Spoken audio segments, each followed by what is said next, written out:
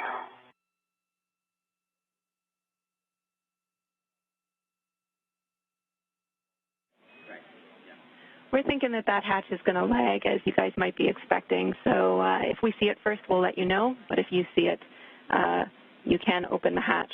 Just a reminder, after you fully rotate that handle, we're looking for a 1 second pause before opening. Okay, Jenny. Second pause after rotating your handle.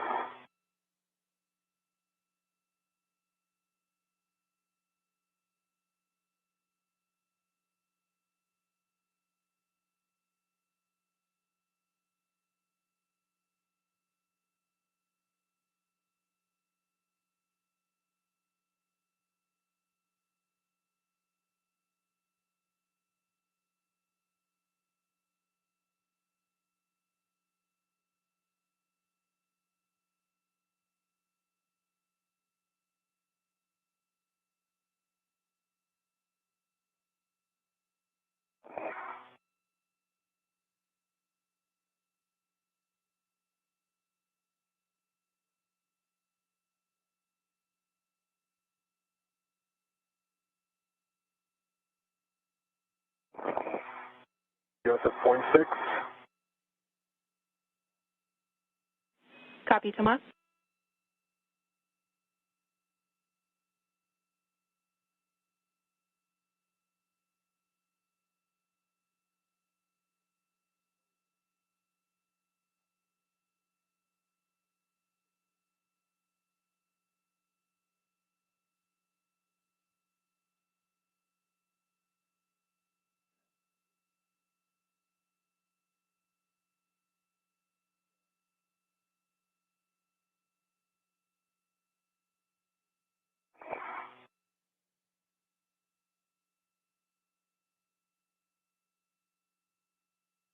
Flying into an orbital sunrise, the International Space Station's Quest airlock now clearly in view.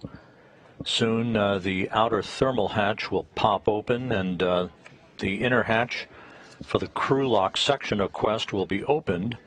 We're just about down to vacuum, and you'll start to hear the calls for final communications and systems checks for the two spacewalkers for today, Thomas Pesquet of the European Space Agency and Shane Kimbrough from NASA.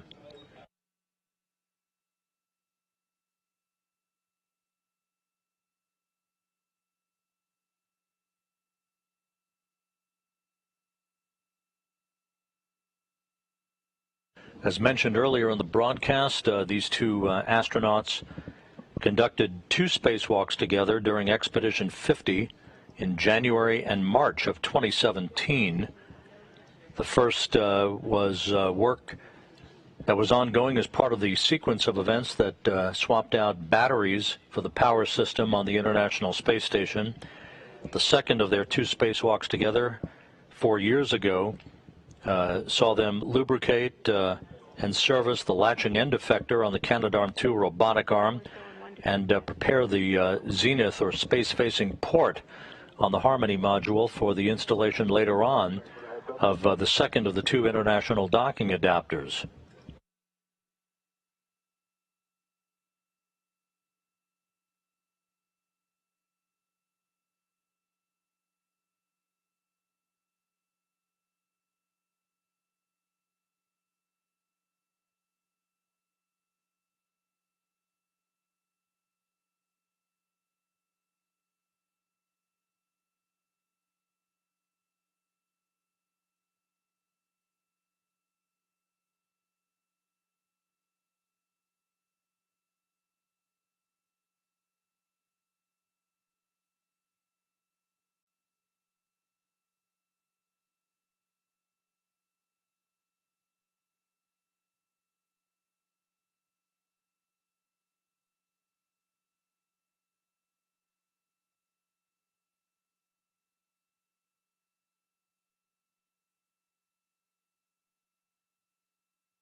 And Thomas, in the airlock, I'm showing the telemetry showing 5 psi.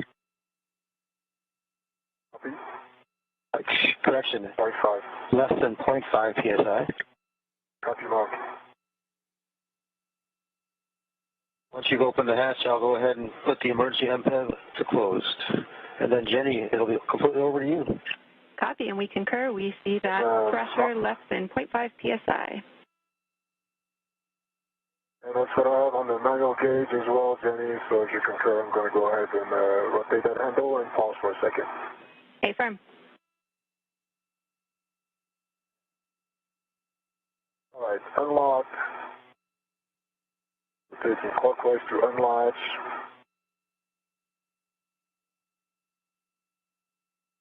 Hard stop. I'm going to pause.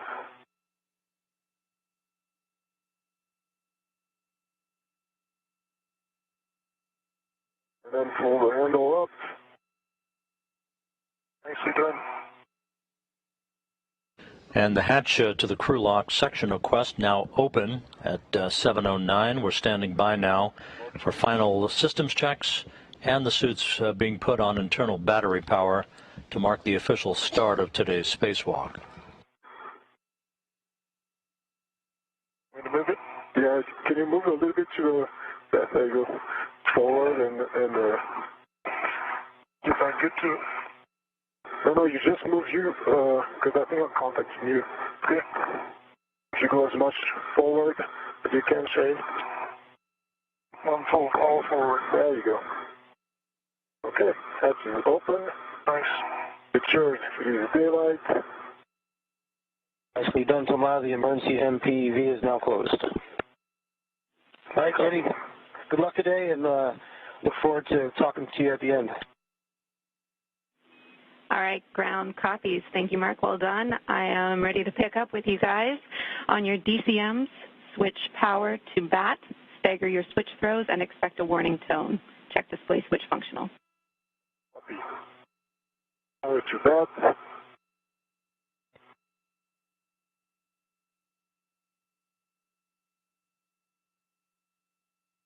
What's in BAT? Power to BAT, EV2. Restart.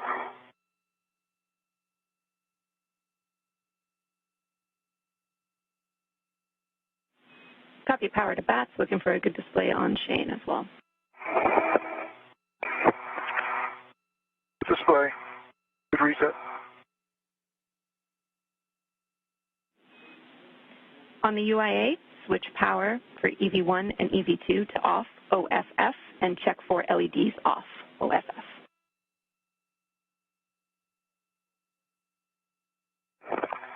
Okay, powers EV1 and 2 are off, LEDs are off. Scissors tool off, expected. Disconnect SCUs from your DCMs and install your DCM cover. Dark.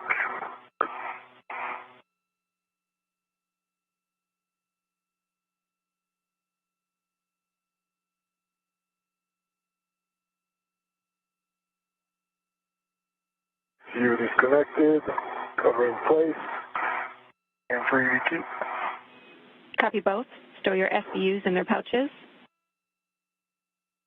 Oh, yes.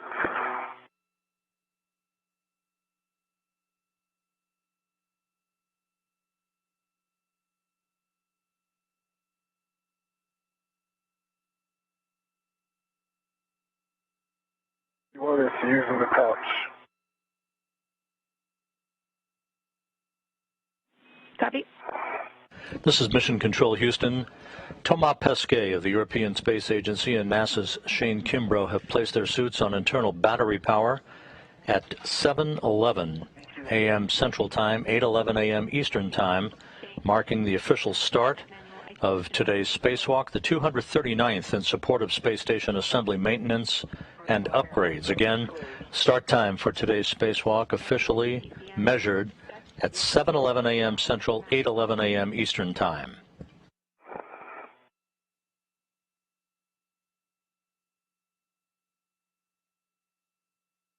EV1, backside EV2. Switch water on, O-N. Water on, EV1. Water on, EV2.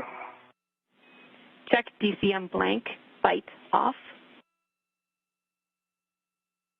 DCM blank and bite off, EV1. DCM blank, bite off, EV2. Copy all. Temperature control valve set as desired.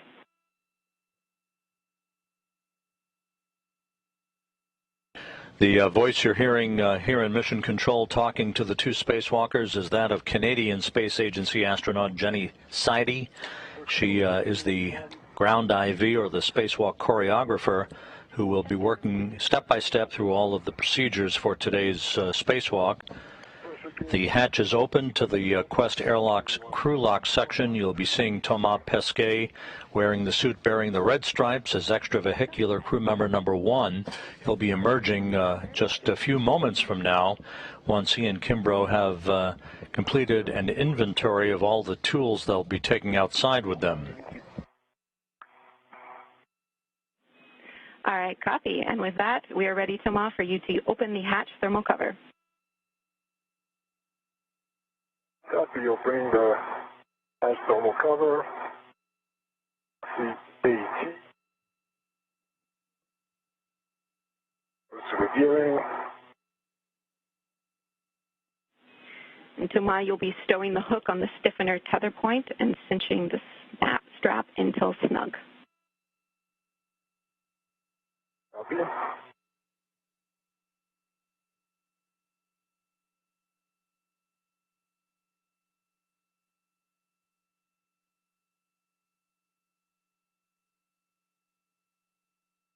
The hook is on the tether point, and the strap is cinched. Let's see black lines. Copy. We are expecting. And the thermal cover is open. Copy. The outer thermal cover on the Quest Airlock opens just as the International Space Station flies 258 statute miles over Miami. I go to egress. Affirm, Thomas, you can egress the airlock with crew lock bag number 1. We'll have you verify the forward hatch pit pin is engaged.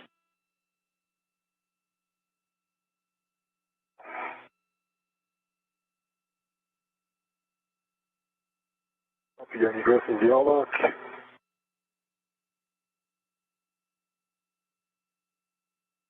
Forward hatch pit pin engaged. Up and down local tether. On my crew lock bag. Copy. You can get that crew lock bag on your VRT, and when you're ready, give Shane a go for egress. Copy.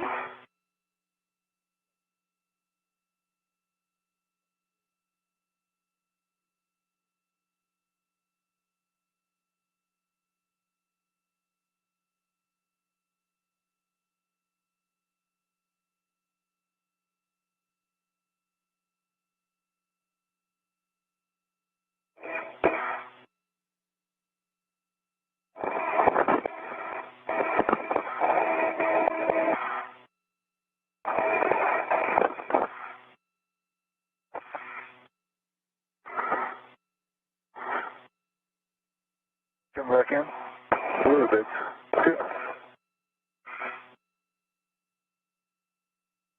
When you're right on that lower bag. Yeah. Okay, I got BRT right on it. BRT on the cooler bag. Bring back out. Once you have the red on it, on my BRT, you can release. And our first view of Thomas Pesquet, extravehicular crew member number 1 today, wearing the suit with the red stripes, representing the European Space Agency today as he begins the 3rd spacewalk of his career.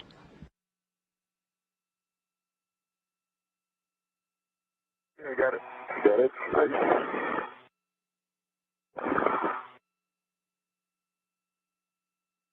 I have a red on the IDA bag, cable bag, released from airlock tether. Copy. Copy, Shane.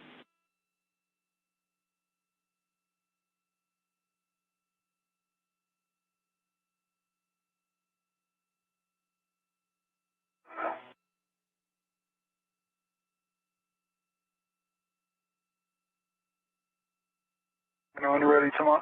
I'm ready. You can come out. Okay.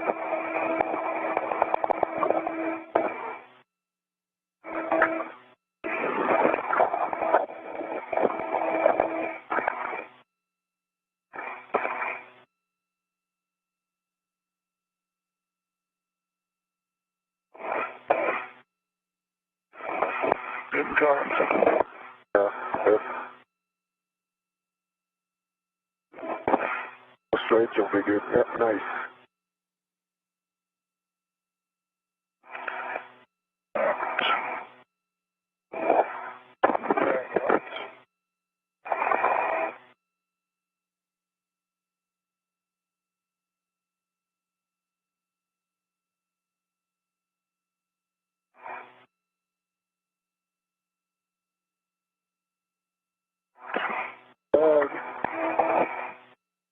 On the lights. Go ahead and close the whole cover with you. Yeah, I gotta come back. You gotta come back. That's right. The breaths around my lights. Yeah. Copy. Now that you're both egress, you can turn on your HECAs, and we're ready to copy Rotate your right shoulder. buddy check when you are. No, Jenny. Rotate to your right shoulder, Shane. What's that? To your right shoulder. Rotate. There you go. Good. Thanks. Okay, Jenny, can you say that again? Okay, I copy. You can turn on your HECAs when you're ready, and then I'll copy buddy checks when you're ready.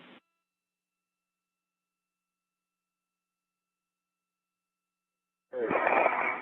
Guys, on EV1. EV2. Let me get this thing untangled here. Come on. What? Get the red untangled around my checklist. Oh.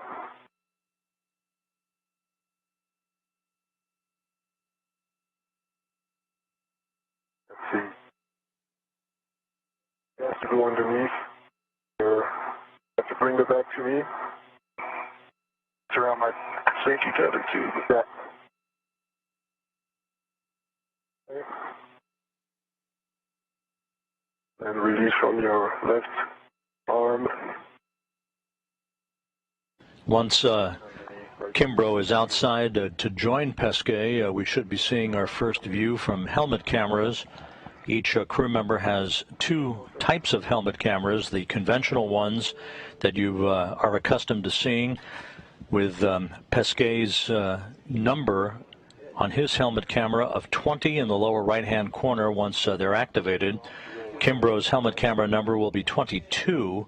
They also will be turning on high-definition cameras that are mounted on their spacesuits for even better views of some of the work that they'll be doing once they reach the P6 Truss on the far left section of the backbone of the International Space Station. Shane Kimbrough now on the right in the unmarked suit. Extravehicular crew member number 2 has joined Pesquet outside. They will make sure that they have all of their tools and tethers configured properly before they begin to make their way out to the P6 Truss. Okay. I think now we're good. Sweet. Yeah, nice work.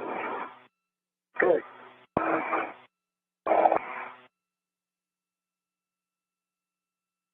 So, you ready for body checks? Ready? On you, I see 2 green LEDs. And going down, I see 3 tabs up. And then we put your left shoulder. 3 tabs up for BRT. 2 handles down. And I see the waist tether is going from your right steering extender locked black on black to the Airlock waist tether locked black on black, both the big hook and the small hook. Looks like a good toothpick. Okay. And you got the IDA bag on your main workstation, right? Yeah, that's what it is. All right, I see 2 green lights on you. Lights are on, visor down. The workstation tabs, 1. And 2 are up. The RT tab is up. Safer handles are down. I see your safety tethers just out your left side there. It all looks clear. Your product bag looks good behind you. Make sure you're in a good config. Okay, sounds good. With that, Jenny, if you agree, I'll make my way to P1. Copy. Good buddy checks. I'll just take a baseline HAP check from you, and then we can get to translating to Ma. Correct. And the HAP is dry for V1.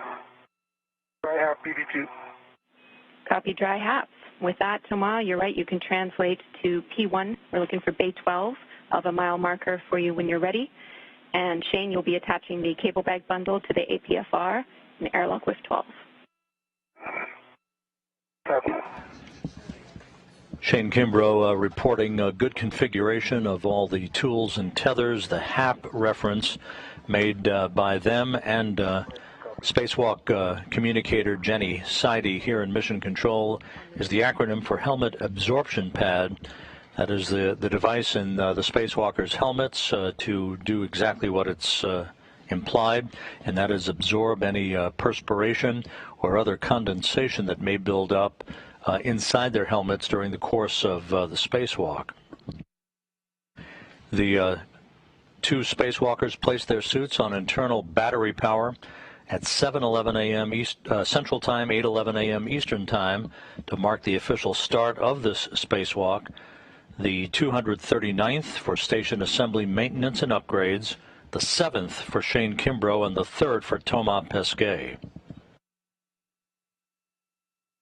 All right, I'm on phase 1. The fixed pad is clear. My report. Copy, Thomas. You're looking for mile marker 9180. 9180, copy, Jenny, thanks. Good words, just under the FHRC.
Shane, once you've bundled that cable bag to the APFR, you can stow the APFR in your BRT.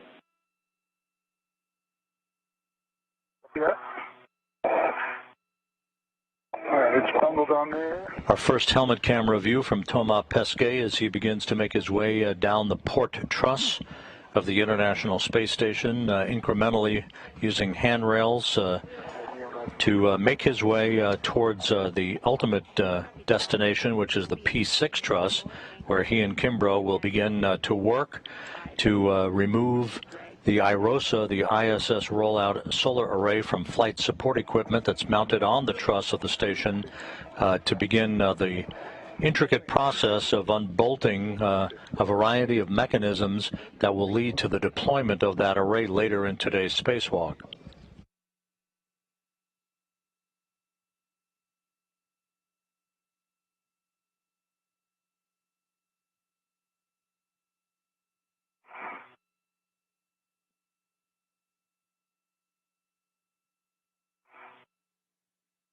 Okay, my anchor hook on 652, closed and locked, black on black. Copy. Good config for your anchor hooks. Looking for a check on your reels. Copy, Jenny, and my green reel is unlocked.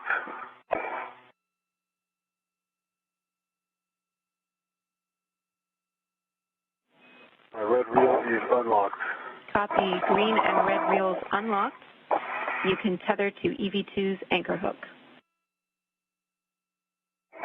Copy.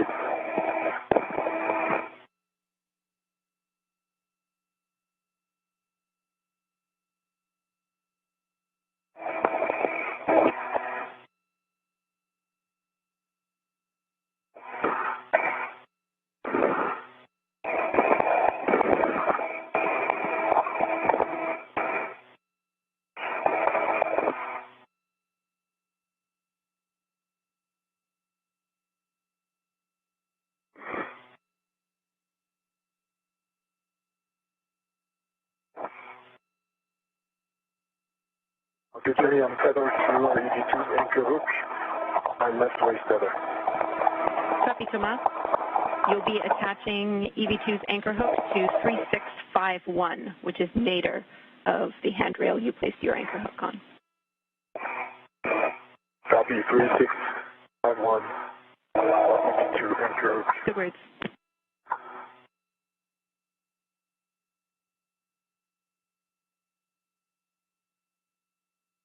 EV2 anchor hook is on 3651.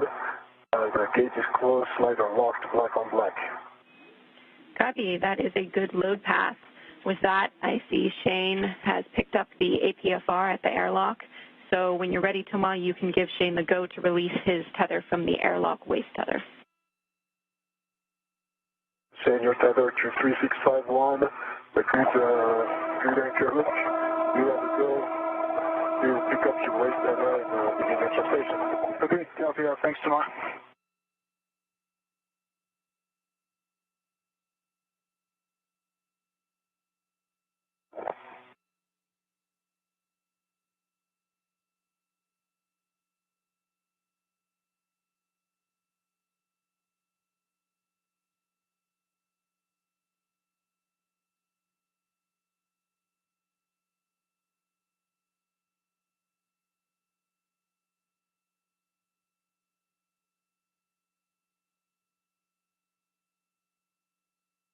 Jenny, I'm resuming my translation to the starboard seat card.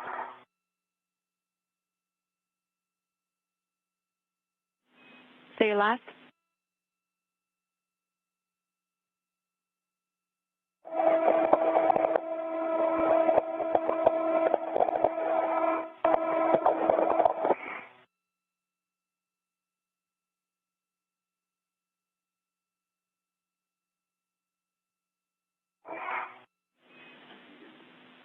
Could you repeat your last? Did you copy my last?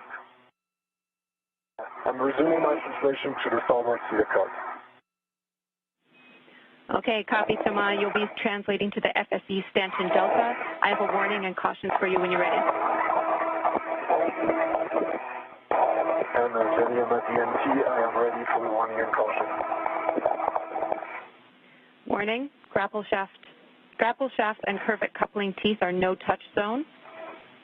Caution, no sudden movements or quick stops on the FSE. We want you to be translating slowly. Wait until FSE motion dampens out before imparting any loads.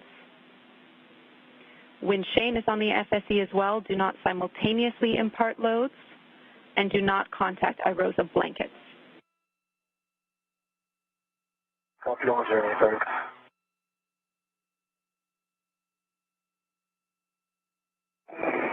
And I'm at the starboard seat card. Copy, Thomas. I'll make my way up. Yes.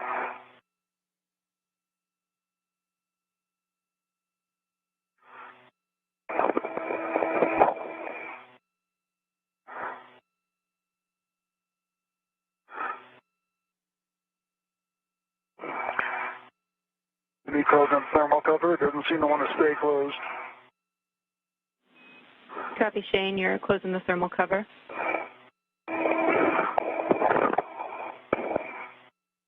It's not staying closed, though, Jenny. Copy. We're looking into that, Shane. In the meantime, can I get check on your reels? We want them unlocked.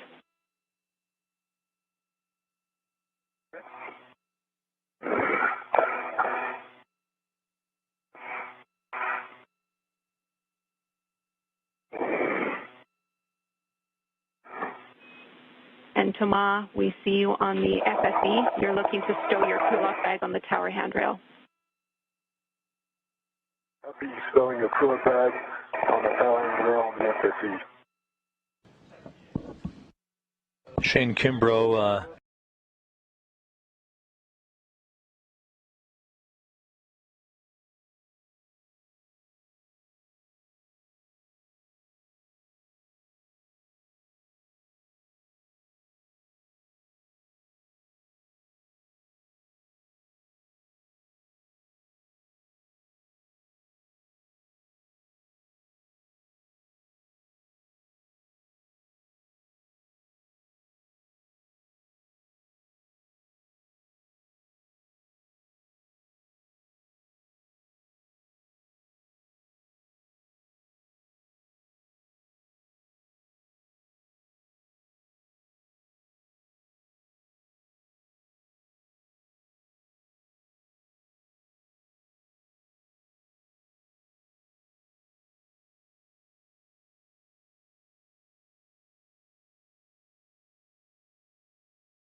When Pesquet arrives at the site upon which the solar arrays are located on the flight support equipment that carried them to orbit in the trunk of the Crew Dragon that SpaceX launched to the station back on June 3rd, he will use a pistol grip tool, a high-tech screwdriver basically, to release bolts that are called outer hinge restraint bolts, holding the array in question that will be the subject of today's installation for the 2B channel power augmentation for the International Space Station.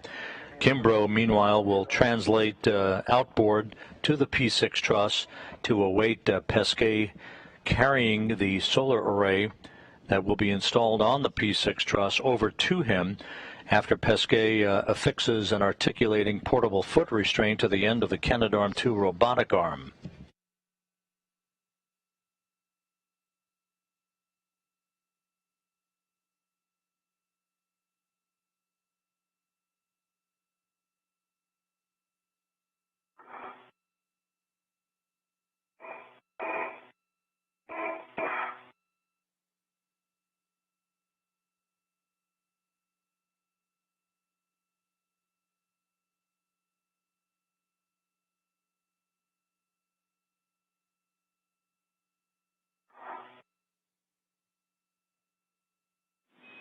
And Shane, from what we see, it's holding well now. Do you think if you were to translate outboard, it would stay where it is? Looks pretty good to us. Yeah, looks good to me. I can't tell where it's, attaching out there. Looks solid. Copy. All right, Shane, you can start your translation out to the FSE. Thanks.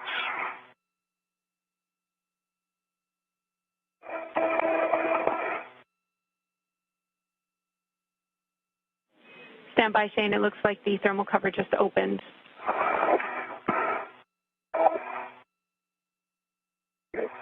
Standing by. Good, Jenny. My crew lock back is stowed. So I'll be ready for your PG steps. Copy, Thomas. You can ready your PGT. You'll be working on the outer hinge restraint bolt R5.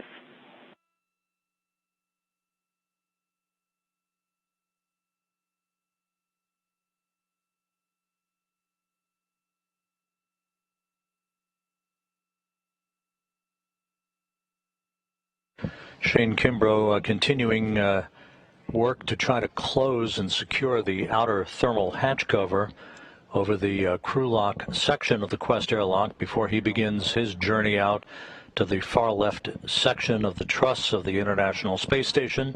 Thomas Pesquet making his way to the location where basically the carrier holding the first pair of IROSA ISS rollout solar arrays is located.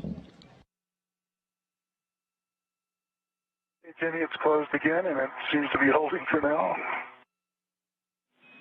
Copy, Shane. We're having a discussion down here about whether we want you to put a tether on it. That's the holdup, so I'll have word for you on that soon.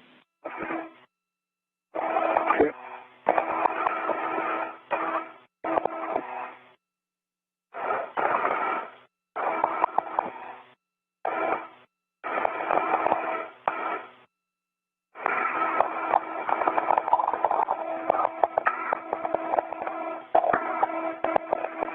Jenny, off my PGT and I'm ready for settings. Bravo 2, counter 2. Bravo 2, counter 2. Good words.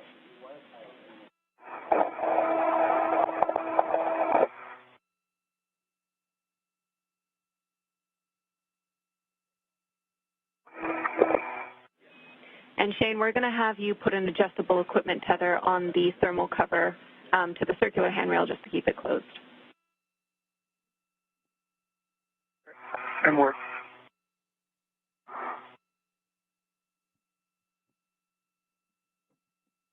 Zania, Bravo 2, counter 2. Copy. Those are good settings. You'll be releasing R5 18 to 20 turns. The bolt will spring out when fully released, and we'll be checking for a release indicator ring. You're releasing I5, R5 side, 16 to 20 turns. A-firm.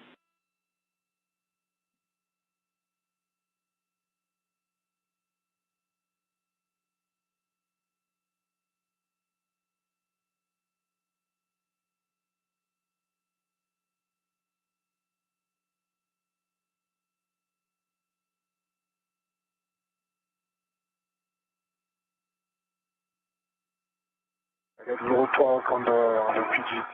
Ready. Say again, Thomas? I got low torque on the PGT.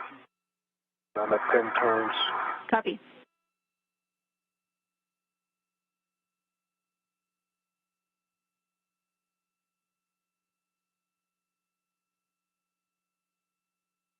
I got 17 turns.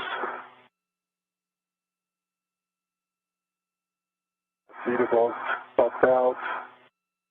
I'll give it a couple more turns if you'll allow me. Copy, Thomas, checking. R5 is released. Copy, R5 released.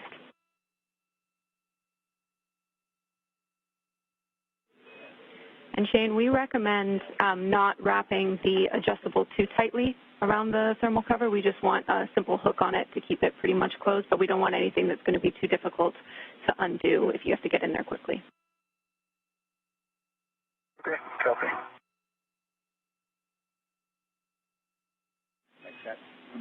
Shane, we recommend hooking to the loop, which is by your right hand on the circular handrail. That looks like a good point if you like. Copy.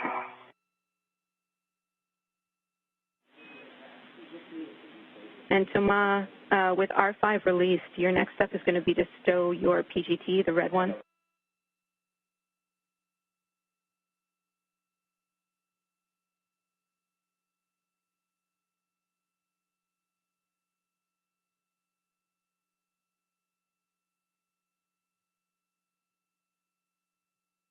Any words for me? I think I'm doing a socket swap, correct? A-firm, that was a handover, guys, so I'm back with you now. Your next step, Thomas, is to stow your PGT on the tower handrail, and then we have you putting the socket on Shane's PGT, but we're talking next steps since we're having Shane troubleshoot that issue with the thermal cover. Okay. Okay, Jenny, that's adjustables on there, complete.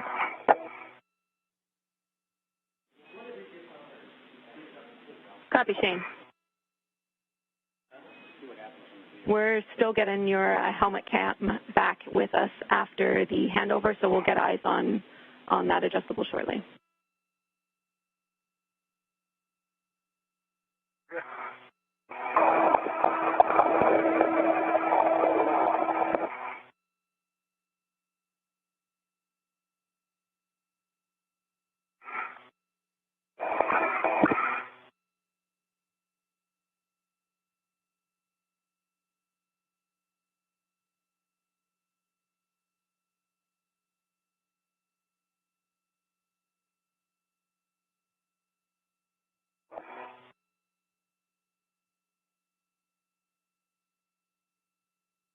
You need me to face it, Jenny, or you guys are looking at other stuff?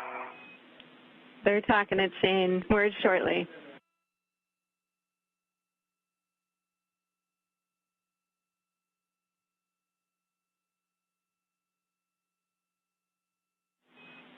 My PGT now is a red going to reveal 13 on the tower.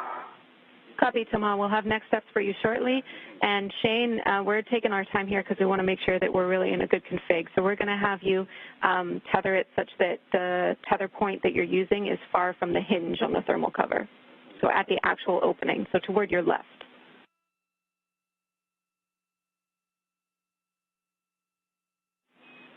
All right. I'll move it over there. Copy. Thanks, Shane. That'll be using that hook right by your left hand.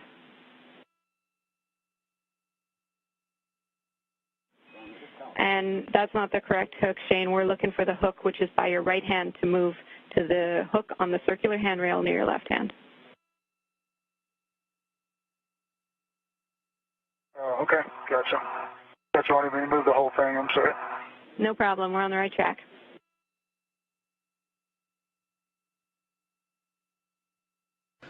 With Thomas Pesquet having arrived at the Worksite where the ISS roll-up solar arrays are located, in this view from his helmet camera, high-definition view, Shane Kimbrough now working to tether down in place the outer thermal hatch cover on the Quest airlock that has been a bit bulky this morning. 35 minutes into the spacewalk, Pesquet will begin to set up shop to release an outer hinge restraint bolt that will free up the solar array that will be extracted, that he will haul over to the P6 Truss and ultimately hand off to Shane Kimbrough in a choreography that will ultimately result in that array being installed on a modification kit, a bracket basically, at the mast canister base of the P6 Truss of the arrays, and then ultimately unfolded once a series of other bolts are released to enable the tension-laden solar array to unfurl. All right, big picture for you too. We're having Shane translate out to the FSC, and he's going to drop his PGT there. Tomorrow you'll be putting a socket on that PGT to continue with the anti-rotation device removal, the ARDs, so you can ready the 7/16 12-inch socket.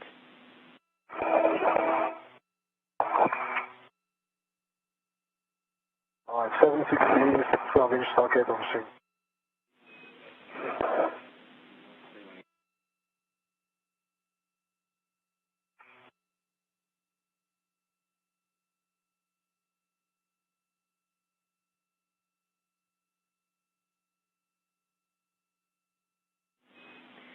Tomorrow we're going to have you stand by.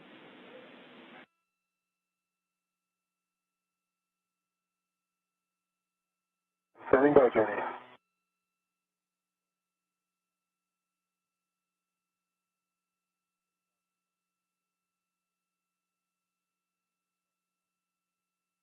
Tomorrow I'm on Spacewalk, coming your way.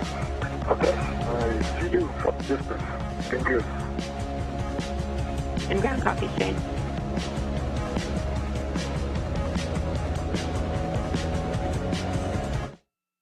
And Jenny, you're breaking up. Copy, Thomas.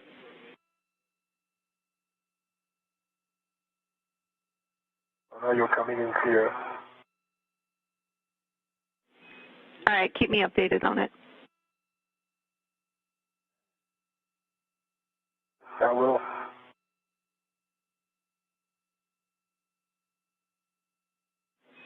And tomorrow we're just keeping an eye on your Medox, wanting it to come down a little bit, which is why we had you stand by for a little while. We're pushing with the nominal timeline now. So we're seeing your Medox return to a good level now. Okay, sounds good. Thanks for keeping me honest, Jenny. No problem. Shane's around three minutes or so away. Yeah, I see him coming in between the two IROSAs. Nice. Beautiful sight.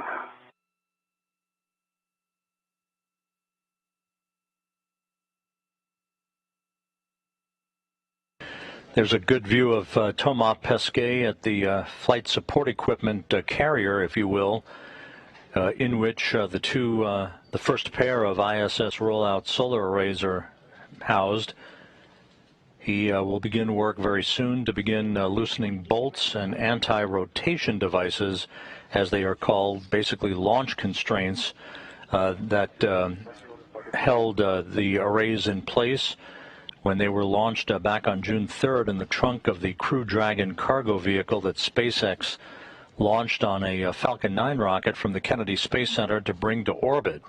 Those arrays arriving at the space station on June 5th and then robotically removed from the trunk of Cargo Dragon and mounted at that payload attachment fixture for the time being, awaiting the start of today's spacewalk.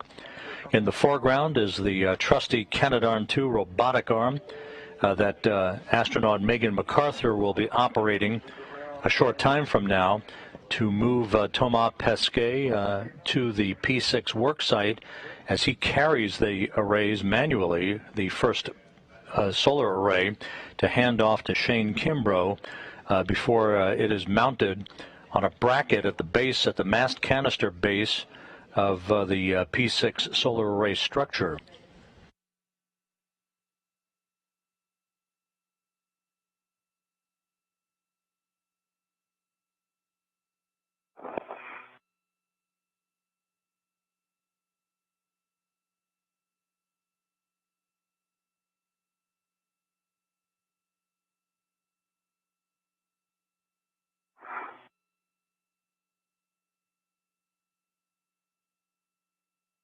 I got your tether in front of me here. I'm just at the starboard seat of carts.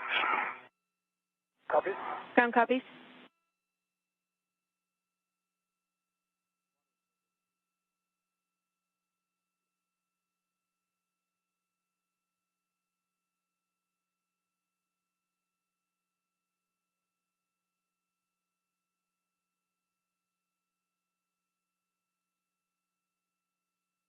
Your feet there, Tomas. My feet. Nice.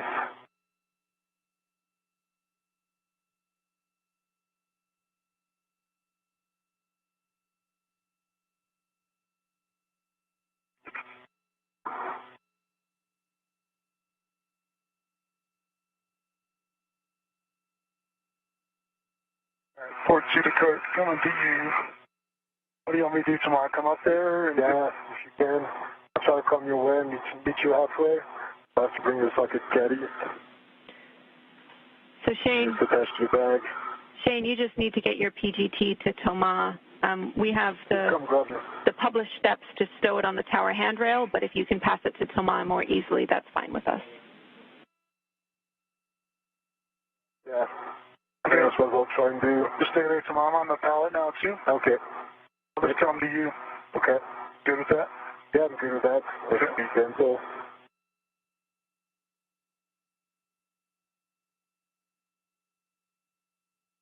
Nice and smooth.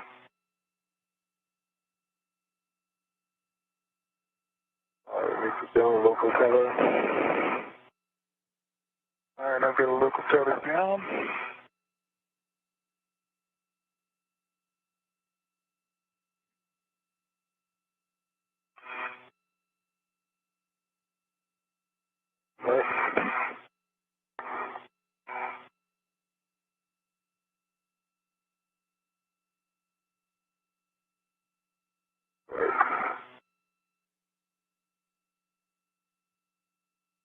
That's on a PGT.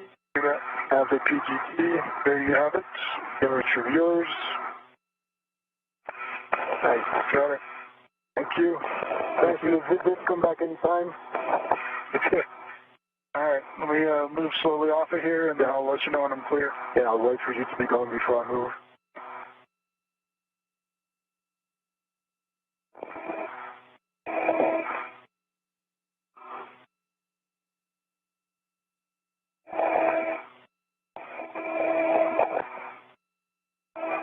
All right. I'm just going to back out the same way I can.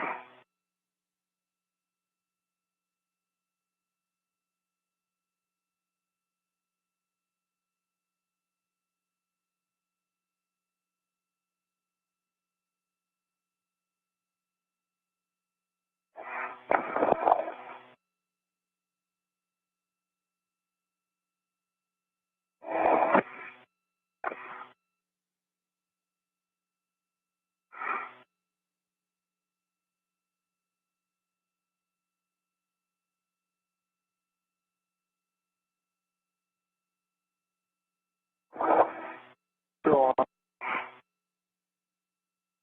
you clear? No. Okay.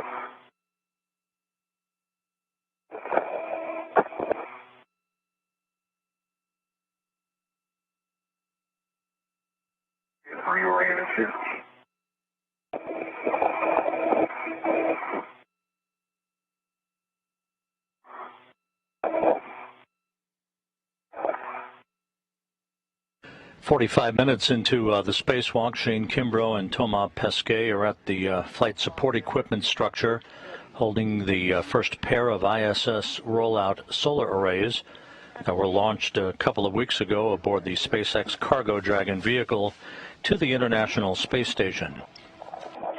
Each one of these arrays weighs 750 pounds of mass, of course weightless in orbit.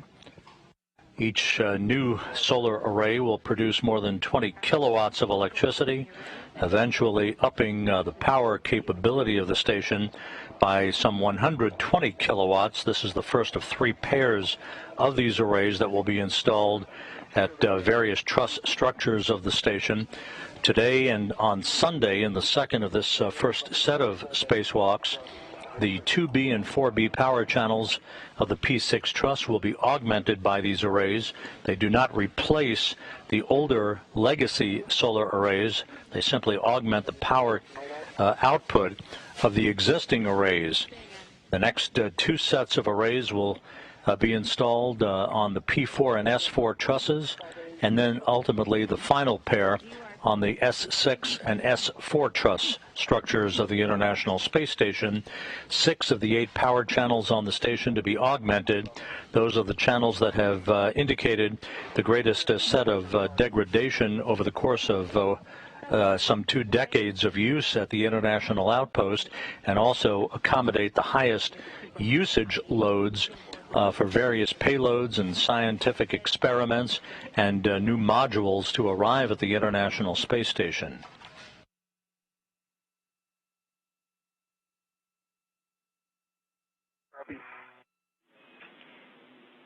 So those are your warnings. Your cautions are: avoid contact with the deployed and stowed radiators, and the battery adapter plate cables on the IEA are a snag hazard.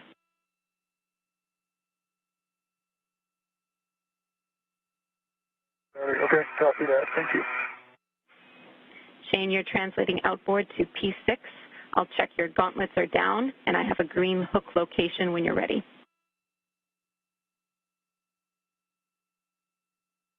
Okay, gauntlets are down and ready for the green hook location. P6, handrail 5312.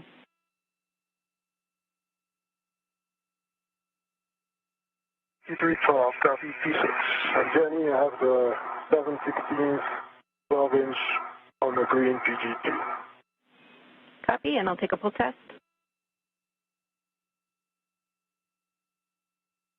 And I'll have a good tool test on that socket. Excellent. Next steps for you, Thomas, are to start releasing the anti-rotation devices. So I'll have you translate to the Charlie 1 bolt, which is zenith and outboard.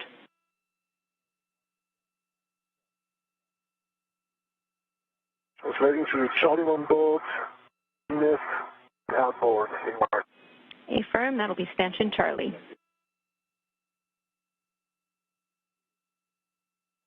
Copy stanchion Charlie.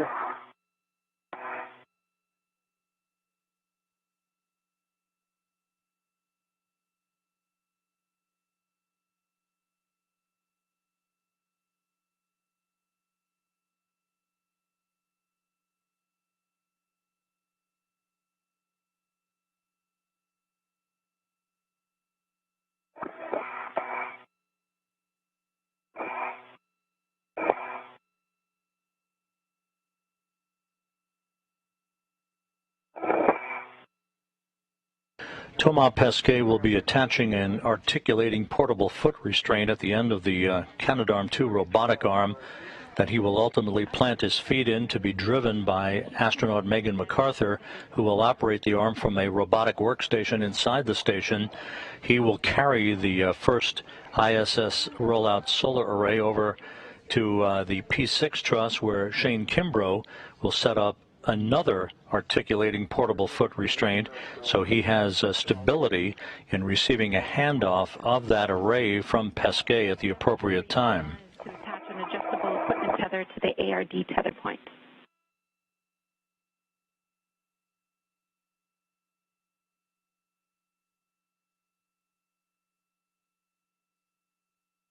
And the green hook is on 5312. Copy, Shane. You can translate outboard to P6 with 18.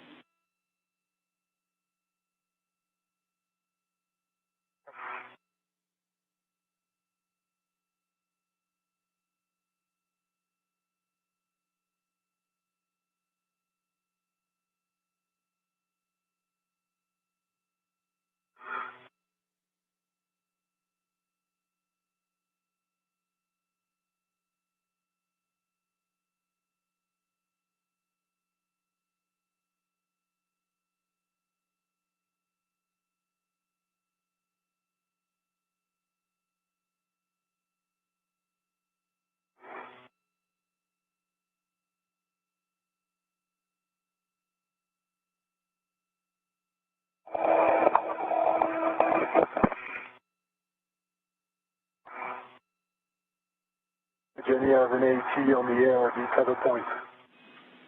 Excellent. Thomas, your PGT settings when you're ready for them. Bravo 3, counter 2.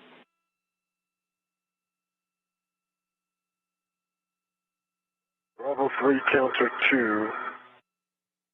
Copy.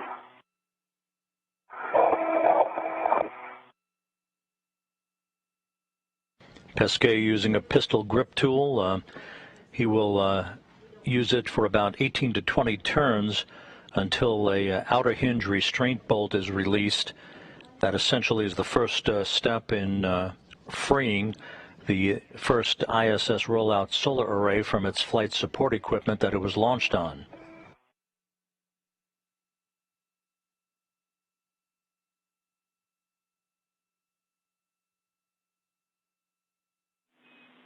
Obviously, you guys can see that it's nighttime. Just a reminder to adjust your visors if you need to.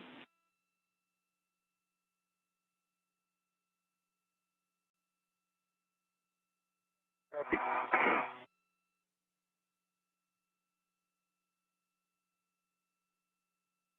Bravo 3, counter 2, Jenny. Good words. You'll be releasing the stop block bolt, 10 turns only.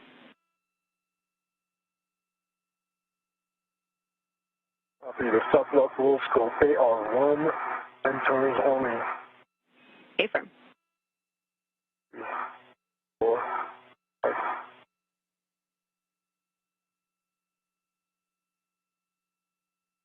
10 turns.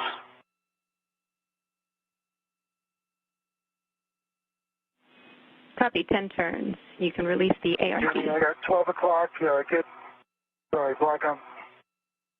Okay, release the ARD. Sorry, Jenny, 12 o'clock on the APFR and with 18. Black on black, good pull test, good twist test. I'm going to work on the settings now. That's right. Copy, that's a good install. Clocking of 12. We're looking for Fox, Fox, Fox 4. That's Shane Kimbrough installing his articulating portable foot restraint at the P6 Truss Worksite. That will be the place where he receives the array from Thomas Pesquet once that array is freed from its flight support structure.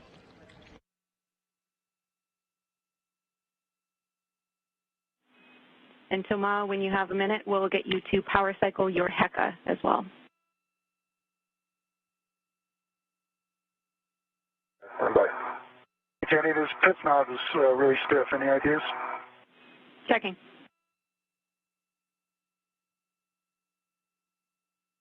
Okay, I got the ARD. We'll bring it back to my main workstation. Copy, Thomas. The mini workstation end effector might be useful here.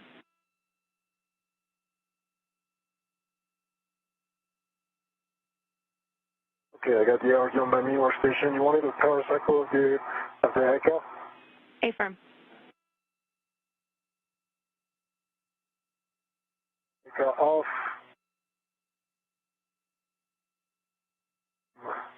Green LED.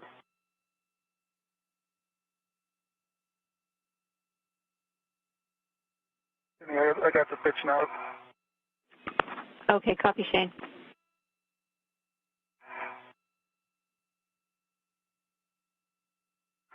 I'm ready to retorque the ARD bolt and if you have settings.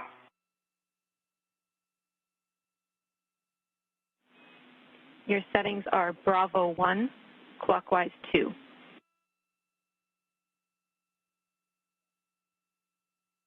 Bravo 1, clockwise 2. Good readback, and we're looking for turning this bolt to torque, like you say, expecting around 10 turns. Copy, 10 turns.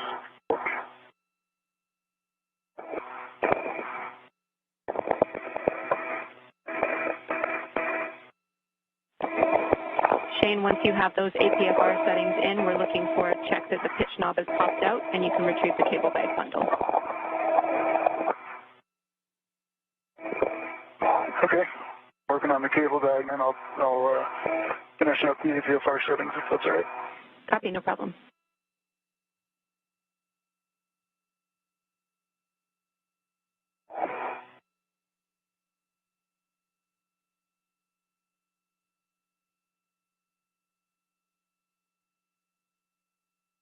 Then you have green light, 11.9 on the torque. I only have 5.5 revs. I think maybe you see my icon, it's because the stop block has rotated a little bit, and now it's pushing against the bolt of that, the base of that extension that holds. So there's kind of a 6 millimeter difference from where it was before when it was flush against the beam. Does that make sense? Yeah, I follow what you're saying, Thomas. We're checking on that, but for now I copy the torque of 11.9, a green light, and like you said, 5.5 turns to torque. Right.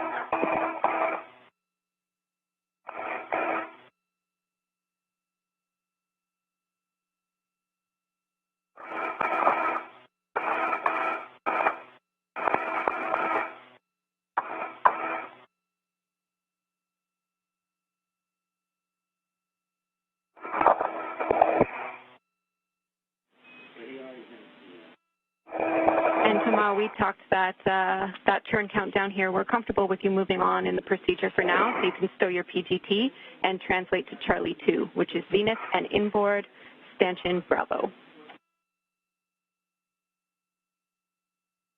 Okay, storing the PG. 2.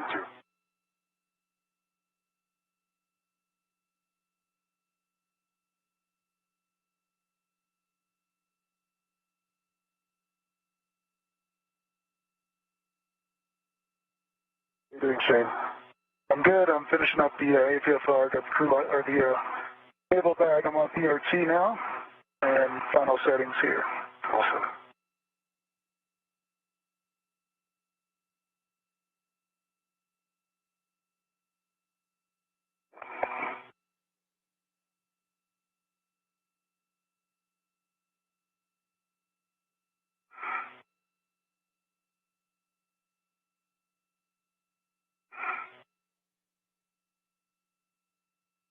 As we approach the 1 hour mark into today's spacewalk, Thomas Pesquet, in this view from his helmet camera, continuing work with a pistol grip tool to free up a series of bolts that essentially were launch restraints for the first of the IROSA or ISS roll-up solar arrays as they were housed in the trunk of the Cargo Dragon vehicle that SpaceX launched to the station 2 weeks ago.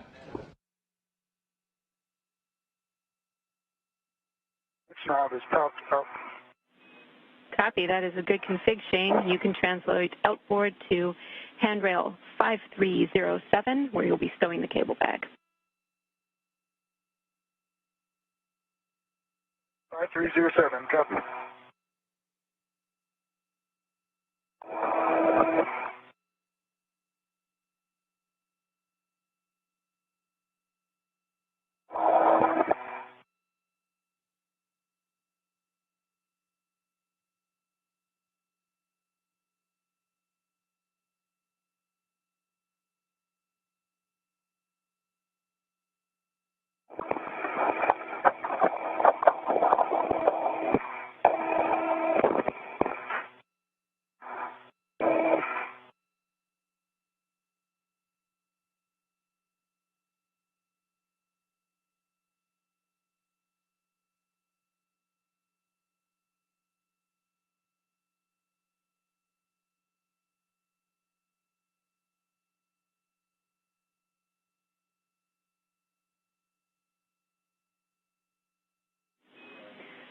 Shane and Thomas, we're around 30 seconds from handover. I'll be back with you after that.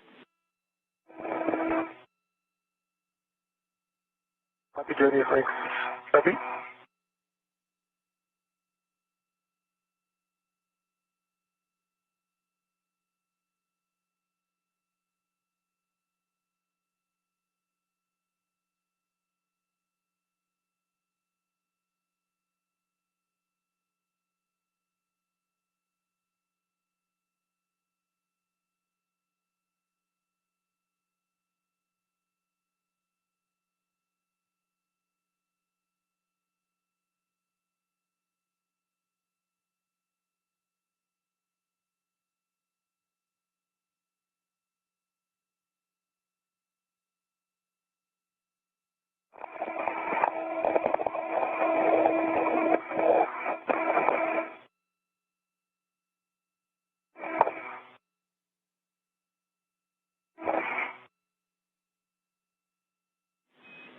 We're back with you after handover.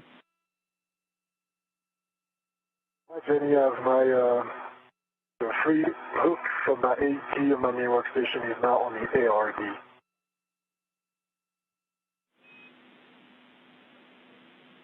Copy, Shane. Your end effector is still on the ARD? Oh no, Jenny, this is Thomas. The free hook of my AT that was on my main workstation is now on the ARD. Copy. ARD 2 Charlie 2. The ARD that you're hearing referred to is the acronym for an anti-rotation device. This is a feature on the flight support equipment holding the IROSA or ISS rollout solar arrays in place. That is essentially a launch restraint that needs to be removed prior to Pesquet using his pistol grip tool to break torque on the bolts that are holding the first of these two arrays in place. Copy. We just wanted to triple check there. We understand, Thomas, that you're ready to the ARD on Charlie 2 and you're ready for your PGT settings. Is correct.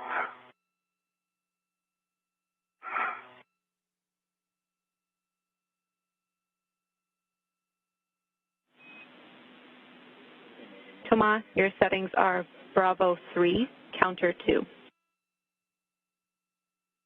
Bravo 3, counter 2. Good read back.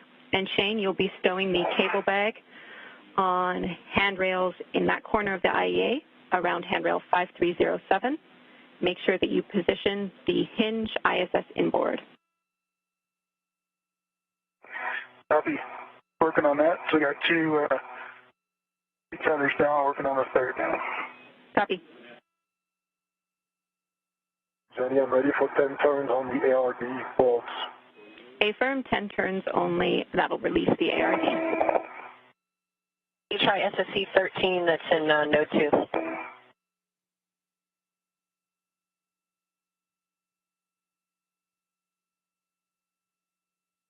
Thanks.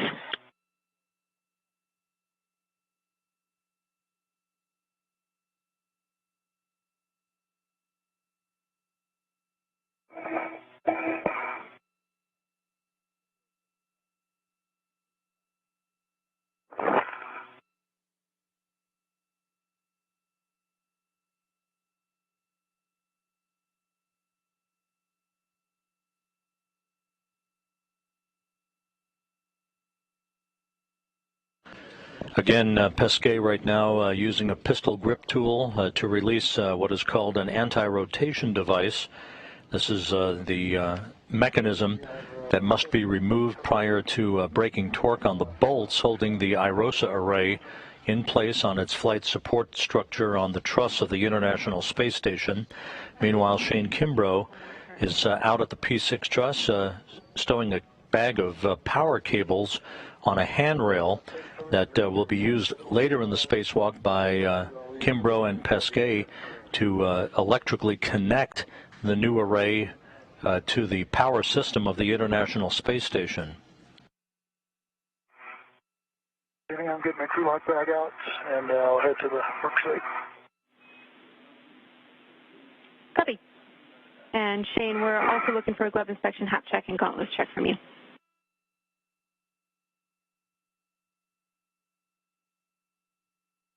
Okay, white glove, no change, looks good. Left glove, no change, looks good. Dry hat and gauntlets are down. Copy, those are good checks, Shane. When you have the crew lock bag, you can translate to the left mod kit. I have some cautions for you when you're ready. Okay, go with the cautions. Standby 1, Shane. I see your ARD is released as reported. Thomas, your PGT settings to drive the stop block bolt to torque are Bravo 1, clockwise 2. So ARD is released. There's a lot of friction on those ARDs. It's the same for both. This is a spec. Copy, a lot of friction. And then can you give me those settings again, Jenny? Please. Bravo 1, clockwise 2. Bravo 1 and clockwise 2. Cautions for you, Shane. No sudden movements on the mass canister or mod kit. We'll have you translate slowly and avoid cyclic loading. Copy all. You'll be stowing the crew lock bag on the left lower strut handrail closest to the mounting bracket, the lower handrail stanchion. Yeah.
And then you have a good torque, 12 turns, and torque, sorry, 9.6 turns, and 12.0 torque and good green light.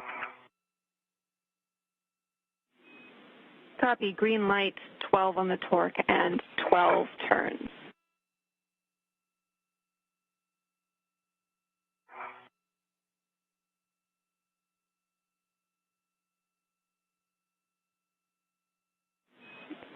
Tomas, you can stow your PGT, and then we'll put you back to the crew lock bag to stow those ARDs, retrieve the scoop, and do a socket swap.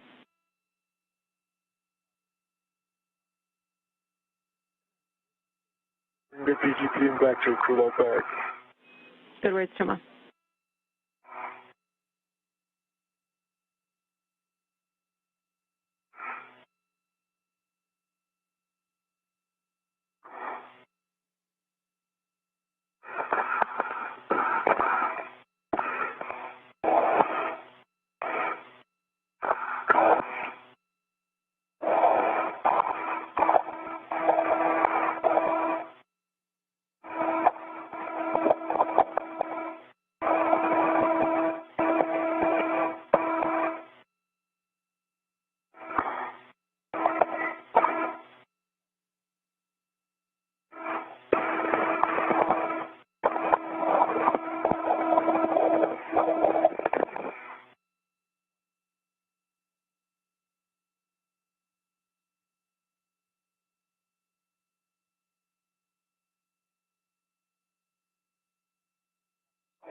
How's that bag, Shane?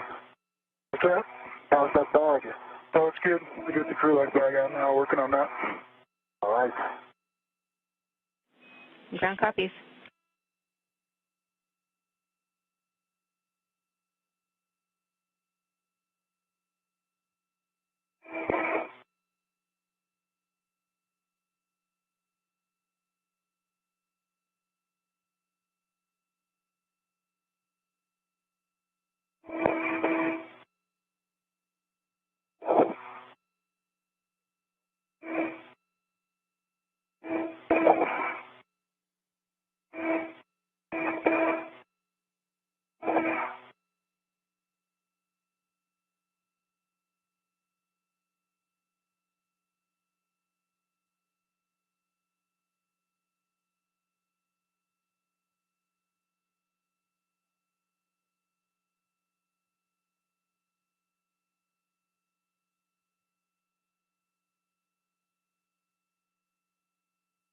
Okay, Jenny, I'm back at the crew lock bag and I'm getting ready to stow the two scoops on the three red out of the crew lock bag. Or the two ARDs. Copy, those are good words, Thomas. You'll also be retrieving the scoop with the long duration tie-down tether and stowing that on your mini workstation. Copy.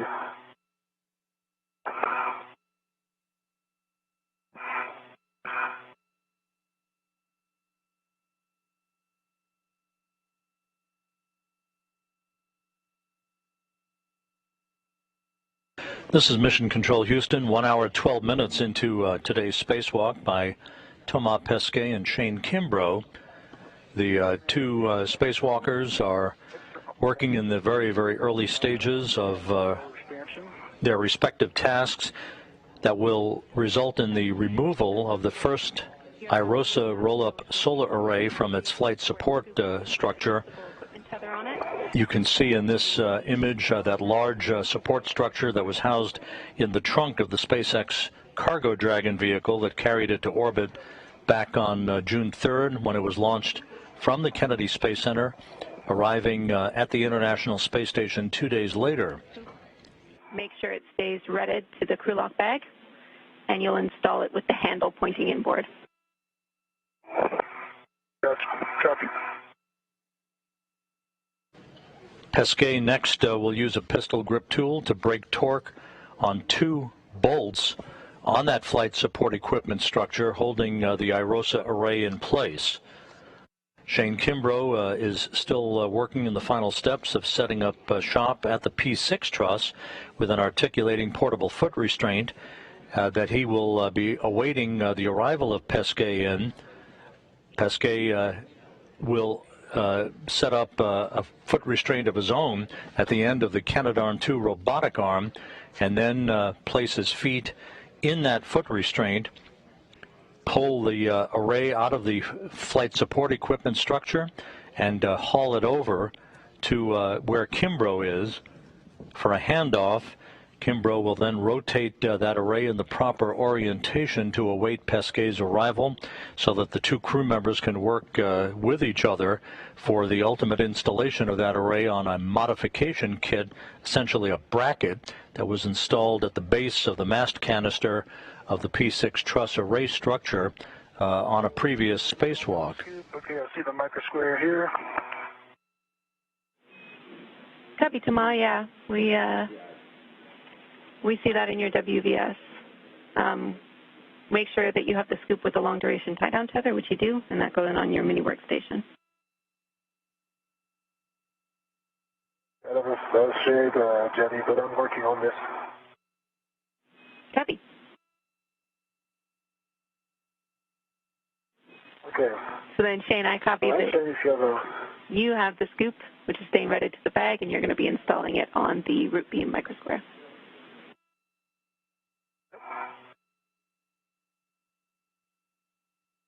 Okay, and I have the scoop with the long duration on the crew lock bag. Put that on my mini workstation. Copy, Thomas. Following that, we'll have you do a socket swap.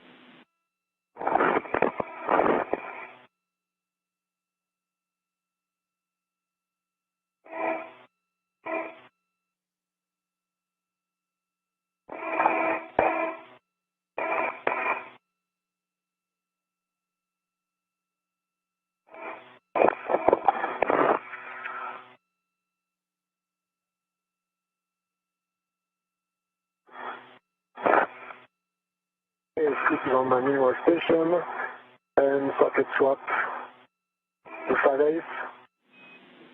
That's exactly right, Thomas. We're looking for the 5/8 12-inch socket on the PGT.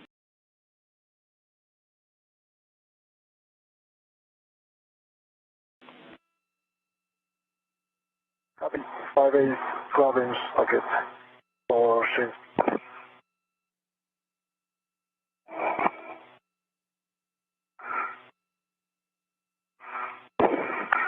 Okay, Jenny, the first scoops installed. Handle is inboard.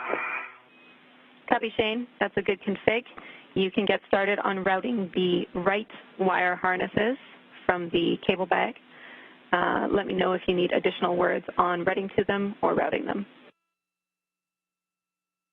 Okay, copy that.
Rejoining the 716, 12 inches back on the socket caddy is a good pull test, working on the 5/8, 12 inch on Shane's PG. I copy a good pull test on the 7/16 12 inch on the socket caddy, and you're working on the 5/8 12 inch on the PGT. That is correct.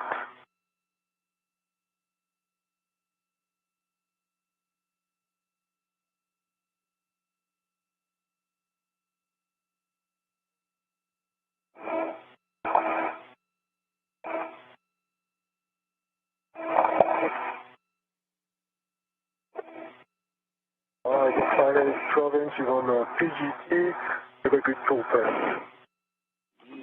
Copy, good pull test on the 5/8 12 inch on the PGT. Your next steps, Thomas, are to break torque on the IROSA FSE bolts, Charlie 2 and Charlie 1. Copy.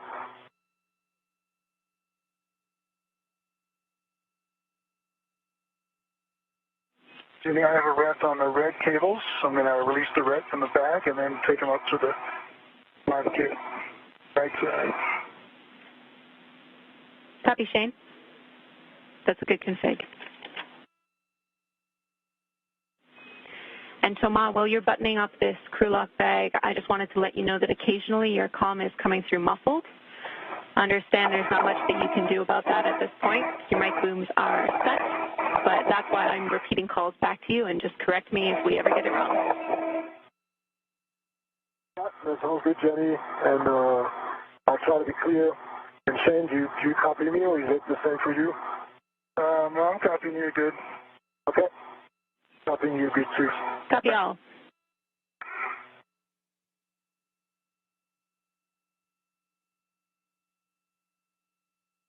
And you're sure it's not my French accent that's throwing you off? You're Canadian, you can handle it.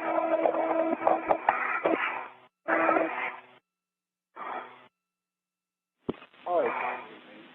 Thomas, you'll be translating to Charlie 2 to break torque.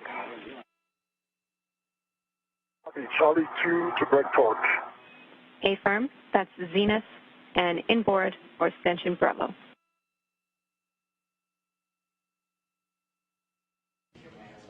Spacewalk communicator Jenny Seide, a Canadian Space Agency astronaut, talking to Thomas Pesquet as he uses a pistol grip tool to break torque on a pair of bolts holding this first IROSA rollout solar array in place on its flight support equipment on the truss of the station.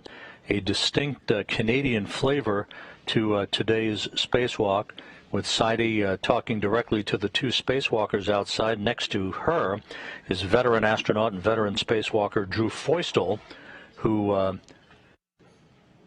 was educated, amongst other places, at Queen's University in Kingston, Ontario, Canada.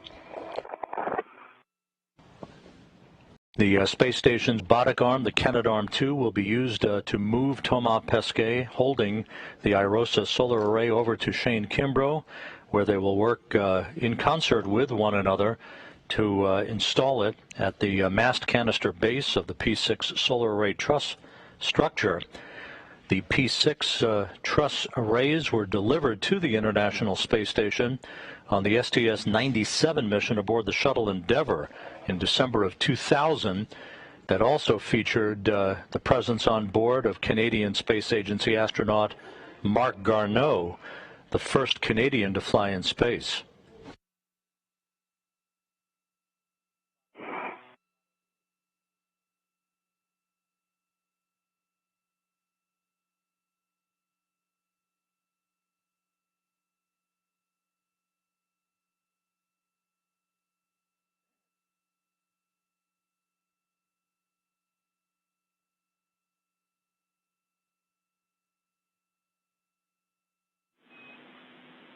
Tomas, now that you're at Charlie 2, let me know when you're ready for PGT settings. Okay.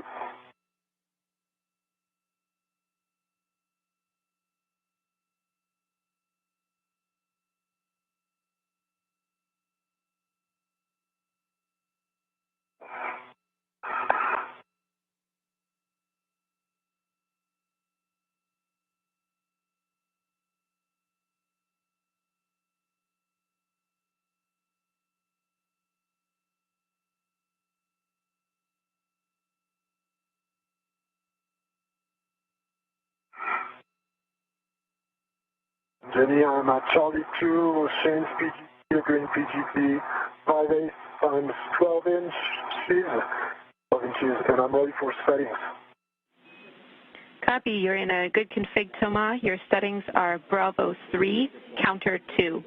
You'll be releasing Charlie 2, less than half a turn.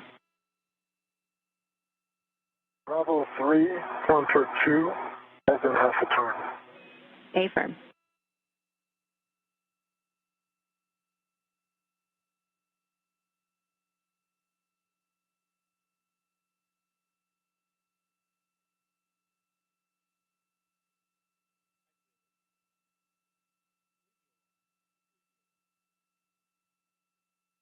Okay, less than half a turn on Charlie 2. Copy. Half a turn on Charlie 2. You can stow your PGT and translate to Charlie 1. Okay, stowing and moving on to Charlie 1.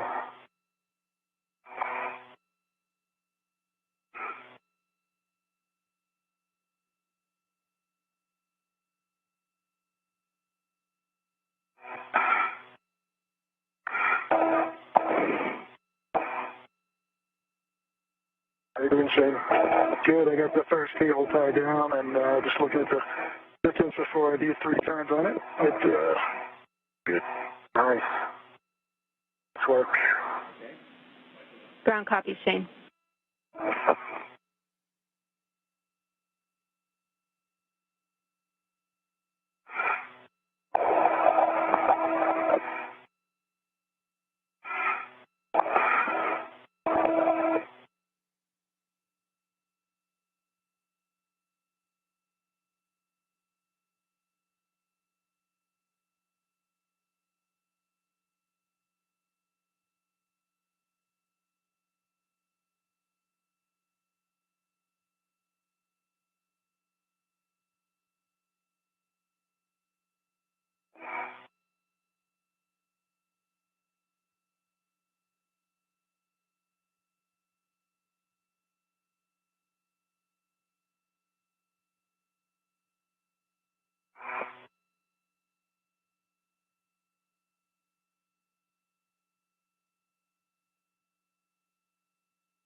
The second one, I'm going to have to move out quite a bit. So, got a red on that and undo it. This is Mission Control Houston, approaching the 1 hour, 30-minute mark into today's spacewalk. A good view of European Space Agency astronaut Thomas Pesquet by the flight support equipment, and you are getting a great view of the two pairs of folded ISS rollout solar arrays, one of which will be extracted from that flight support equipment a short time from now and moved by Pesquet at the end of the station's robotic arm over to hand off to Shane Kimbrough at the P6 Truss of the station, where it ultimately will be installed and mounted in place for its deployment later in today's spacewalk. The International Space Station is flying into an orbital sunrise over the Pacific Ocean, soon to cross the coast of Mexico, flying 258 statute miles above the Earth in an orbit inclined 51.6 degrees to either side of the equator, this track carrying it from southwest to northeast.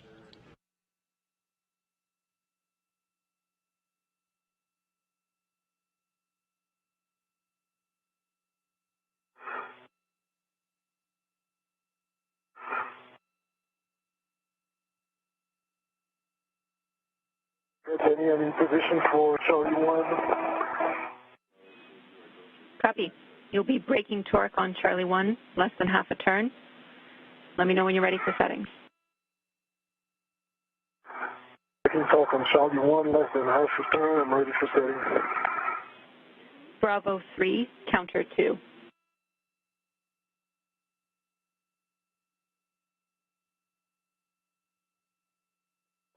Bravo 3, counter 2. Good read back.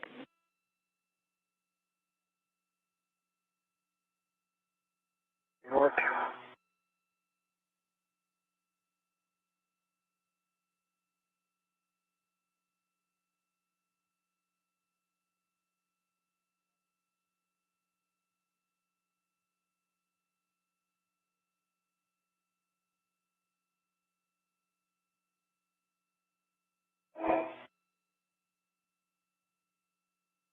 Less than half a turn on C1.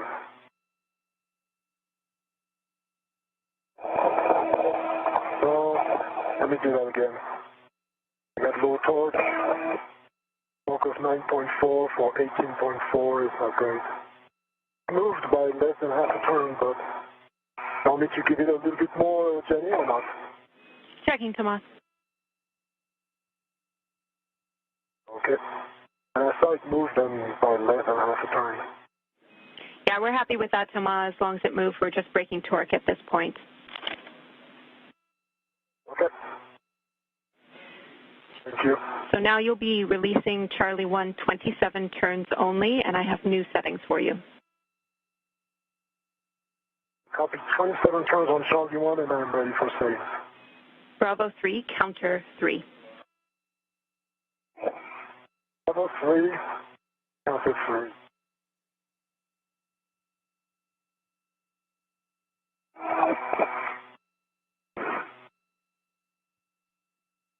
And Jenny, I just saw that my PGP in counter 1, so maybe it skipped when I had to set it to counter 2 before. It seems like I turned Charlie 1, but I'm counterclockwise 1, I think.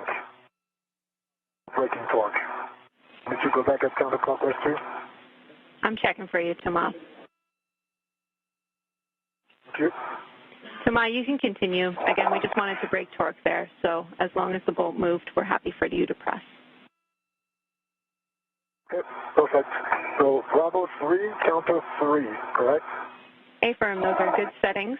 You'll be releasing Charlie 1 27 turns only, so not fully released. Okay, looking for 27 turns on Charlie 1. Good read back. If you need the right side cables are done, I'm going for the left ones now. Copy, Shane. The right wire harnesses are complete. You are moving on to retrieve the left ones. Right.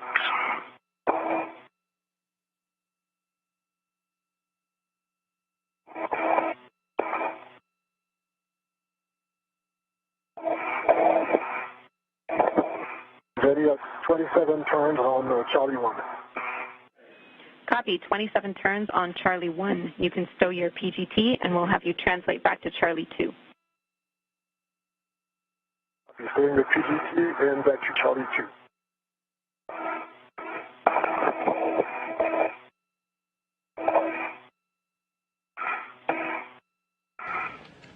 A great view of Thomas Pesquet using his equipment to break torque on a pair of bolts holding the IROSA solar array in place on its flight support equipment. Meanwhile, Shane Kimbrough at his work site at the P6 Truss of the station, the far left side of the backbone of the station, is routing a series of harnesses that will be associated with the power connectors that will hook up the electrical connections for the new solar array to the power system at the mast canister base of the solar array.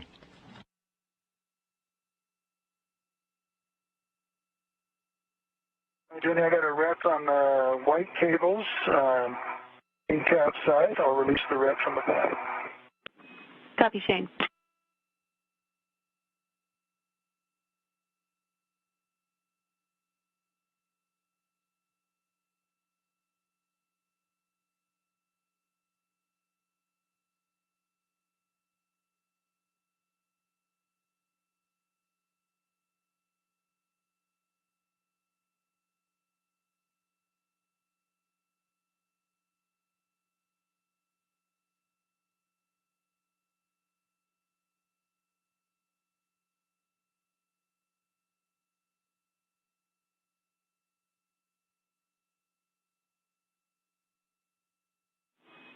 Shane, Thomas, I'm back with you after a handover. I copied the RET config for the wire harness for Shane.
Jenny, I am ready for settings on the PGT for Charlie 2 for turns. Bravo 3, counter 3.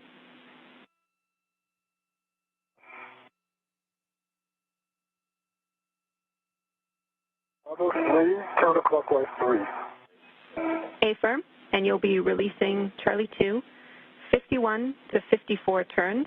The bolt will spring out when fully released. 51 to 64 turns, copy. On Charlie 2. Affirm.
As we hit the 1 hour 36-minute mark into the spacewalk, this view from Shane Kimbrough's helmet camera, he and Pesquet and the rest of the crew members on the International Space Station are crossing the coast of Mexico north of Guadalajara, orbiting 258 statute miles above the Earth.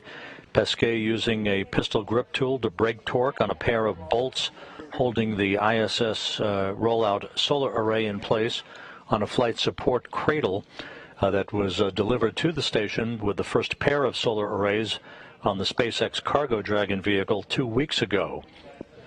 Kimbrough, meanwhile, is routing a series of cables that will ultimately be used to hook up electrical connections between the new array and the electrical ports at the base of the P6 solar array truss structure. Actual was 6.9. At the end, it was very, very low torque. It was higher at the beginning. Okay, Thomas, I copy Charlie 2 released with 57 turns. You can stow your PGT. Copy. Stowing your PGT.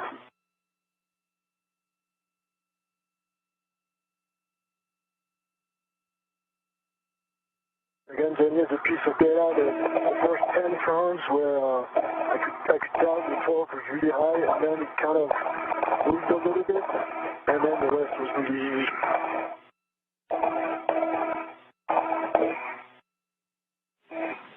Okay, we copy, Thomas, the change in torque you felt when you were releasing that bolt.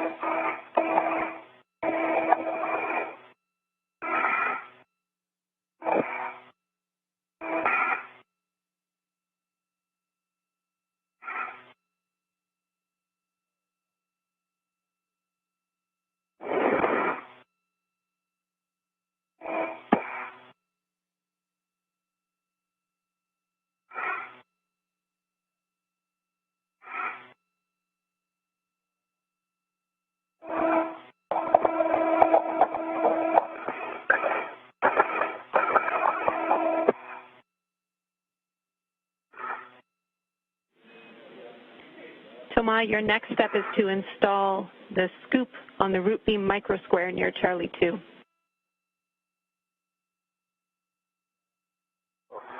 Copy, installing the scoop on the root beam microsquare at Charlie 2. A-firm. Yep. And remember that scoop is going to be installed at a 45-degree angle toward you. 45-degree angle.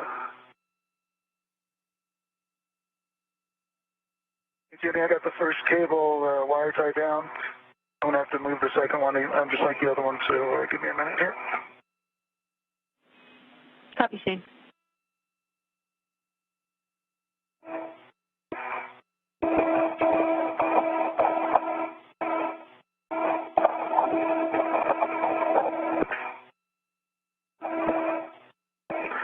And Jenny, that scoop is at a 45-degree angle. I'm going to take my left back. And secure in place. Copy. We can see that. It looks good. Thomas, you can release your rut.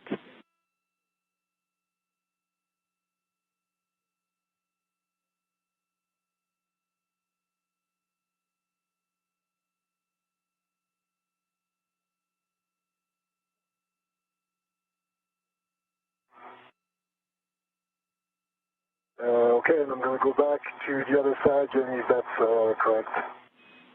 A-firm. Both sides. That is right, Thomas. You are headed back to the tower handrail where you will swap PGTs. So stow Shane, retrieve yours, and then I'll take a glove inspection half check. Good.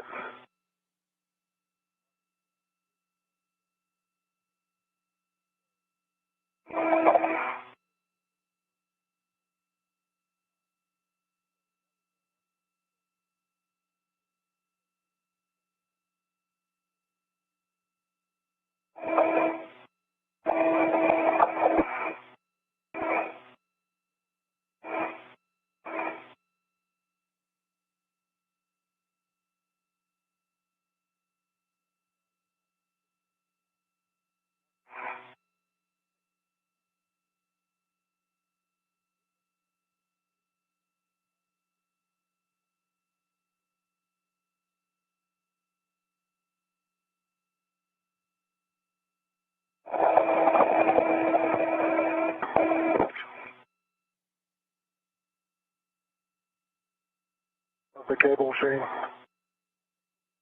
Just moving this wire tie again, and then I'll tap this one down and we'll be good to go.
Jenny, I have a Shane's PGT with the 5/8 12-inch Volvo socket on handrail 0013 on the tower, and I'll go ahead and retrieve my rod from that PGT.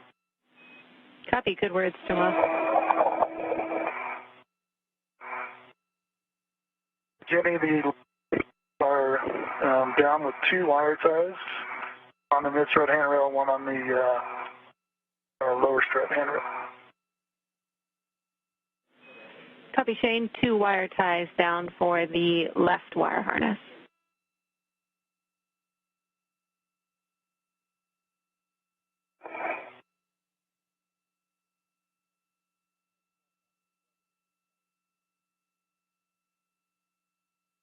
Do a little cleanup here before I head back. Shane, before we do anything else, heading back inboard, we want you to check that the soft capture features are armed and down.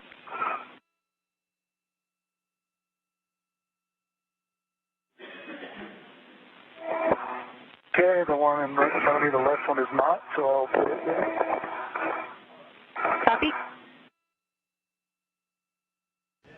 Shane Kimbrough at the base of the P6 solar arrays that were delivered to the International Space Station. Just a little bit of sticking up. The first set of solar arrays to arrive at the station back in December of 2000 on the STS-97 mission aboard the shuttle Endeavour. Verified that the strut MLI is clear for IROSA install.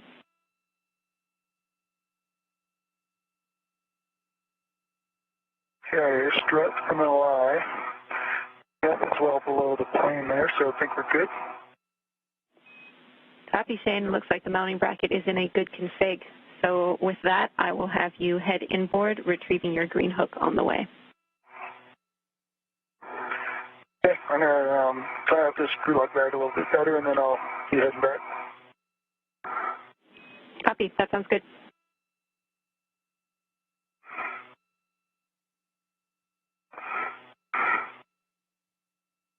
And then you have my PGT on the 9-mean workstation, and Shane's PGT on the handrail to the right. Copy, Tomas. That's a good config. I'll take a glove inspection and a hap check. Okay, gloves are good, no change, absolutely no damage whatsoever, and the hap is dry. Copy, no change to your gloves and a dry hap. You can move on to SSRMS setup steps, which has you first translating to the starboard seat of cart. Copy, AOR translating to the starboard seat of cart. 1 hour, 46 minutes into the spacewalk, Pesquet has released these two bolts holding the IROSA solar array that he is just behind on its flight support equipment structure. Two bolts that he used a pistol grip tool to release. Next up for Pesquet will be the setup of an articulating portable foot restraint at the end of the Canadarm2 robotic arm as the International Space Station passes just over the capital of Canada, Ottawa. Copy, Shane. It looks like you'll have time here, Shane, because I'm not in the APFR yet. No worries. Long ride.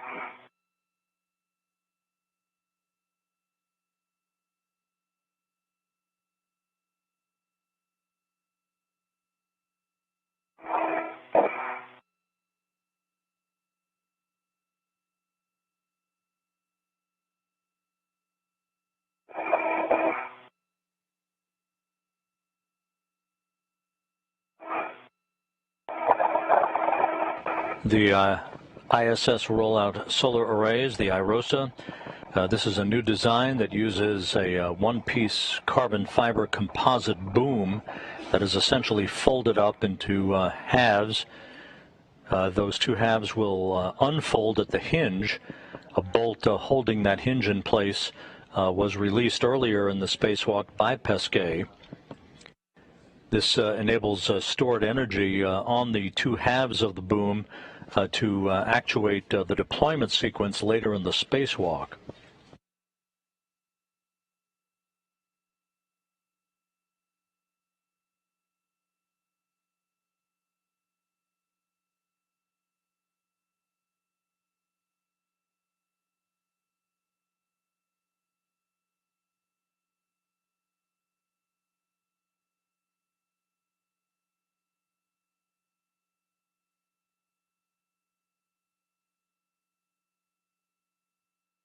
Jenny, on met de SIDA-kaart.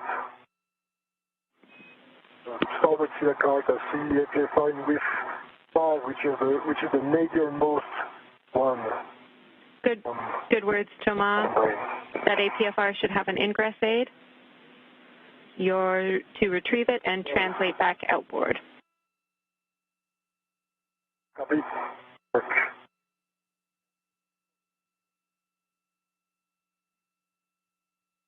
Pesquet again about to set up a portable foot restraint at the end of the Canadarm2 robotic arm that will be operated inside of a robotic workstation by Megan MacArthur.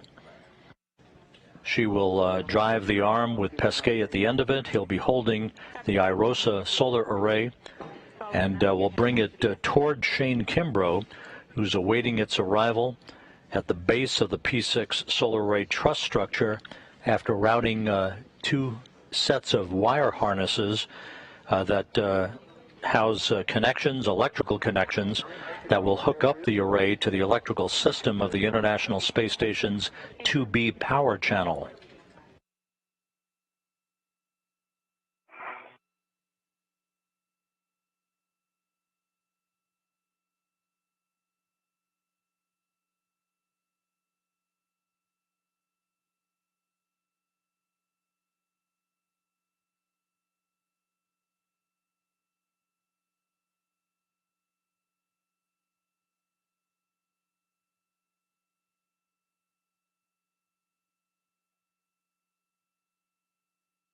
Okay, I have my BRT route on the APFR tether point. Copy, Thomas.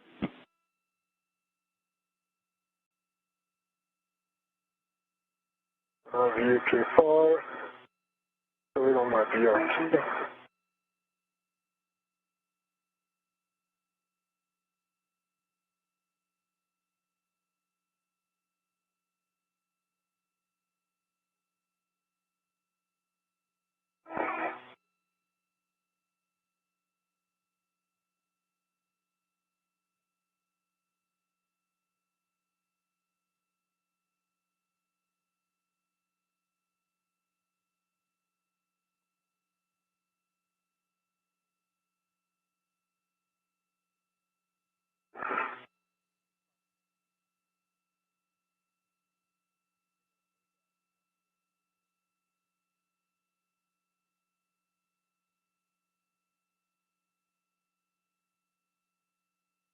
Okay, J5 on my BRT, and I'm making my way back to the FSE.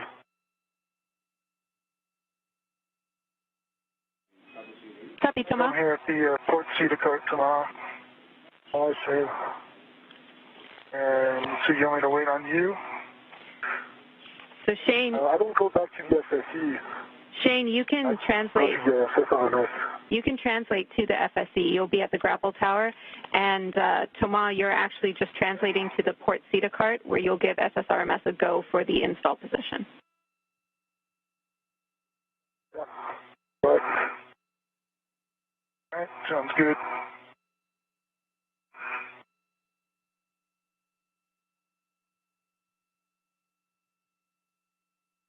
Okay, I'm on the FSE. Copy, Shane.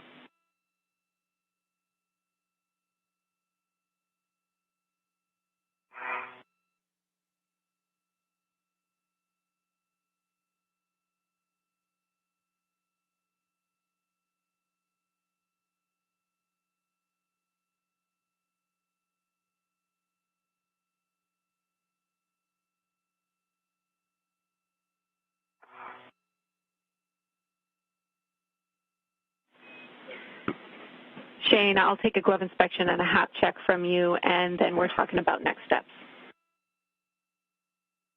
Okay.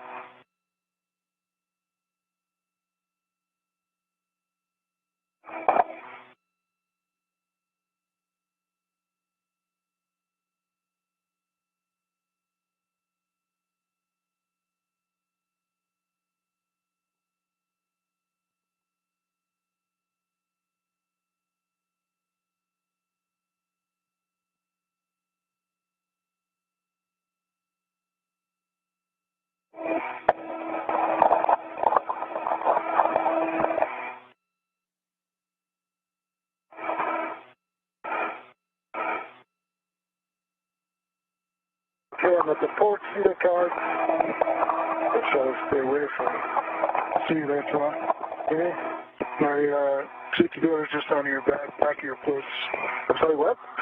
My safety tether's on the back of your plus, but you're okay right now.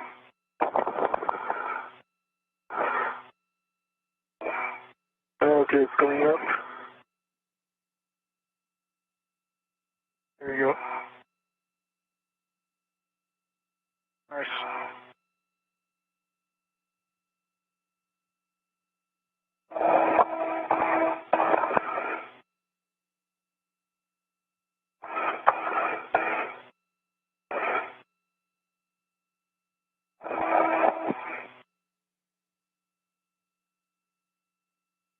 Okay.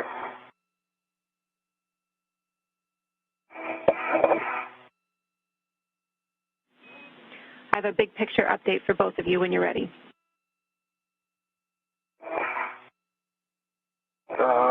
Ready? Ready? Okay, so the next steps for tomorrow are going to be to configure the arm. That means that we have about 20 to 30 minutes before we're ready for release from the SSE, which, Shane, are going to be your next steps per the nominal timeline. So we're polling you two on how you would feel about get-aheads on the R bolts on the lower IROSA for Shane at this time, while Thomas, you push with the arm reconfig and the nominal R bolts for the upper IROSA. And Jenny, is it something that we can break out at any point and leave the IROSA in whichever intermediate configuration we're in, or do we have to get to a certain point with those get-aheads? We can break out from those R bolts at any time.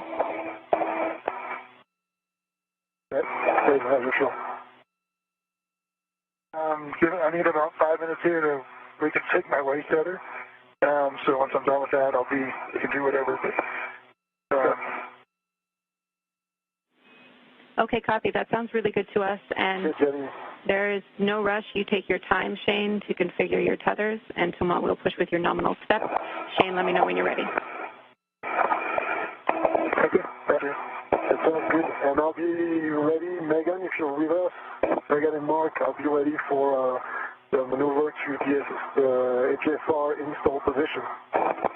Okay, Thomas, Megan's ready as well. This public position would be 50 centimeters station zenith. Do I understand correctly that you're go for GCA, or should we wait for other count? No, go for GCA, and I think Shane is happy to come here for now. Okay, let's start GCA.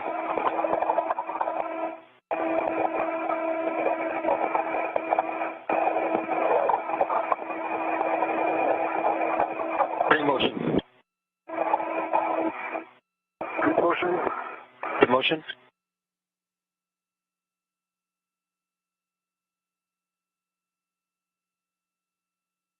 Centimeters to publish.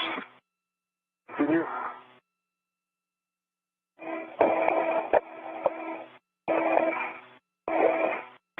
Centimeters. Continue motion. 5. You can stop motion.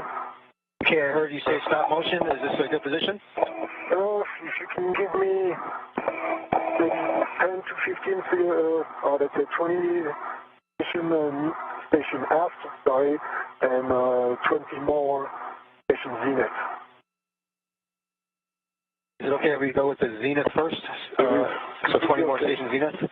Yeah, 20 more zenith is fine. Starting motion.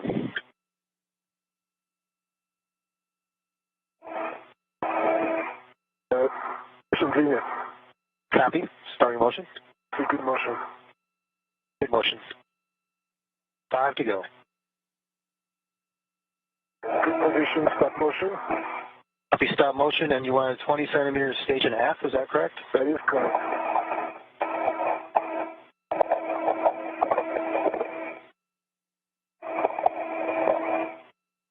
Motion.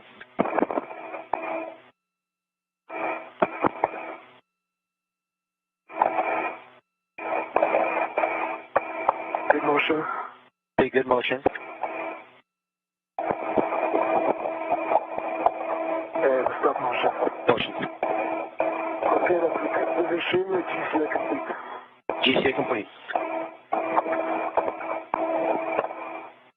Brakes are on, go for APFR install. Copy, go for APFR install. Thomas, we understand brakes on.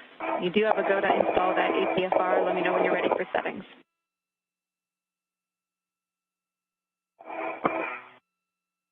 Copy, go to install the APFR. And 5 minutes for settings.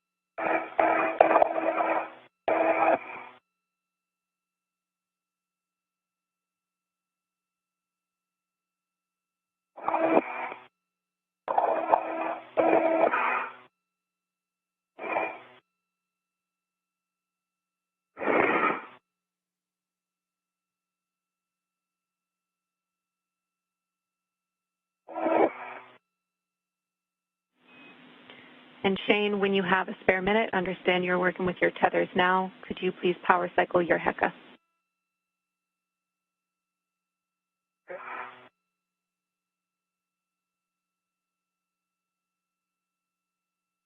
I got a green light now.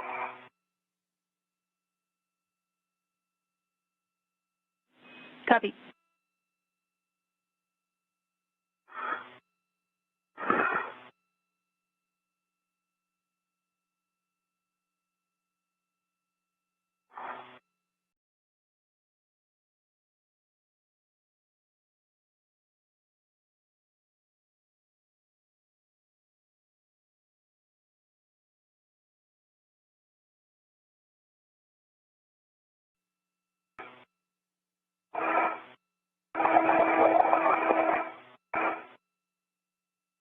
And Jenny, I'm ready for settings on the APFR. Looking for an install, clocking of 12. Can you give me the left?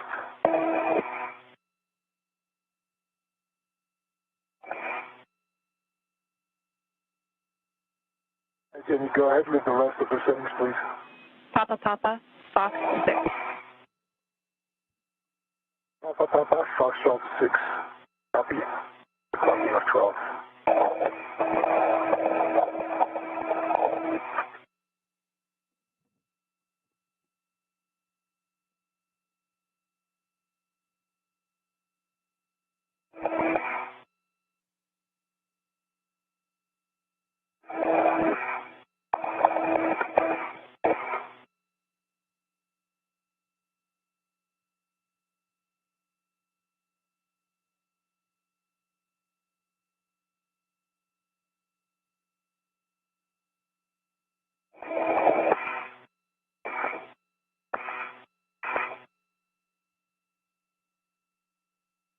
Okay, Jenny, I have 12. Papa, Papa, Foxtrot 6. And, sorry, I have Papa, Papa, Foxtrot 6. I'm going to go ahead and install with a clocking of 12. Copy, good words.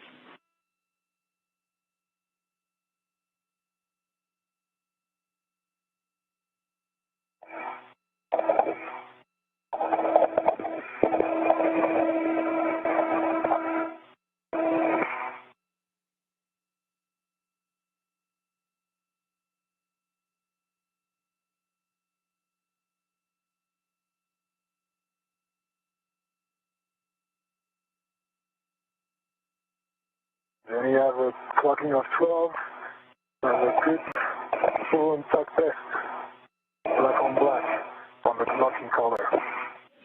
Copy, those are good checks, and let's ensure the pitch knob is popped out.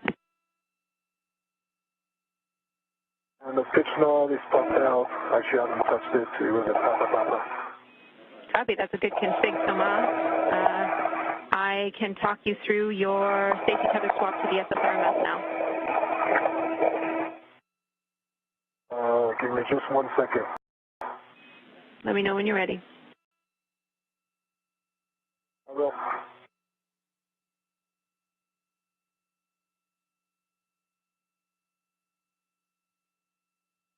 Hey, Jenny, I got my tether stuff figured out, so what the timing looks like. Copy, Shane. The timing still looks good, so I'll get a glove inspection and a HAP check from you, and then I have your first get-ahead words ready.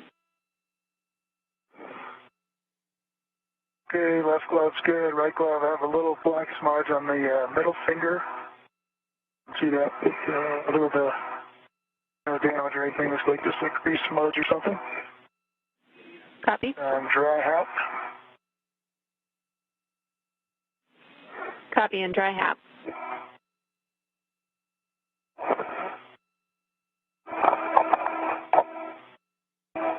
And Jenny, I'm ready for your search tether swap words on the SFRMS. Copy, Thomas. First, you'll lock your green tether reel and check your green hook is locked.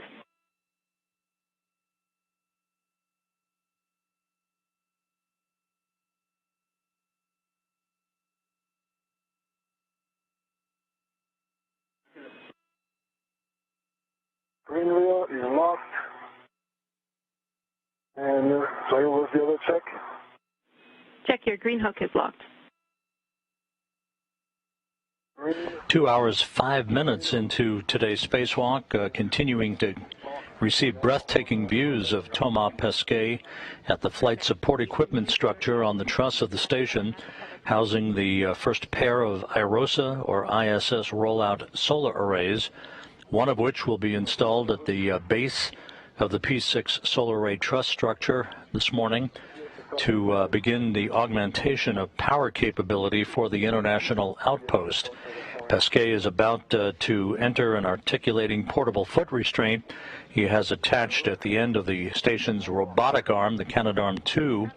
That will be operated by astronaut Megan MacArthur, who will transport Pesquet and the first of the two solar arrays over to Shane Kimbrough at the P6 Truss to begin the installation of that array at the mast canister worksite location at the base of P6.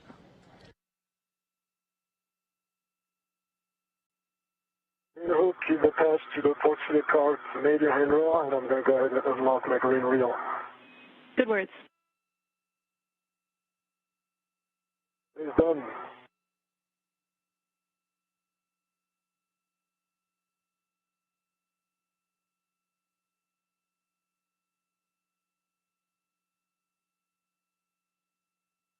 You got a good eye on me there, Tamar, looking good.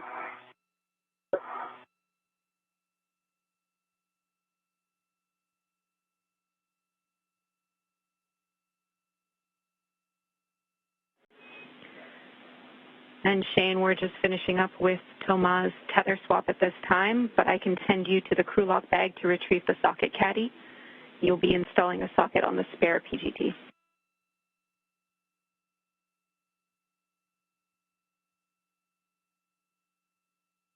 All right, that sounds like a lot.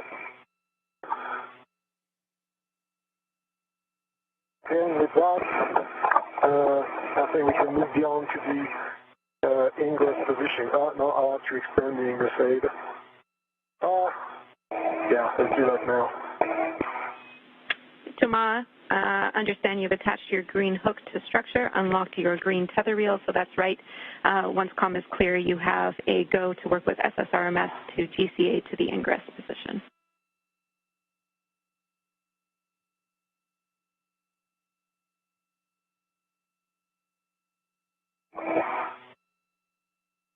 Copy. And Mark, are you with me?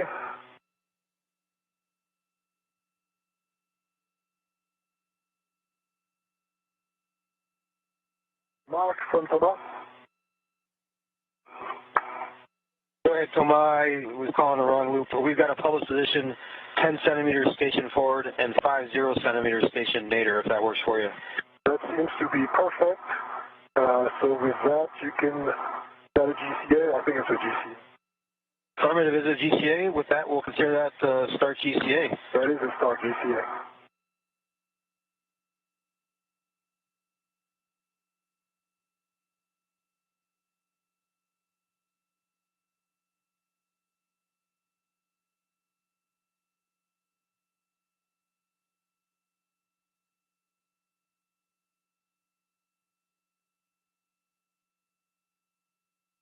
Starting motion, first motion is 10 centimeters station forward. Sounds good. That's a good motion. That's a good motion.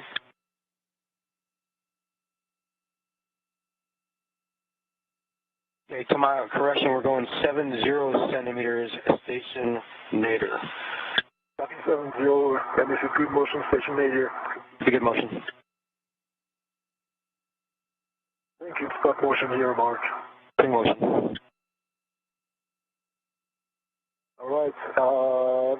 Looks like I can enter the HFR from here without too many problems, so I'll call that GCA complete. Copy, GCA complete. Brakes are on, go for APFR ingress. Copy, brakes are on, go for APFR ingress. Understand brakes. Jenny to Shane, hey, Understand brakes on. Thomas, I'm going to get you to attach your waist tether to the APFR, and then you are go for ingress. And Shane, I'm back with you. You're installing the 7/16 6-inch wobble on the spare PGT.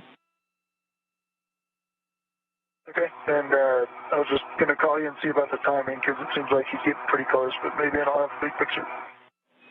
Yeah, so big picture, I can fill you in there. We still have a couple of arm motions and also those bolts which require 245 turns. So those will take a couple minutes each.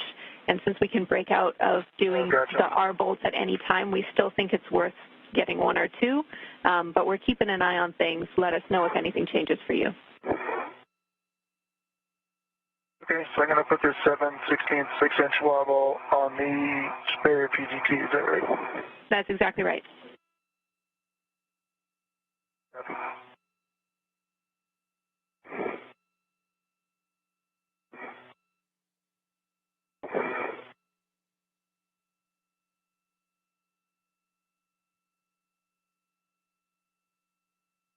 Okay, so it looks like both heels are in.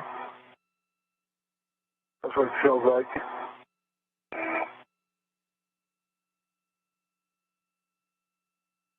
Now if I waste that on the SSRMS, Jenny. Copy. And if your tools and tethers are clear and your ingress aid is stowed, you can maneuver to the back off position. My ingress aid is stowed, screws and tethers are cleared. There's a Shane set tether here, but I'll try to keep it out of the way. And Shane, I don't know if you have a visual. I don't know. I can be there in just a minute if I break it address. Just to have a look that your set status is clear and everything's looking good.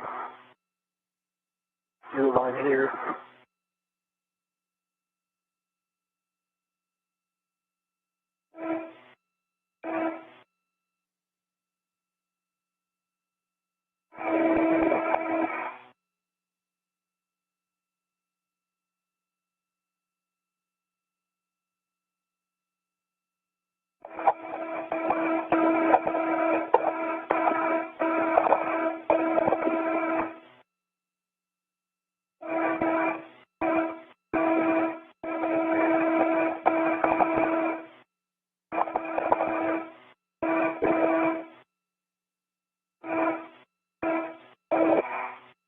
Make it full test on the 7/16 on the spare PCT. Copy, looking for a good pull test. Full test is good. Copy, Shane, good pull test.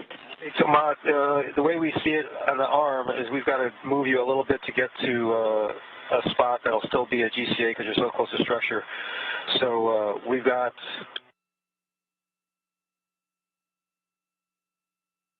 about 30 centimeters to do as a GCA, and then after that we'll just do a manual back-off maneuver. Okay, that sounds good, and I would be nadir, right? That GCA. Affirmative.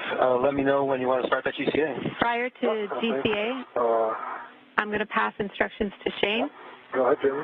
Thank you, Shane. You're going to be working near stanchion Bravo, which is inboard and zenith, and we're going to be releasing R5.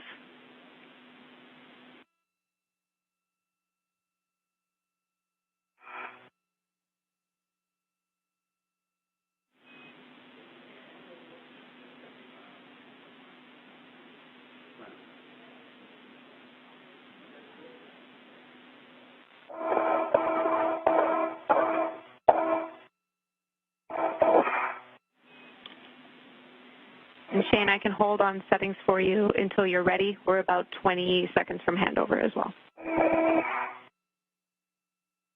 Yeah, just hold off. Okay. And but during the handover, I think we can start the GCA, or Mark, if you agree. We agree, and we're starting that GCA, 30 centimeter station nadir. Copy. 30 centimeter station nadir.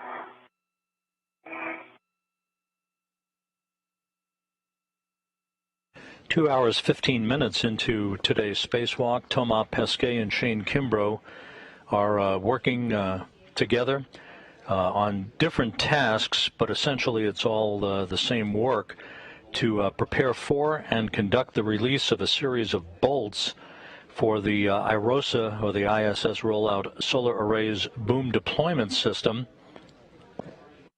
and a launch restraint that is holding the boom in place on the flight support equipment pallet, if you will, that the arrays were carried up on during launch 2 weeks ago on the SpaceX Cargo Dragon vehicle.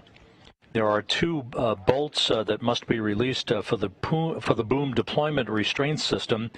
There is an additional pair of bolts that release an outer deployment restraint capability.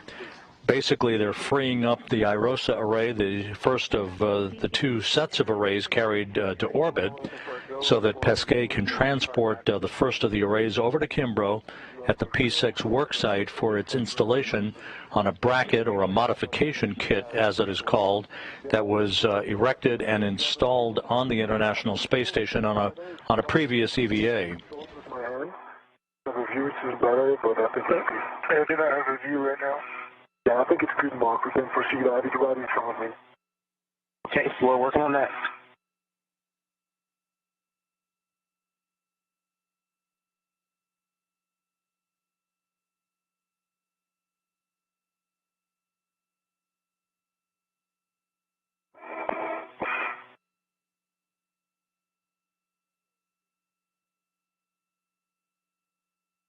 And we're starting motion, Thomas. Come on, away from the station.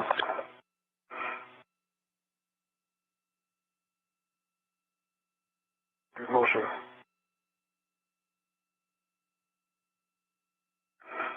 And just a reminder, this is not a GCA, so the comm is still open. We agree. Shane, let me know when you're ready for PGT settings.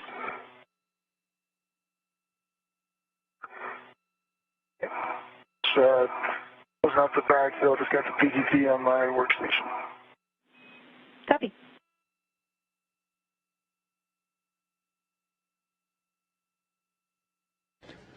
Inside the International Space Station, NASA astronaut Mark Vande Hei has joined Megan MacArthur at the robotics workstation. MacArthur is the prime crew member to maneuver Pesquet from the flight support equipment housing the solar array over to the worksite at the P6 Truss, where Kimbrough is conducting some advance work for Sunday's second spacewalk in this series, in which the second of the two ISS rollout solar arrays will be removed from its flight support equipment and maneuvered to the other side of the P6 truss to hook up to the 4B power channel. Today's work involves hooking up the first of the two solar arrays to the 2B power channel on the P6 truss.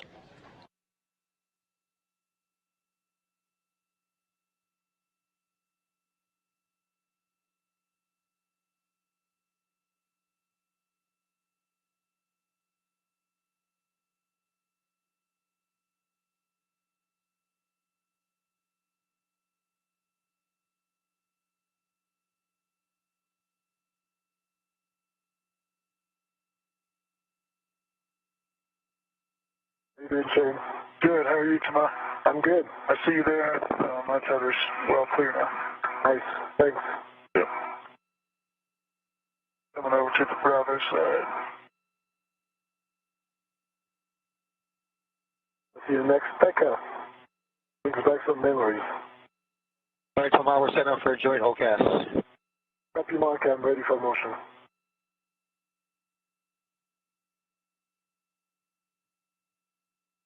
Okay, Jenny, direct me to R5, please. Copy. R5 is at stanchion Bravo on the root beam close to the FSE.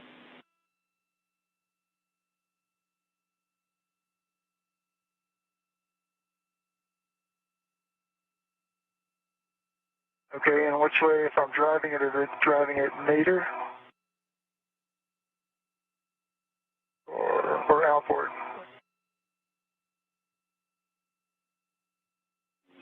The bolt should be pointing toward you, Shane.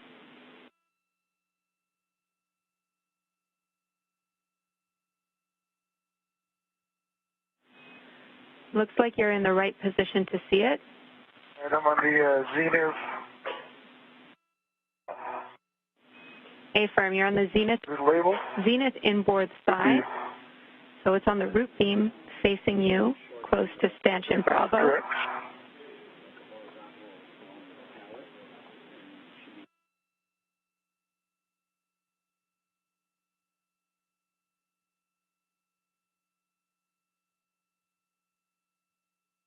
Okay, Tama, we're ready for motion. It's going to be about a 2-minute joint HOCAS to the nadir back off. I am ready for motion, Mark. Thanks for the heads up.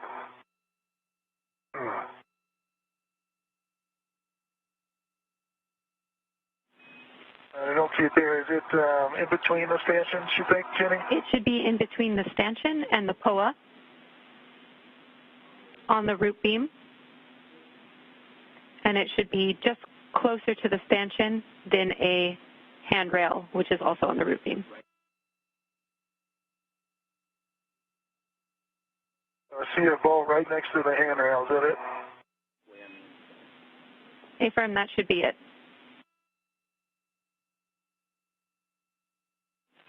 Copy. And that should be BRT setup. that should be labeled, Shane, if you can get eyes on it.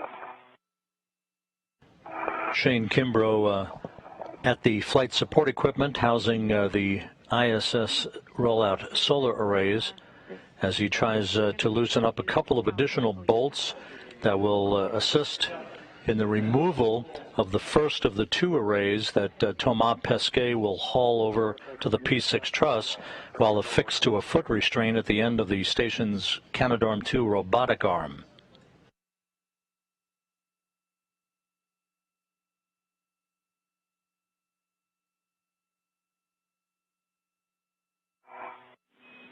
A 2-minute heads up for you guys. We're headed toward a night pass.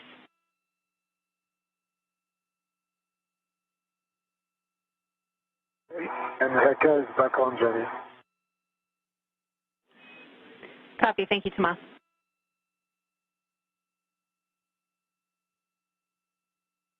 Okay, Jenny, I'm ready for settings.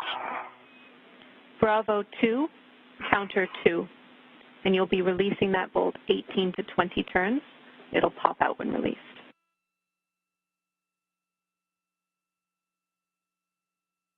Bravo 2, counter 2, sets, and 18 to 20 turns, it should pop out. Affirm. Those are good words. We'll also be checking for a release indicator ring. Okay. Shooting access in there is going to be different. Yeah.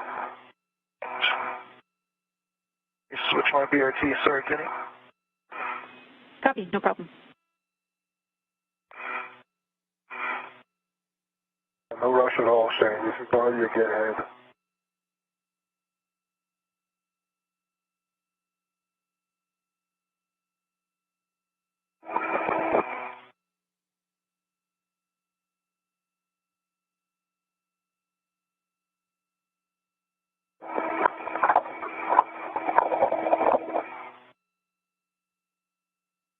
All right, so our next step will be a GCA to published. The published gives you 75 centimeters, which is body in, 75 centimeters body in. Does that work for you? Works fine for me, Mark. Okay, I'll wait for your command to start that GCA. Okay, you can start GCA. Okay, starting GCA.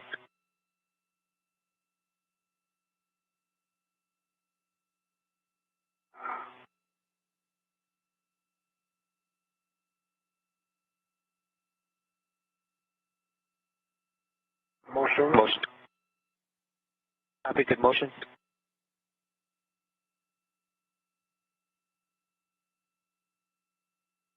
Continue. Continuing. 50 centimeters to go. Copy 50.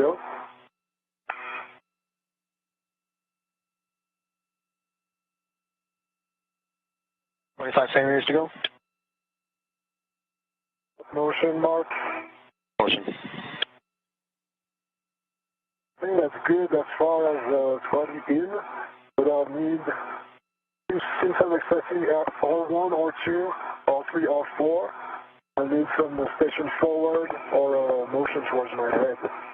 You're good? Oh. Okay, Tomas, we copy. Continue the GCA. Body up. How far? Copy, and I'm stand by. Jenny, you confirm I'm starting by R1? Checking. Affirm, you will be starting with R1, followed by R2. Okay, because I'm actually now in a good position for R3 and R4, but I'll go ahead and GCA 50 centimeter head direction for R1. Well, was that 15 or 50? 50 is really good clarification mark. 50 centimeter motion body up. Break, Tomas. Stand by, Mark. Tomas, stand by on the GCA. You can also do R3 and R4 if you're in a better position for those now. Save the GCA. I'm actually in a good position to do this. So with that, Mark, I'll call GCA complete for now. Copy, GCA complete. The reference by Spacewalk communicator Jenny Seide of R1, 2, 3, and 4 refer to a quartet of bolts that are associated with the boom deployment restraints holding the ISS rollout solar array in place during the launch phase, which now must be loosened to enable the boom itself to unfold from its folded position, and then for the array ultimately to unfurl to its distance of about 60 feet later in the spacewalk today.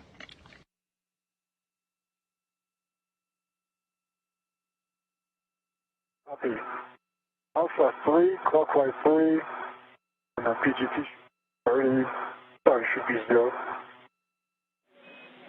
Good words. Jenny, I can't reach that R5 with any position I've found so far. Copy, Shane. We're talking that. The POA blocks me here. You know, the POA blocks. Right. Jenny, I'm going to go ahead and start all 3. 245 turns, is that correct? 245? A-firm, 245 turns on R3. If you call out your turns, we'll keep it in sync with you in the ground. Okay.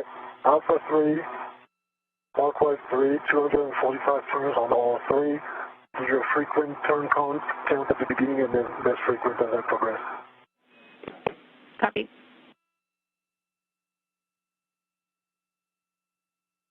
All right, 3, 4,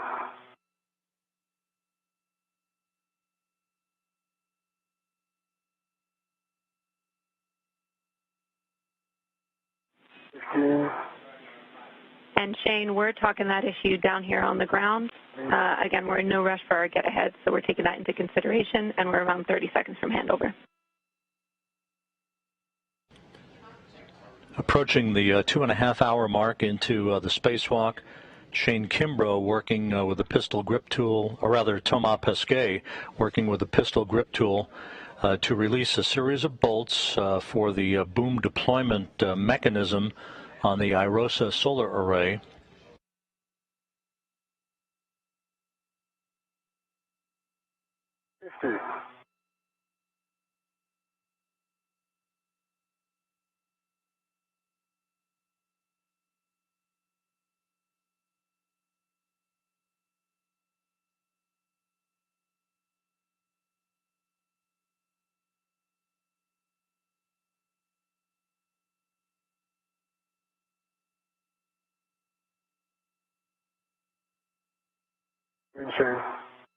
I'm good. I'm just hanging out. I can't access this bolt, so they're thinking about it.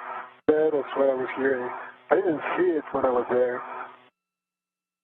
It's just too deep, and the power blocks me getting in there. You think we can get to it once the upper IROSA is gone?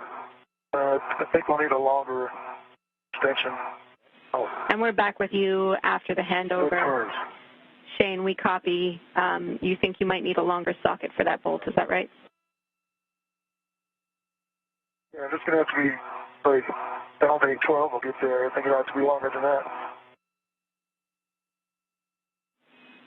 Okay, copy.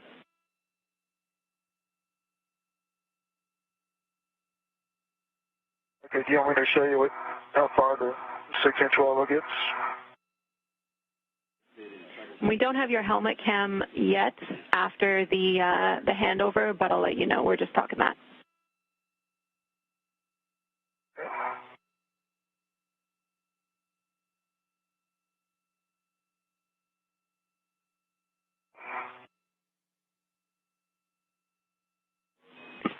50 turns. Copy, Thomas. Shane, we have your helmet cam back if you can show us. Yeah, I'm showing you now. It's probably 6 to 7 inches short, I think. I'm wedged in here against the power and the B side beam. Okay, copy, Shane. Thank you.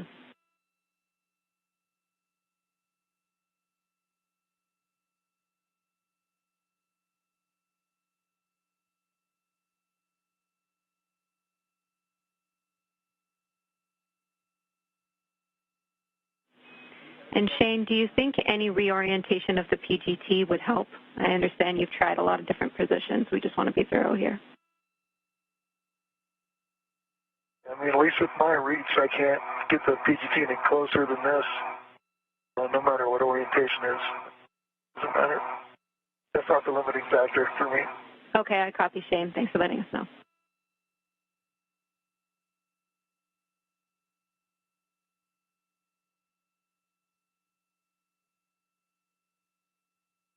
.30 turns, 230.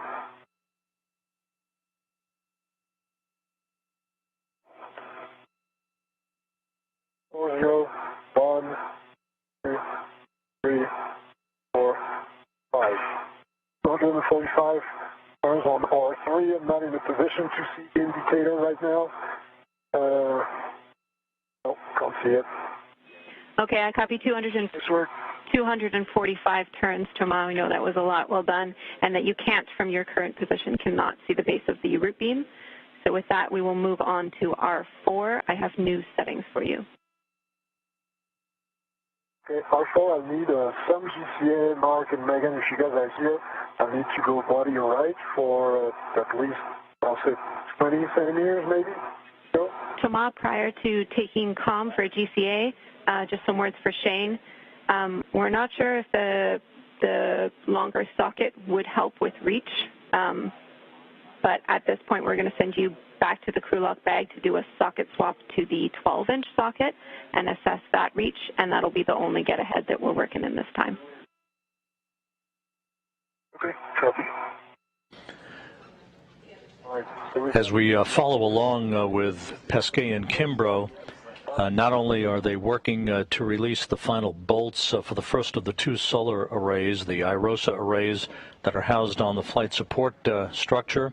On the truss of the station, there's a good view of the two arrays. The first pair launched on the SpaceX Cargo Dragon flight 2 weeks ago, but they have been working on some get-ahead work to try to loosen up bolts for Sunday's next spacewalk that will have the second of the two arrays released from that flight support equipment structure and mounted on the P6 Truss. I'm sorry, Tom, I didn't copy. Was that a stop GCA complete? Can we stop motion? Did you stop motion? Yes, stop motion. Okay, so GCA complete, thank you. GCA complete. All right, and I'm ready for settings on R4, Jenny. And brakes are on. And brakes are on, thank you, copy. Copy, brakes on. Your settings for R4 are alpha 3, counter 3. Alpha 3, counter 3. Affirm. And we'll verify Turn count. your, Right. oh, go ahead, your PG turn count to be 0. Affirm, we copy 0 on the turn count. You can release R4, 245 turns. We're following along with you. Alpha 3, counter 3, 245 turns. Coming now. Copy.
That's 50 turns.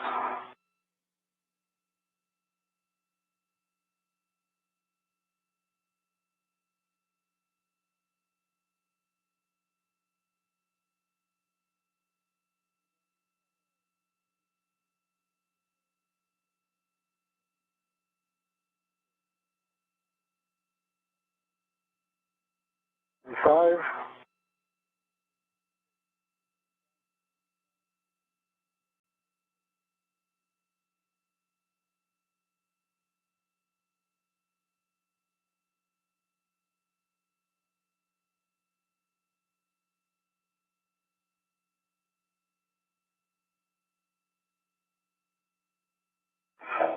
Hundred turns.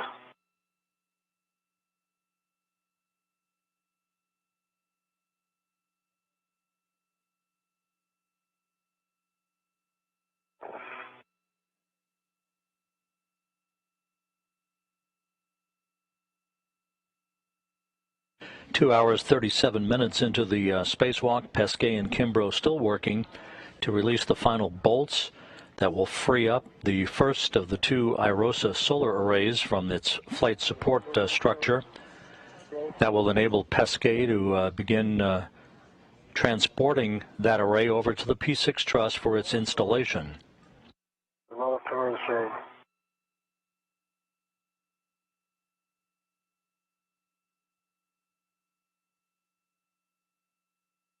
50.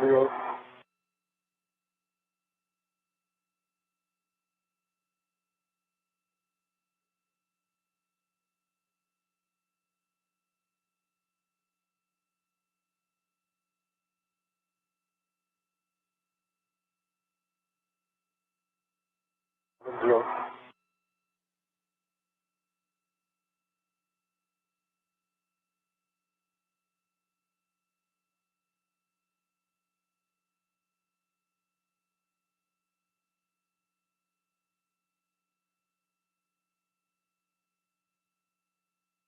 Nine zero.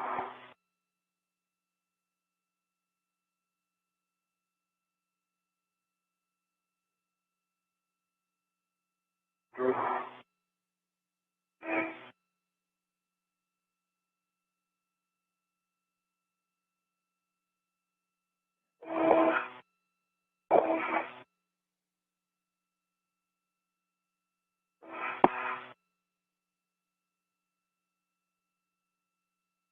Okay.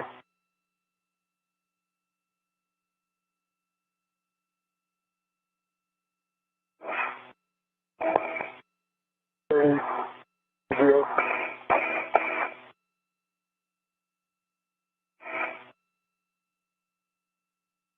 Full test on the 12-inch and the 6-inch on the socket, Caddy. 3, 4, 5, 45 turns on R4. Copy, 245 turns on R4, Thomas.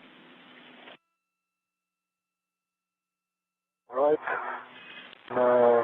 Shane, if you're good to the comms, I'll need some more GCA for R2 on R1. You got it. All right. Mark, you ready?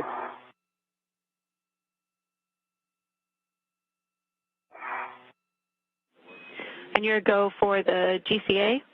We'll have Shane move back to the R5 socket or R5 bolt and test that socket for reach. Otherwise, you can GCA to R1 and R2. Until I was on the wrong loop again, I am ready for the GCA now that the comms have been used. Copy. And for that GCA, I'll need you to take me 40 centimeters, body up or station forward. Body up.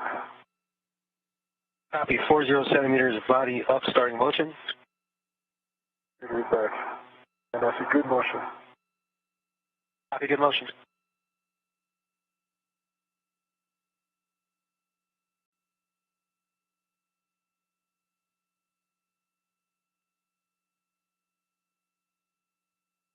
Stop motion. Stopping motion. That's a good position. GCA complete for R2. Copy, GCA complete. Brakes are on. Copy, brakes on. Understand. Jenny, do you have settings for me for R2? A-firm, your settings for R2 are alpha 4, clockwise 2. Alpha 4, clockwise. Copy. A-firm, you'll be releasing R2, 10 to 13 turns, and the bolt will spring out when fully released. Copy. Alpha 4, clockwise 2, 10 to 13 turns, on 3 on R2. And for R2, standby, Thomas, it's alpha 4, counter 2. Alpha 4, counter 2, good catch. Alpha 4, counter 2, 10 to 13 turns. A-firm, 10 to 13 turns. Good work.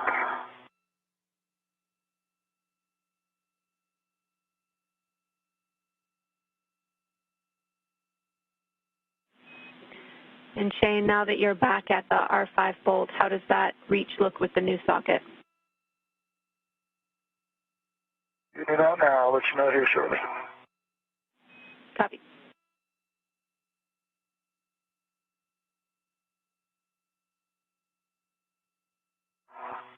Jenny, R2, popped out. Got 10 turns, R2.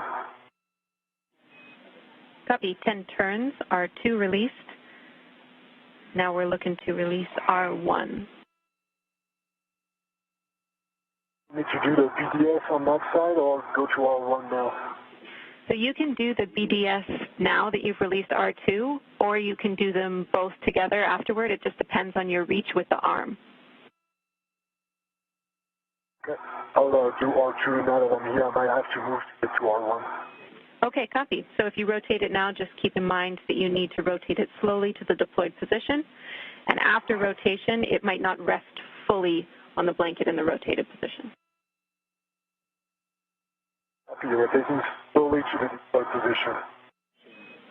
Good words. Jenny, I can barely get there, but I think once I get it on, I'll be able to turn it. Okay, copy, Shane. Stand along and give me a turn. We have time to do that bolt now. So your settings are Bravo 2, counter 2. That's it. You'll be releasing. Slowly but surely, Thomas Pesquet is rotating the boom deployment system handle. That will ultimately enable the array to be unfurled, and for the array itself, which is basically folded up in its two sections of the boom folded up in half, will enable the boom to unfurl at the point at which it is installed at the base of the P6 solar array truss. That looks like a great view for us. You're welcome to move on to R1.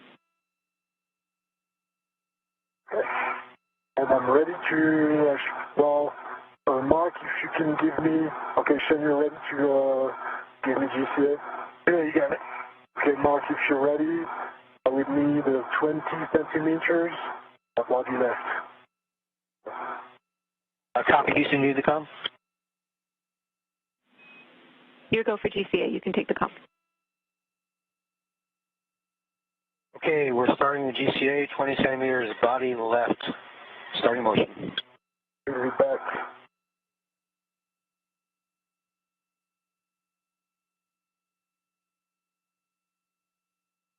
You have good motion? I got good motion. Good motion.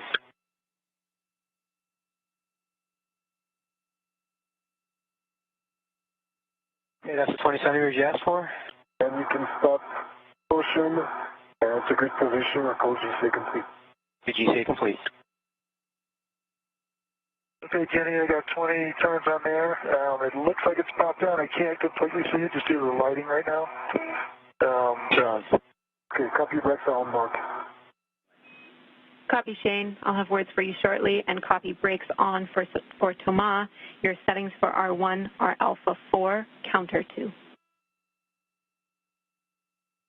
And Alpha 4, counterclockwise 2. A-firm, you'll be releasing R1 10 to 13 turns, and the bolt will spring out when released. 13 turns, and the bolt will spring out. It'll work.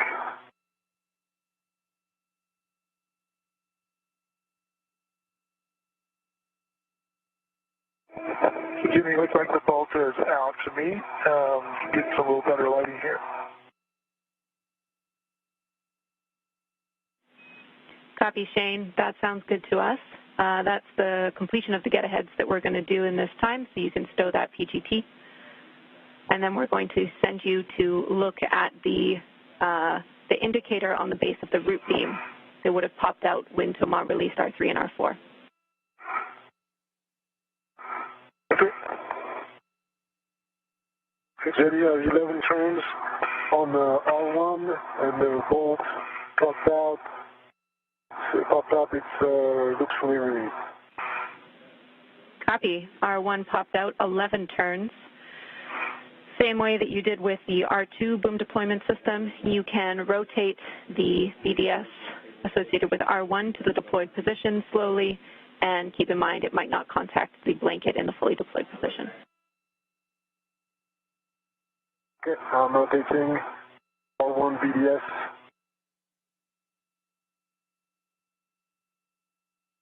Jenny, where would you like me to go? Checking.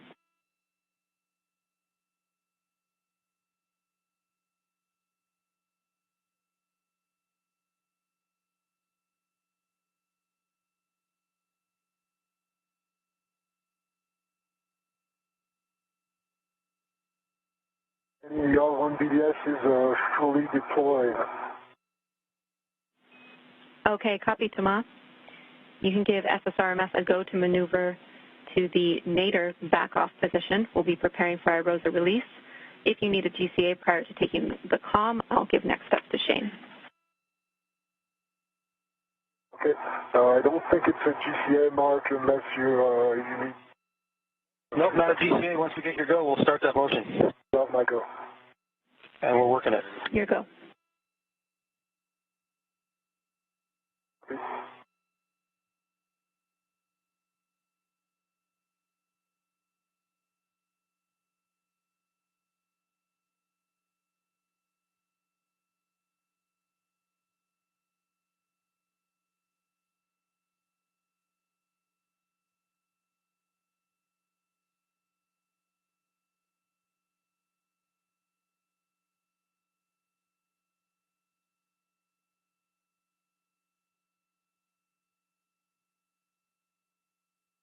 Motion.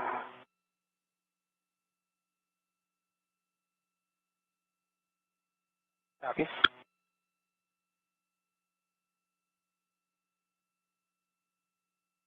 Two hours, 50 minutes into today's spacewalk by Thomas Pesquet and Shane Kimbrough. The bolts holding the first of the two ISS rollout solar arrays have been disengaged. The boom deployment system handles have been properly configured. You see Thomas Pesquet in this view with the red stripes on his suit at the end of the station's Canadian-built robotic arm in a foot restraint as we await the actual release of this solar array from its flight support equipment structure.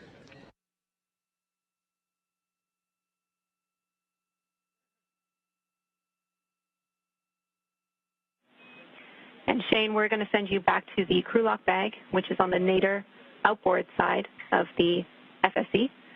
That should set you up well for the next steps at the crew lock bag, and you should also be able to get in a good position to look at the base of the root beam of the upper IROSA. Okay, and Jenny, I just got an audible warning. I got nothing on my DCM. It's blank. Copy of blank DCM. We're looking into it. Did you status it? What's that? Did you status? I can't see anything. It's blank. Like it's off. Yeah, but if you status it, it stays blank? Yes. Yeah.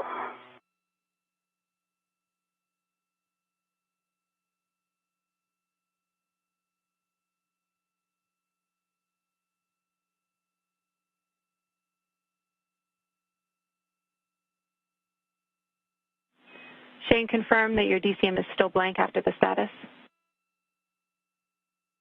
Correct. Copy. And looks like it's off. Contrast to max.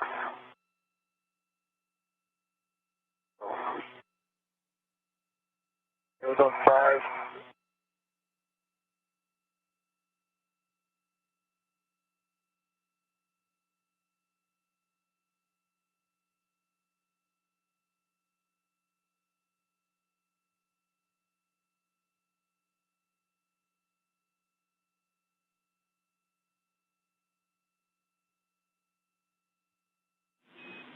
And Shane, whether you go forward or back on that switch on your DCM, it's the same result? That's affirmative. Copy.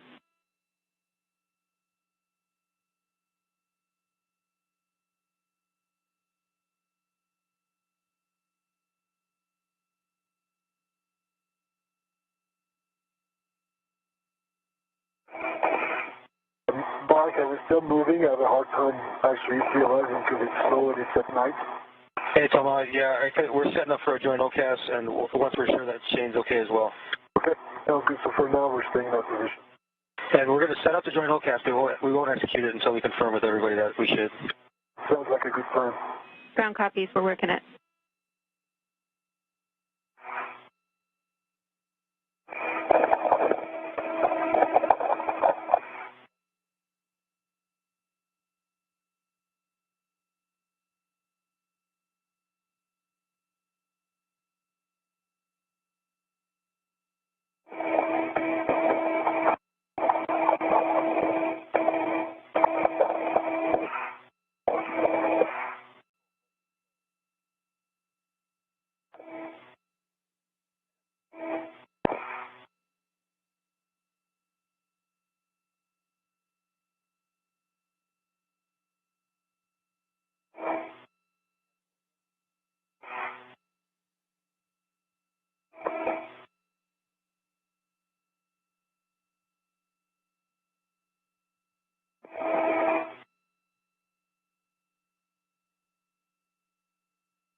Shane, can you check your display intensity knob, and turning it to the left should increase it.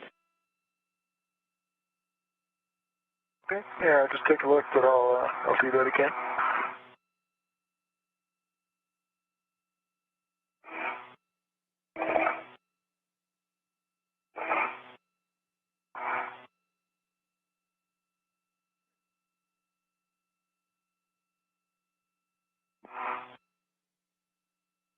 Okay, it's fully to the left and nothing. Copy, Shane.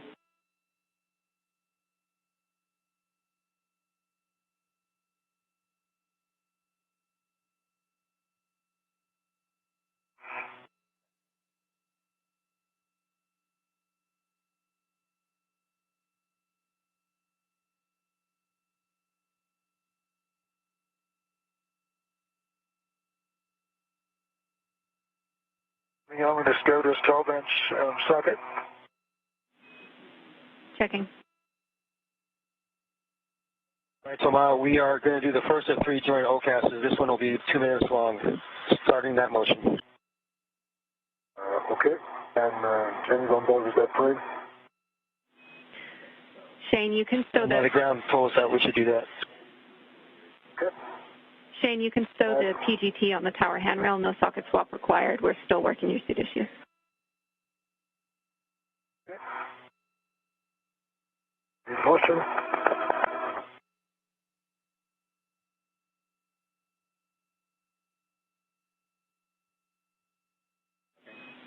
Additional words for you, Shane. We're going to put the socket back on the socket caddy while we're working this issue.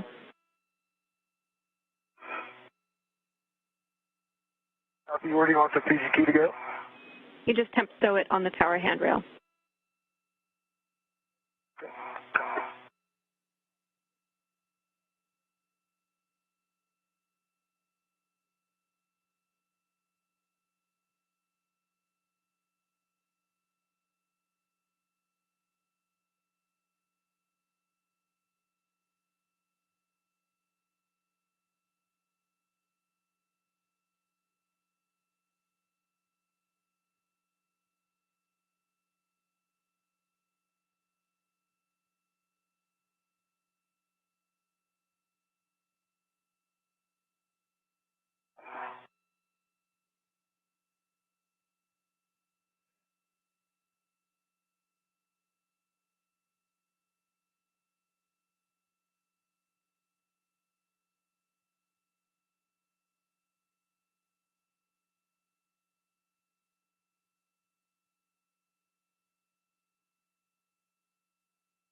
Now we're set up for the second of 3 joint passes.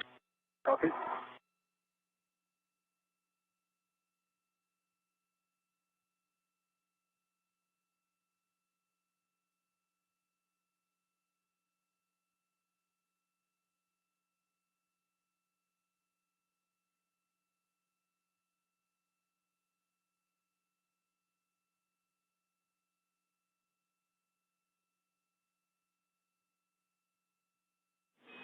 And Shane, just checking in with you. We're still talking about that suit issue. Hopefully we have words for you shortly.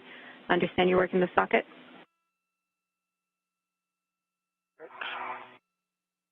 Got the PGTs on the handrail and working the socket now. So while we're starting that second of 3 joint passes, this one is 3 minutes. Copy. I'm ready. This is Mission Control Houston approaching the 3-hour mark into today's spacewalk. The view of Thomas Pesquet in a foot restraint at the end of the Canadarm2 robotic arm as he is poised to begin the extraction of the IROSA roll-up solar array from its flight support structure. However, a couple of data dropouts have been noticed in Shane Kimbrough's extravehicular mobility unit suit associated with his sublimator, which provides cooling for the suit, and the display control module that provides him with an observation capability for the data that the suit is producing. This may only be instrumentation at this point, but we're double checking to make sure that there's no issue that would prevent the array itself from being extracted from its flight support equipment. How are you doing, Tomas? I'm doing good. Passing right overhead from you. Yeah, cool.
Shannon, Tomas, I have a big picture update for both of you. We are not committing to releasing IROSA from the FSD at this time until we have a really strong lock on exactly what is happening with your suit, Shane. So we're working that problem still down here. Just so you know, the next steps would be getting Tomas into position to release the IROSA, and we're not going to move ahead with that until we know exactly what's going on. Okay, that sounds good, Jenny, and let's post it. Copy all.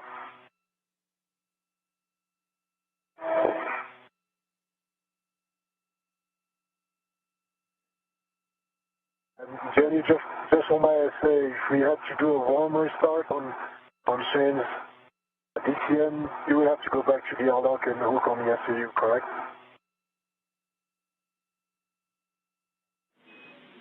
We're talking about that now, actually. I'll be able to let you know soon. Yeah, sounds good. Spacewalk communicator Jenny Seide here in Mission Control, providing the two spacewalkers the big picture as we are at the point of releasing the IROSA solar array, but it is contingent on the flight control team being comfortable with the condition of Shane Kimbrough's suit and his ability to read data from his display control module, which is essentially a menu of suit system status that he has access to right in front of him to be able to monitor the condition of his suit, just as the flight control team here in Mission Control can monitor all of the systems for both Kimbrough's suit and Thomas Pesquet's suit.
Well, we just finished that last joint OCAS. We are setting up for the next motion, which would be a GCA, but we'll talk about that in a moment. It sounds good, and I'm right overhead the IROSA, and yeah, for your words on the GCA.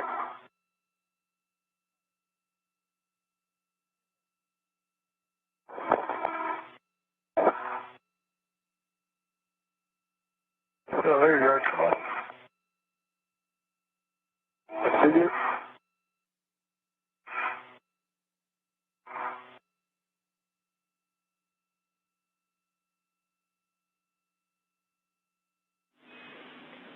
Hi, Shane and Tama. I have next steps and an answer for you on the suit for now, Shane.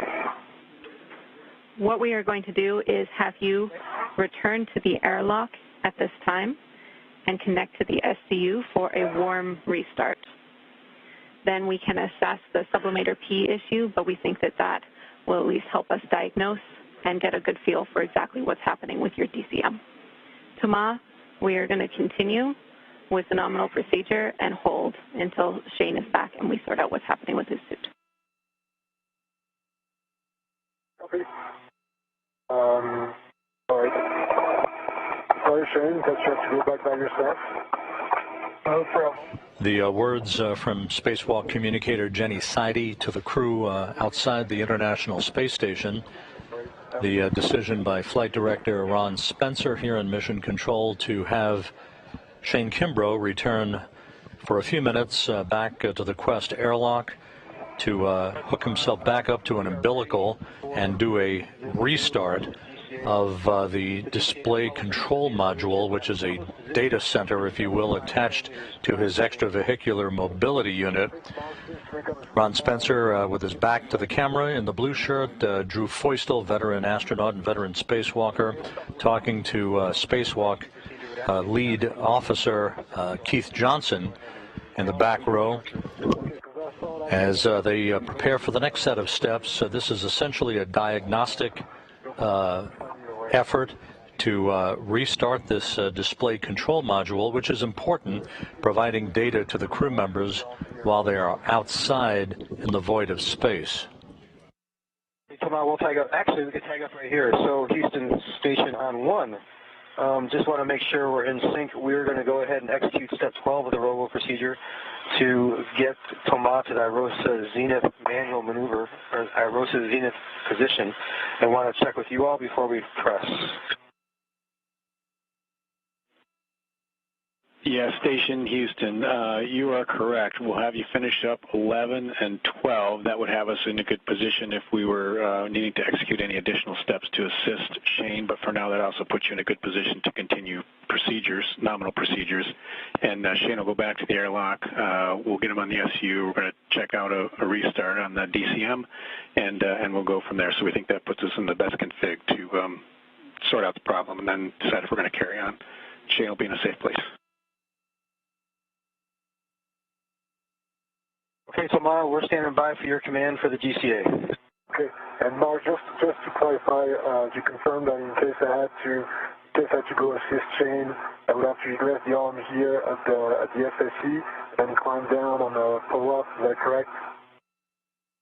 Or climb down on a cedar cart? You would provide this GCA and then egress the APFR in order to assist EV2. Because there's really not that many good handrails for me to egress at the SSC. I mean, in that space that I'm on. I think it's doable, but I think better egress would be at a cedar cart before we started all this. But okay, now that we're here, I'm ready for GCA to the SSC. We copy all, and we understand we're putting ourselves in the best position. Copy your comments about the necessity to get off the arm if we are in that case, Toma. I just want to remind Shane, again, heading back to the airlock, about that adjustable, which is on the thermal cover that he's going to have to remove in order to get back in there and connect to the SCU. Thanks, Jenny. This is Mission Control Houston. The big picture here is that Shane Kimbrough is in absolutely no danger whatsoever. He is fine out there, just simply making his way back to the Quest airlock, to the crew lock section. We'll hook his suit back up to an umbilical and do a restart of the display control module, which is a data center, if you will, providing information to him while he's outside of the International Space Station on the condition of suit systems.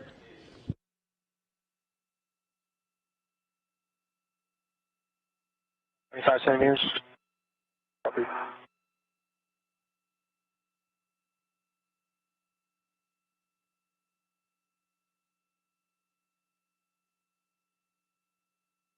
Ten.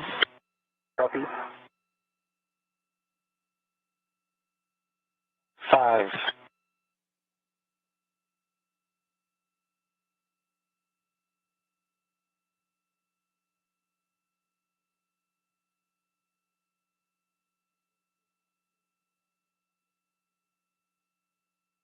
And I think it's a good motion if you stop the motion and call it GCA complete. So done, that's the position. Copy GCA complete. Brakes are on. Brakes are on. Copy GCA complete. At this time, Thomas will get you to standby.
All right, tomorrow I'm getting to the seat of spur. Okay.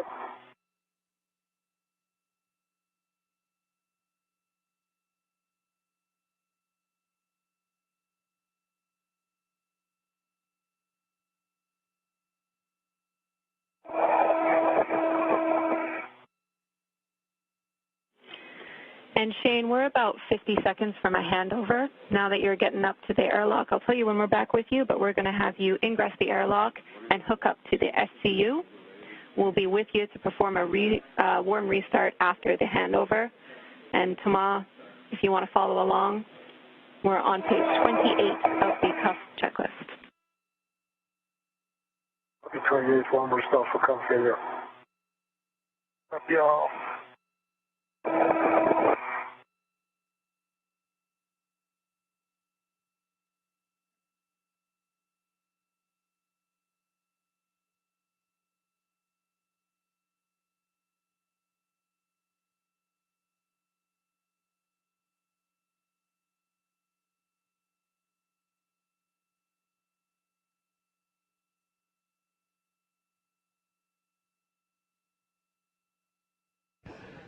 This is Mission Control Houston, 3 hours, 13 minutes into today's spacewalk by Pesquet and Kimbrough. We've temporarily lost our downlink from the International Space Station as we hand over between satellites on the Tracking and Data Relay Satellite System. Shane Kimbrough is almost back at the Quest airlock, where he will enter the crew lock section, put his suit on an umbilical, and do what is called a hot restart of his display control module. This is essentially a data box on the suit that provides suit data for him and other spacewalking crew members while they're outside of the International Space Station. There were some intermittent dropouts of data, and we want to make sure that that suit is providing cohesive and continuous data for the crew member outside before we press ahead with Pesquet removing the IROSA solar array from its flight support equipment located on the truss of the station. All of the bolts have been released for that IROSA array. The next step, assuming everything goes as planned with the restart of this display control module, would have Pesquet removing the array from the flight support equipment and moving it at the end of the station's robotic arm over to the P6 Truss, where he and Kimbrough would then work in concert with one another to install it at the base of the P6 solar array.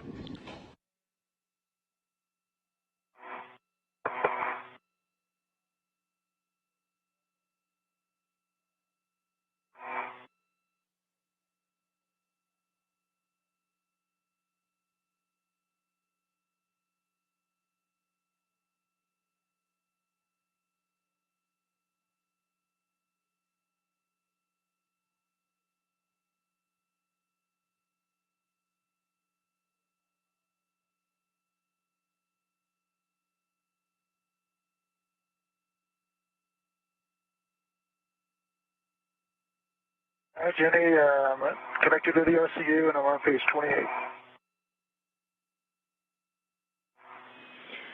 Okay, copy, Shane. So we're going to perform a warm restart now that you have that cuff checklist page open. And again, that's page 28 for Thomas to follow along. You will not be performing that cuff checklist. I'll be talking you through it. In a warm restart for COM failure, I'll lead you through the following steps, which will be step 4.3 to the end of the page to reset your DCM display. If you unexpectedly lose COM or encounter any issues, you can use the cuff checklist to complete the response.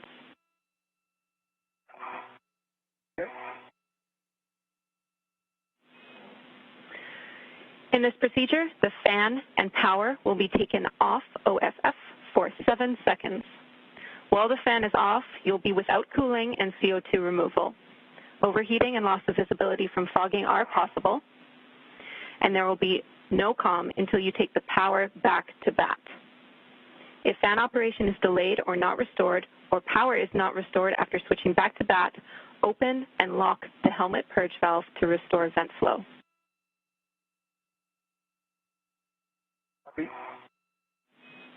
Okay. Take a moment to confirm power and fan switch access. The specific actions will be to switch fan off, OFF, switch power to SCU, wait 7 seconds, switch power back to BAT, and switch fan back to on. When complete with the warm restart actions, all switches will be toward you. Okay, copy, Jenny. I'm going to go in this order. It'll be, I'm not doing it now, but I'm talking through it. Fan off, power to SCU, wait 7 seconds, and then power back to BAT, and fan on. Copy. That's correct.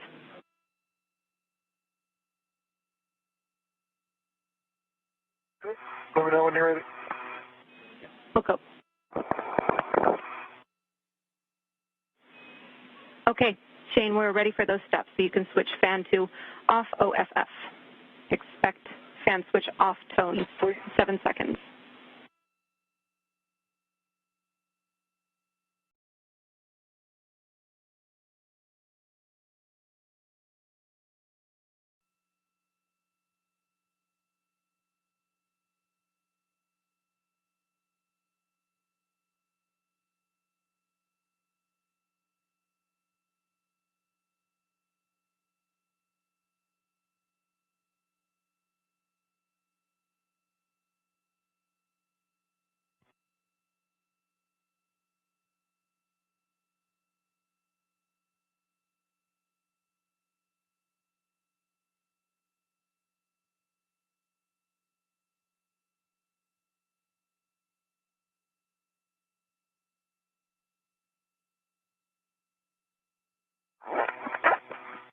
Okay, Jenny, hopefully I'm back with you.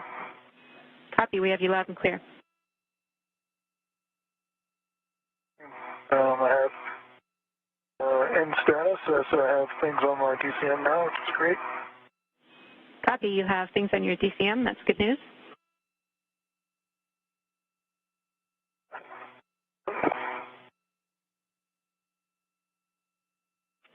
And Shane, we're just talking the other issue you had, the sublimator P issue.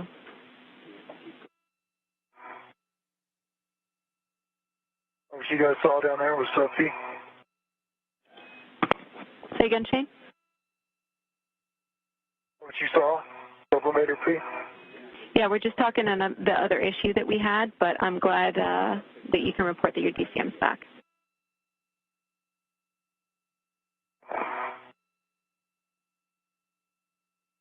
Can you talk to me about the sublimator P, because I obviously didn't see it. That's what I got.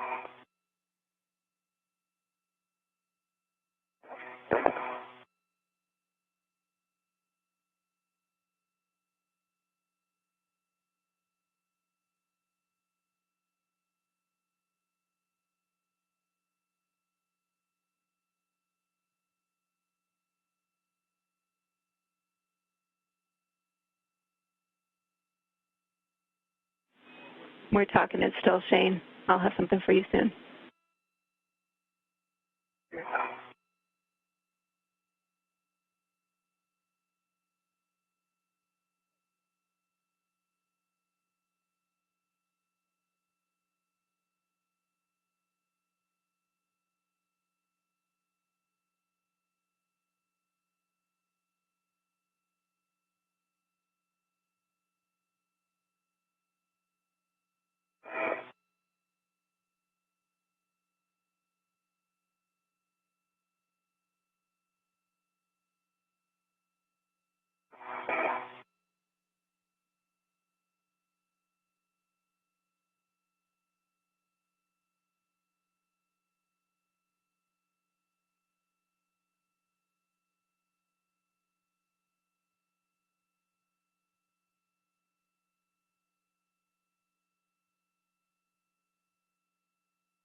This is Mission Control Houston, 3 hours, 22 minutes into the spacewalk.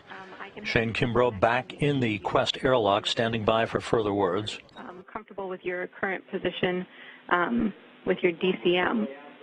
We did see a spike in sublimator pressure.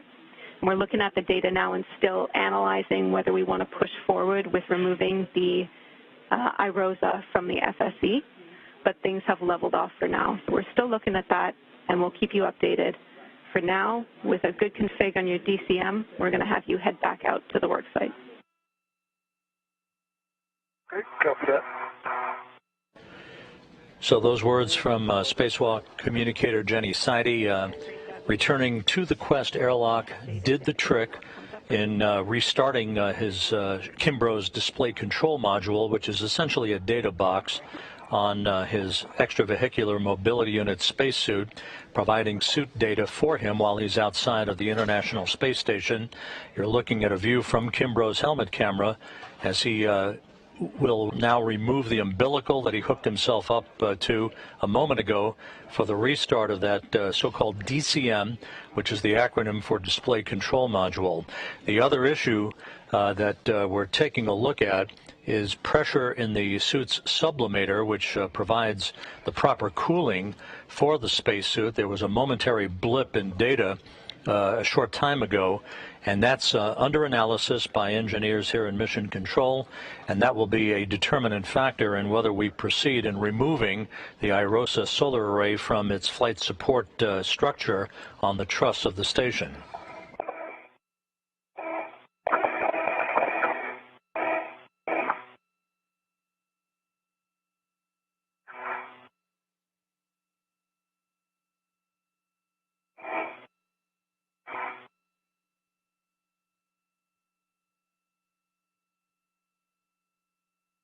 This view of Shane Kimbrough now re-emerging from the airlock, and he will go out to the support structure on the port truss of the station to rejoin Thomas Pesquet and await further words from the flight control team here in Houston.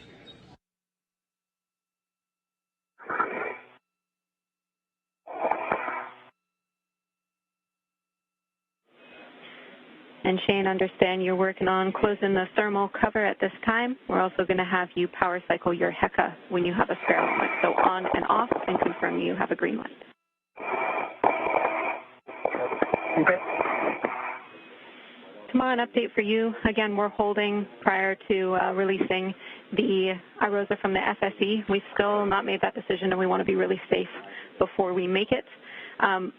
The next step I have for you would to be attach a RET to the microsquare, the scoop on the microsquare. We'll hold for that for now, but I will take a glove inspection and a half check. Good. Gloves are good. Change. Half is right, and I copy the next would be a RET on the scoop that's on the microsquare.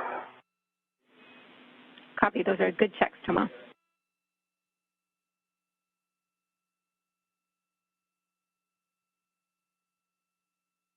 The thermal cover is closed. The adjustable is in place.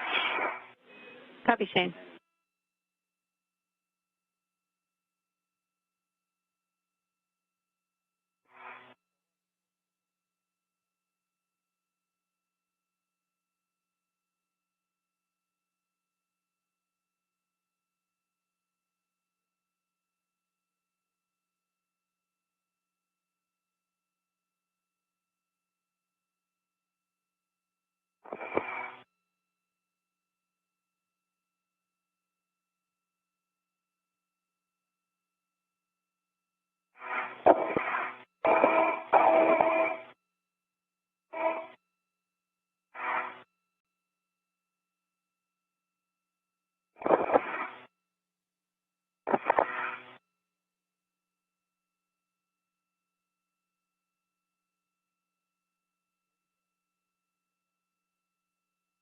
It's a bomb on the seat of spare heading your way.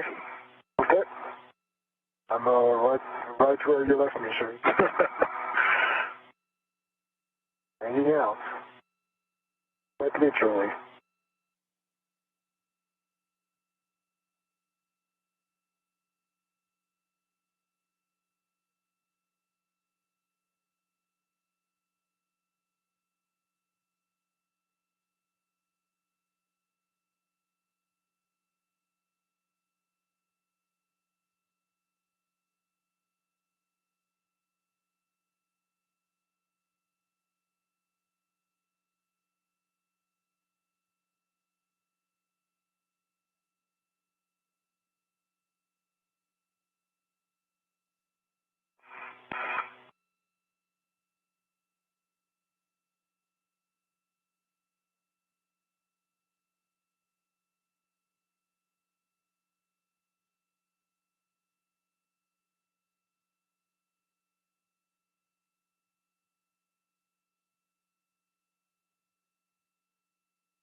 All right, Shane, we have next steps for you. We're going to be back in the cuff checklist to address the sublim P message, we're going to have you pause your translation here, put down a local, and then I have a page for you.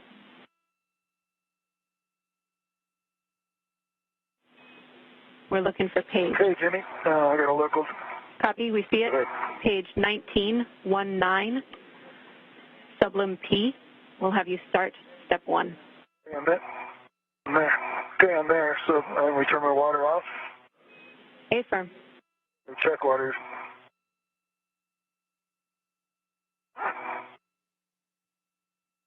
Okay. Comes water off. Copy. I just got a water off message. That's expected. Affirm. Okay, so your statement, no. And let me check the sub P out. Affirm.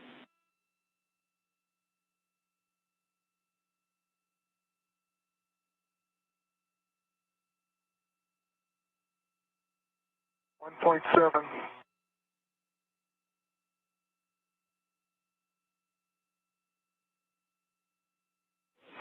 What I'm showing. Copy, Shane, 1.5. Copy. It'll take a little while to stabilize, so we'll hold here and see what we level off at.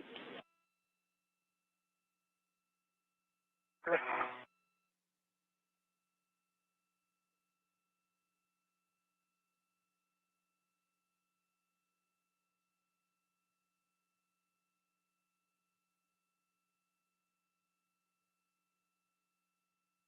It's below 1 now. Copy. We'll give it another 20 seconds.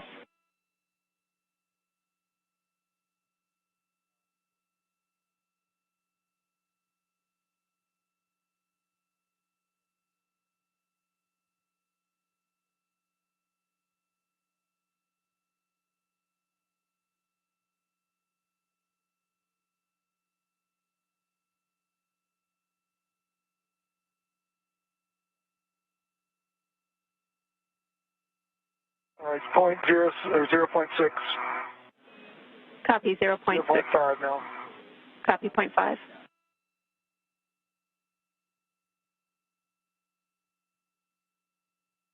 We continue step 3. Checking. 0.3 now. Copy.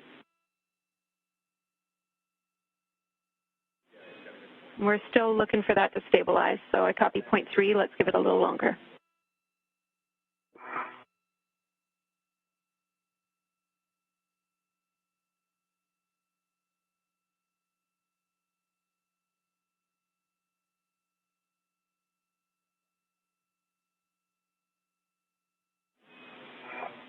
All right, Shane, let's push with step 3.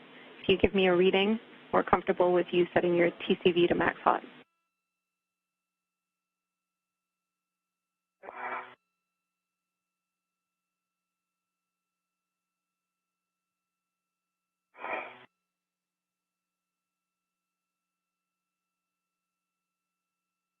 It's max hot. Water coming on. Ready for that? Ready. Okay, water is on. Copy.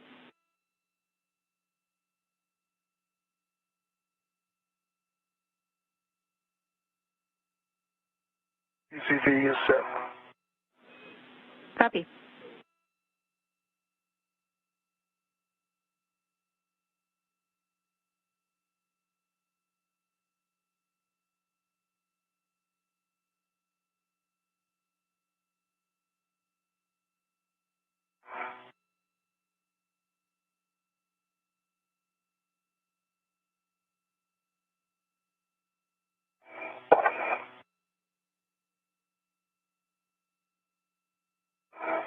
How you doing out there?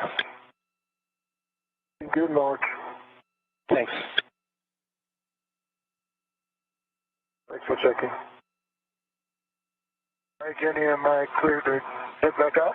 You are. We were just talking that down here, and if your cooling is sufficient, we can continue. Thanks for those checks, Shane. No, thank you, guys. Okay, I'm going to head back out.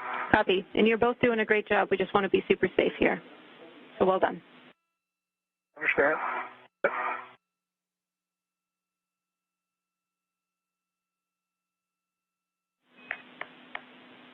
Tomas, checking in with you. How are you doing? Good, thanks. Just waiting on Shane, no rush, and I'm in a good config, good position. Everything's fine. Copy. Glad to hear it. Thanks, Tomas.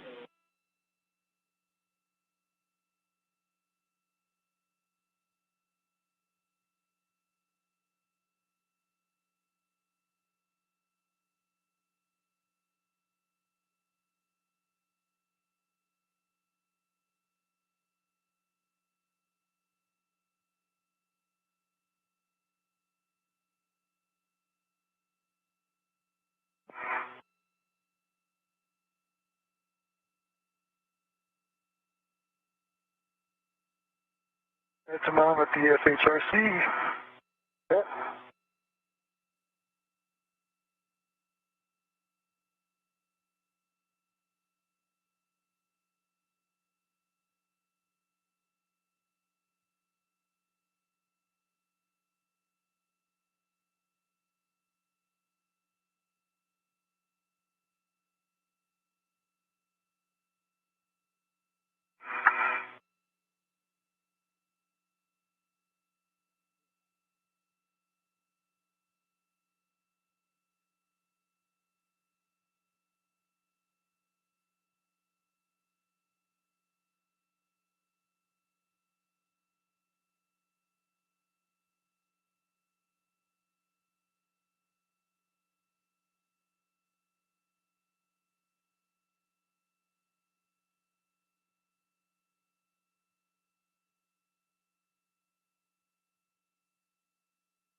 Shane, once you're back on the FSE, we'll send you to the tower handrail. Copy.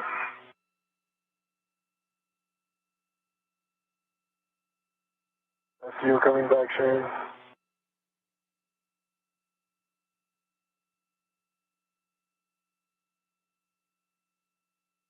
Here's your green hook and sit.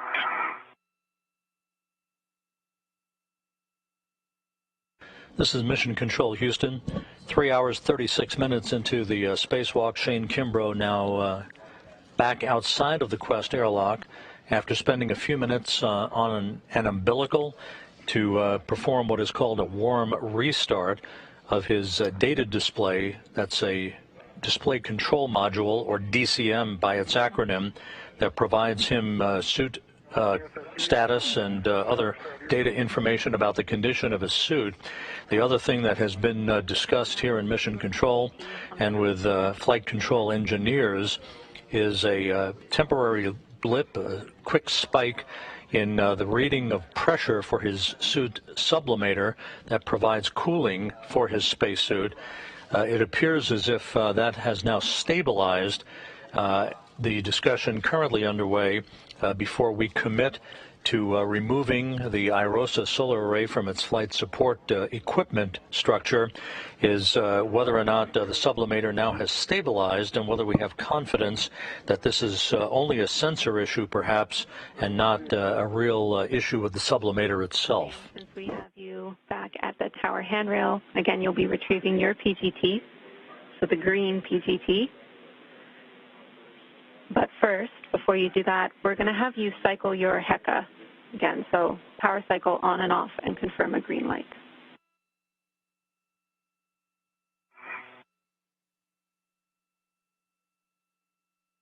Off, no light. On, green light. Copy, green light.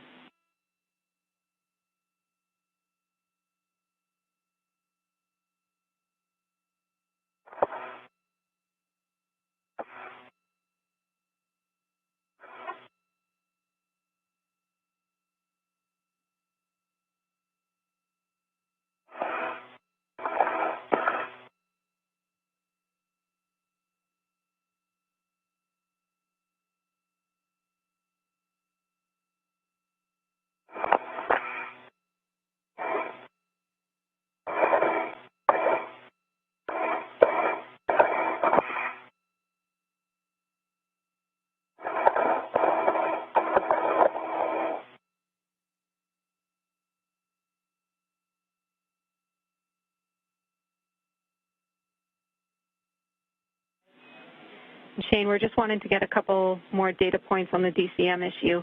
Had you checked your DCM at all since the depress and exiting the, egressing the airlock? I don't think I looked at it, no. Copy. That's what we figured. We just wanted to double check if you'd looked at it before you got that message.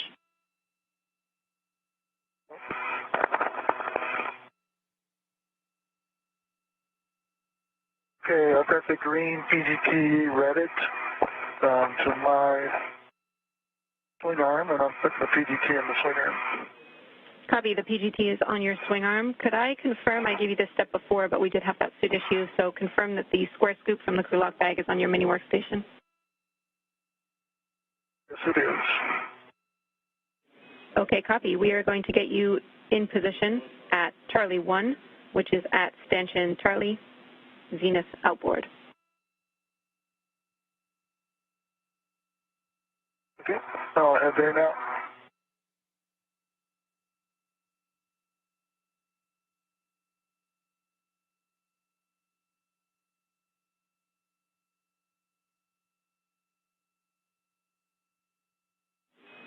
And Shane, another point of clarification. Before the DCM went blank, did you see the message pop up or you heard a tone?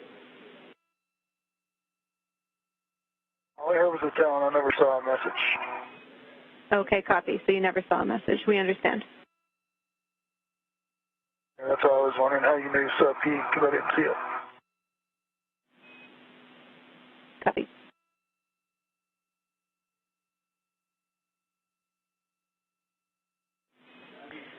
Okay, I see C1. Copy, Shane. And just so you know, we saw a spike in the sublim P data. That's why we're talking about that. Okay.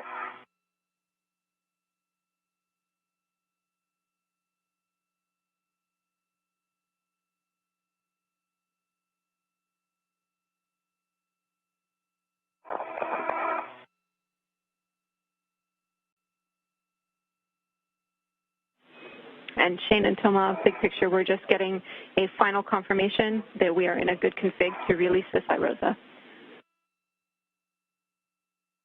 Copy, Jerry, thanks. I'll get set up here tomorrow.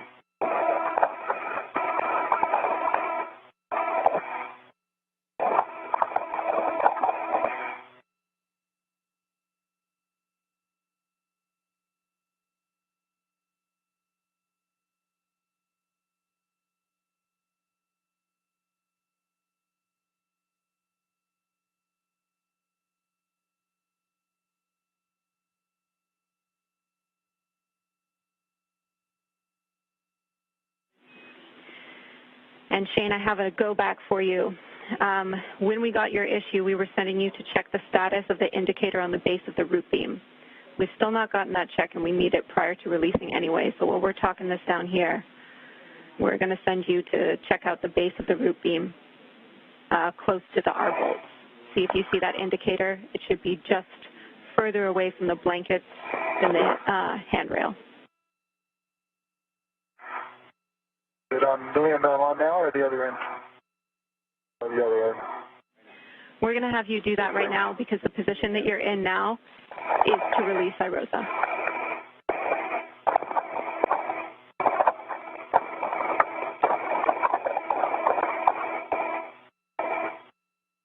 But Jenny, just to be clear, the indicator is that there may be an airlock at the upper IROSA.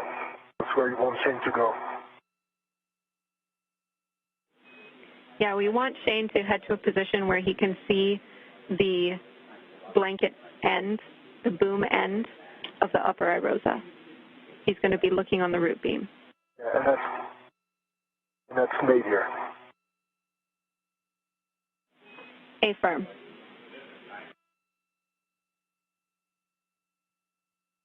Okay, I see the little thing sticking out the bottom on both sides. Is that what we need to look for?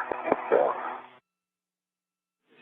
Yep, that's exactly what we need to look for. That sounds like a good check. I don't know if you can see it in my helmet camera.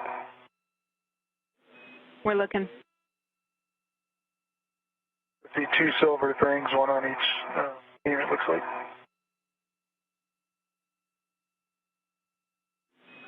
Copy, Shane. I'm just checking for next steps for you.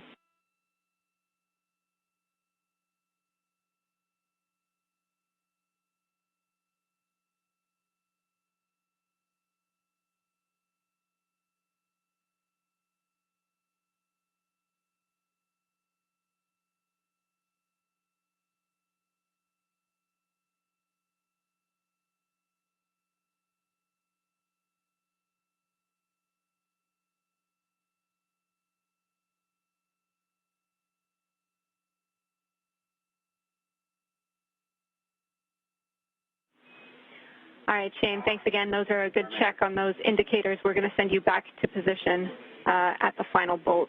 Stanchion Charlie, bolt Charlie 1.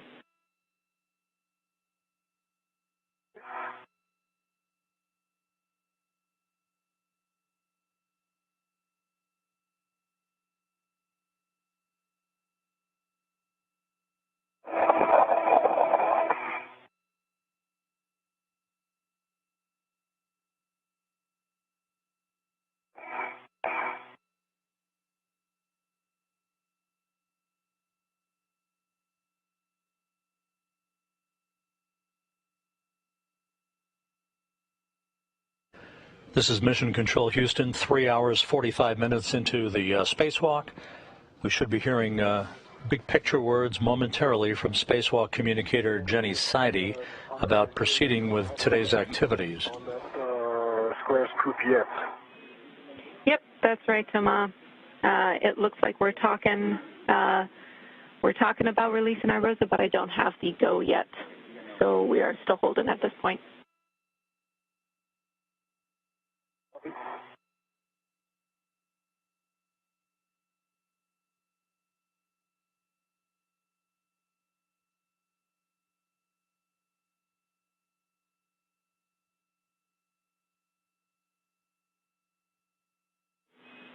All right, good news, Shane and Thomas. Settings for me, just in case we do. We are go for our IROSA release. I have next steps for you. What was your last? PGT settings. This is Mission Control Houston. So to recap where we've been for the past hour, about an hour ago there were two separate issues technically with Shane Kimbrough's suit. One involved a loss of data to his display unit called a display control module, or DCM, that provides any spacewalker with insight into the condition of his suit while out in the void of space. He was ordered to return to the Quest airlock. He went back on an umbilical, did what is called a warm restart of that display unit, and it came back to life. The other issue has been the evaluation of a minor blip and a spike of pressure for the sublimator unit in Kimbrough's suit, which provides cooling for the crew member. That sublimator reading spiked ever so slightly for just a moment and then returned to normal. So after a series of tests with that equipment, the suit is holding steady and is apparently in good shape now, and Flight Director Ron Spencer has directed that we proceed with the spacewalk as planned, Kimbrough's suit in good shape.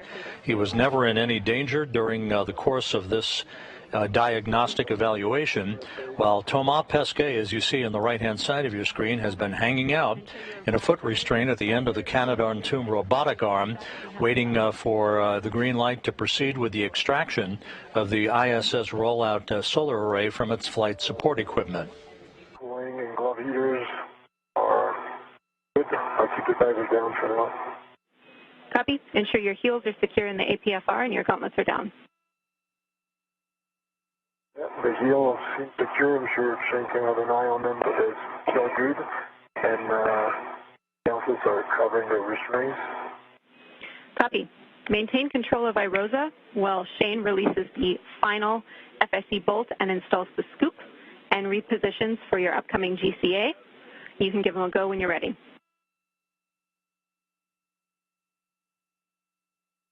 Just have a hand on the hinge. Handoff, control, IROSA. Hey, Tom, I'm going to drive the bolt. Go for it. How many turns am I looking for? 24 to 26. The bolt will spring out when released. Copy.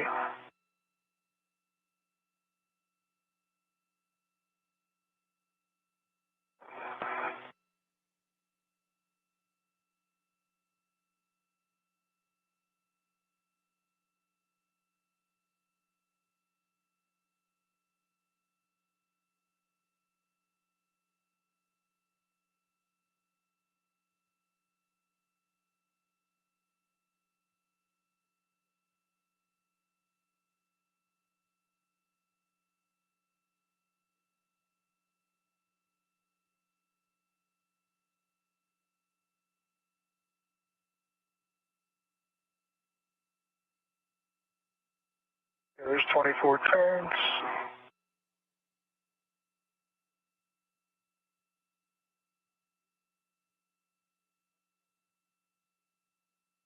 I'm going to give a few more on it. We copy 24 turns, and you're giving it a couple more.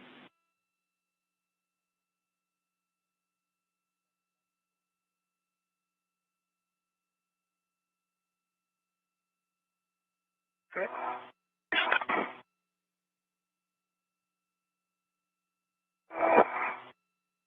Put away, come on, I'll get this scoop set up for you. I copy Charlie 1 is fully released. Was that any more than 24 turns? Yep, 27. Copy 27 turns. So you're stowing your PGT, and you're right, you can install the square scoop. Make sure the handle is pointing zenith toward Tama. Okay, where's it at, Tama? Near your hand? No, it's near your hand. This guy right here? Yeah. Okay, got it. Seems a bit far away for you. That's what I was asking. Yeah, it is. It's actually wide. The other one is on the my far left. This one is on my far right, but it'll be okay.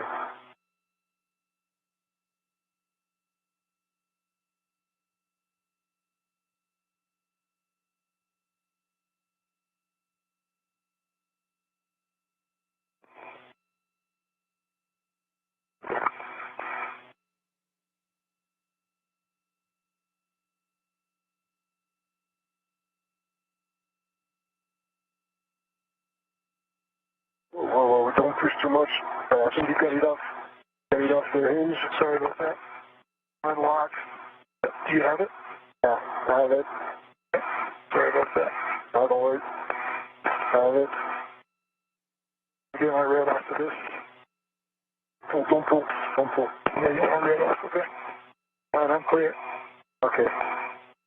Yeah, it's definitely off. Take it off, easy. And I copy that IROSA is off of the FSE. Shane, I need you to remove your RET from the scoop and get in a position to monitor the clearance of the blanket to the grapple tower fixture.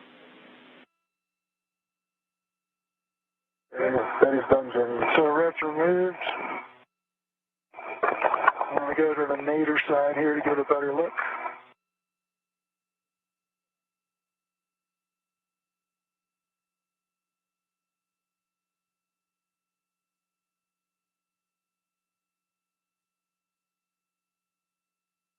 Yeah, I'm going to get position. And so Mark and Megan, I think we're ready for you guys. Copy, go for the upper IROSA back off. We're getting into mode. Okay. Samar, you look good right there. Yeah. You got about 10 centimeters clearance to the tower. How's it feel? Oh, it's a big RU, but it's okay. All right, cool.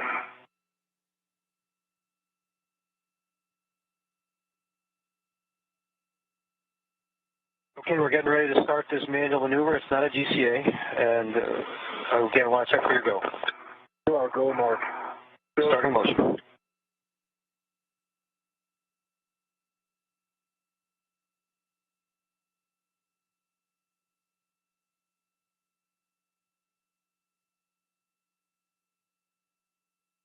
You know, it's hard to tell, but the motion has started.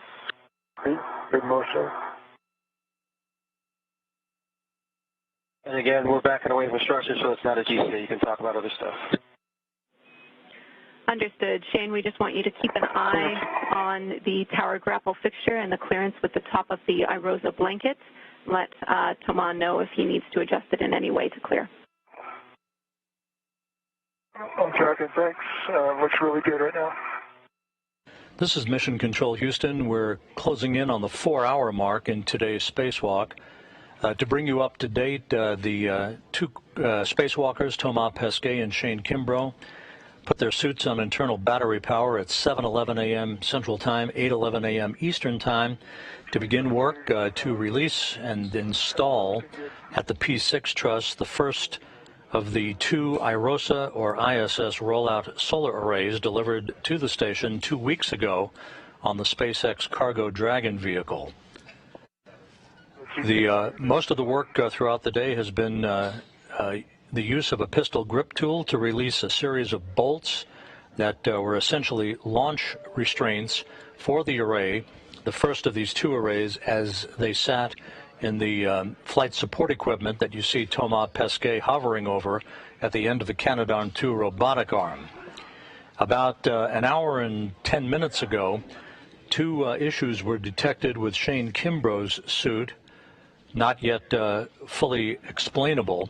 One was the loss of data on his display control module, which is essentially a data box on his spacesuit that provides information about the condition of his suit systems. The other issue was a momentary blip in sublimator pressure, the sublimator being the device in the suit that provides cooling for the crew member while outside in the void of space. Kimbrough was directed by flight controllers here in Mission Control to return to the Quest airlock. He hooked up an umbilical in the crew lock section of Quest, did a restart of his display control module data package, and it came back to life. And he recharged his sublimator, and that seemed to stabilize the situation, with rock-solid readings now being received both on suit data and the sublimator in particular.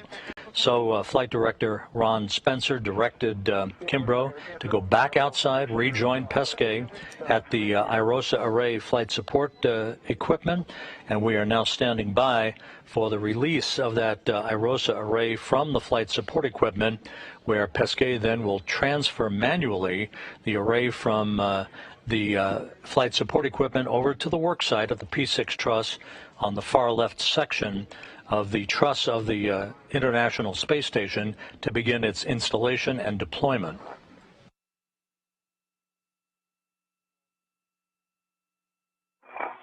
So Jenny, to answer your question, it's clear of the tower. Okay, copy, and I'm back with you after a short handover there. That's a good report, clear of the tower. We're going to push you to next steps, Shane. We're going to get a glove and hap check from you now.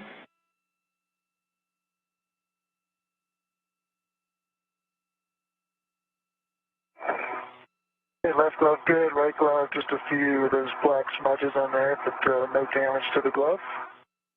Hap is dry. Copy. And so you know, Shane, we're monitoring your suit data, and everything looks as expected. So with that, we are going to have you retrieve the socket caddy from the crew lock bag. Okay, great. And you will be removing the 5/8 12-inch socket from your PGT and stowing it back in the caddy.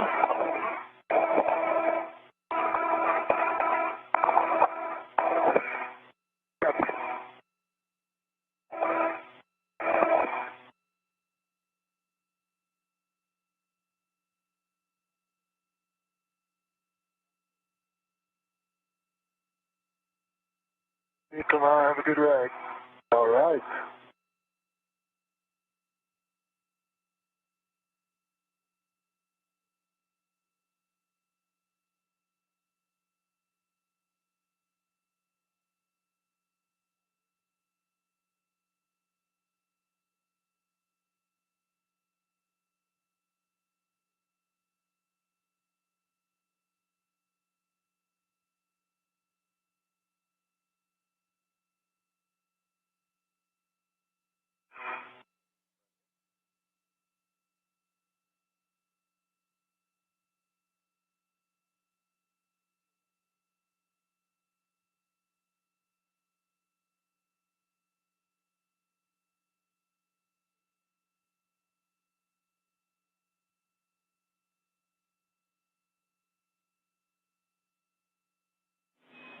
And Shane, you'll be installing the 5/8 2-inch socket on your PGT.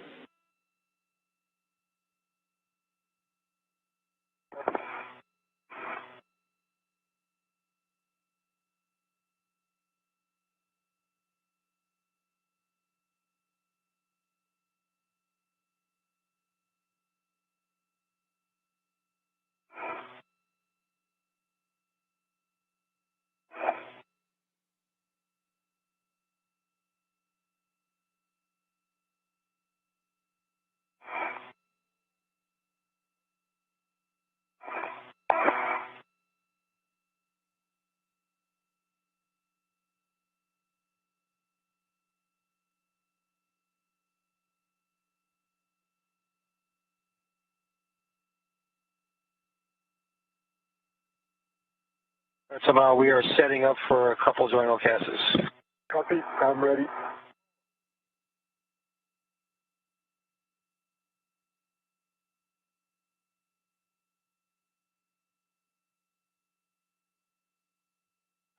Okay, good pull test on the 12-inch on the socket caddy. Copy. Good pull test, 12-inch on the socket caddy.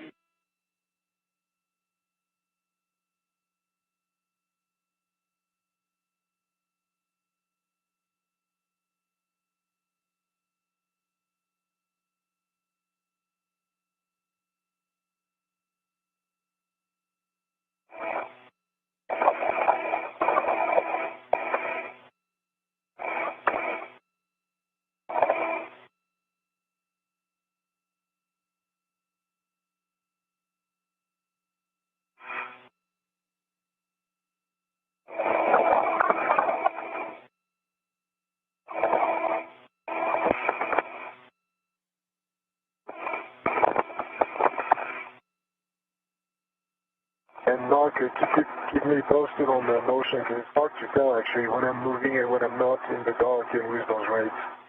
Completely understand that as a timely call where this is our first of 2 joint LCASs. This one will take 2 minutes starting motion in course. Okay.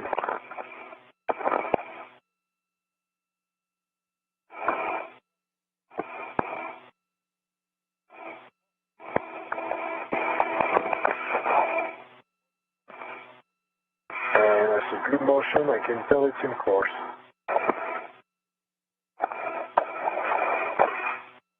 If you need us to stop, just say the word. For now.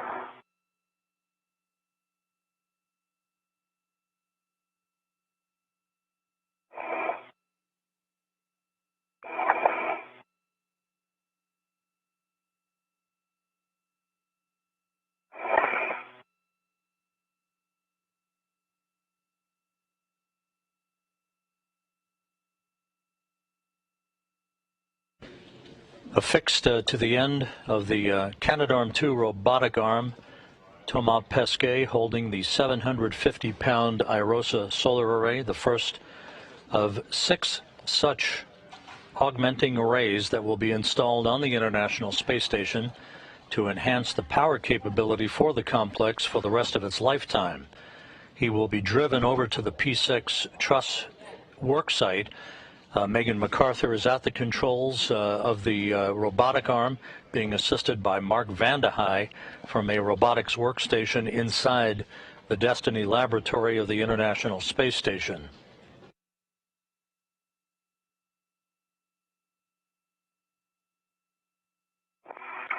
U.S. on my PGT, good pull test.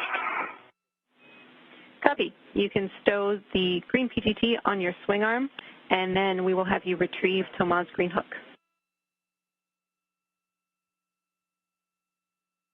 Good.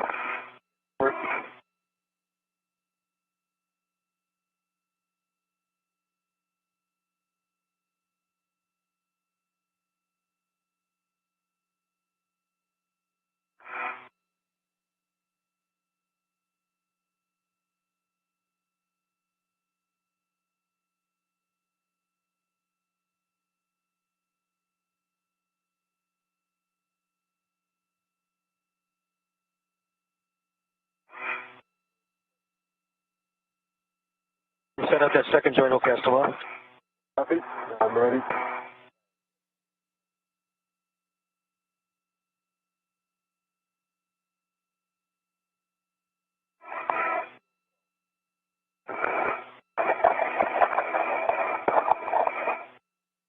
Tomorrow we're starting the second of 2 joint OCASs in course. This will take 3 minutes. Copy, 3 minutes in course, I'm ready. Started.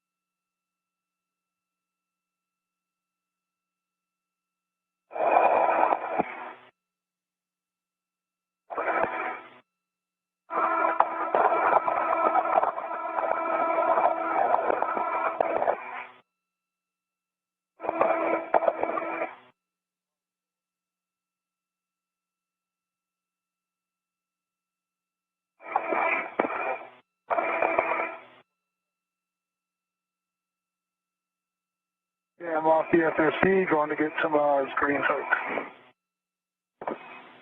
A-firm Shane, when you pick up that green hook, make sure you attach it to a waist tether, D-ring extender, or your green reel.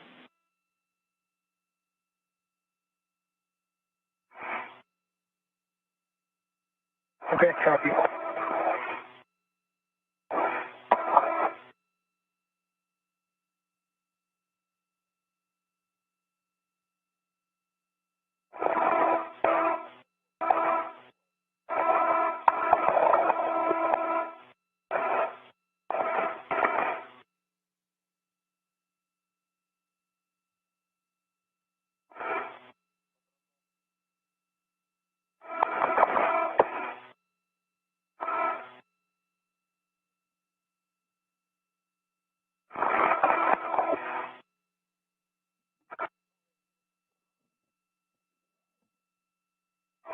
Okay, you got the green hook on my D-ring, left D-ring extender. Copy, and check the reel is unlocked, and you can continue upward.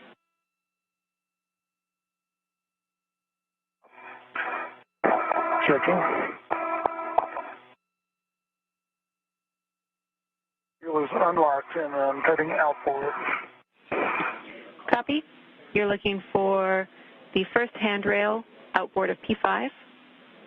So that's P6 handrail 5309, and we're going to drop green hooks at that location.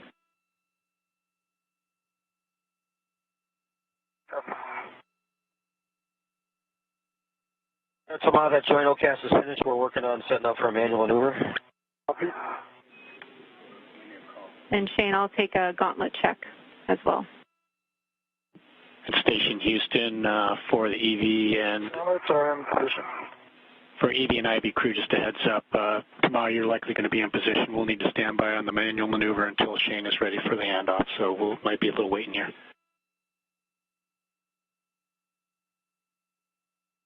That sounds good. I'll just say. And robotics copies as well. We'll wait for your go. Copy all, and we copy the gauntlets checked, Shane.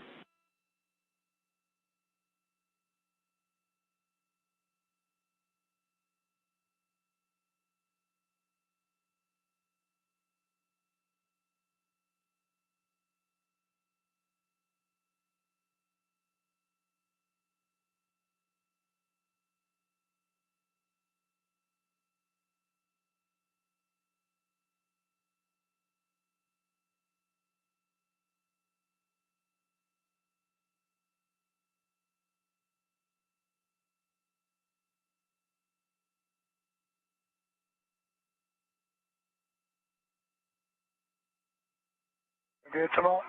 Doing good. I'm in position, Shane. I see your APFR from here. I'm in the dark. Oh, you're already there. Yeah, I'm already there. Sweet.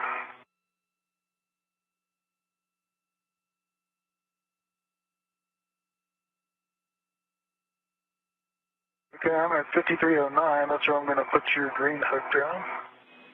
Good words, and check the reel is unlocked. Okay.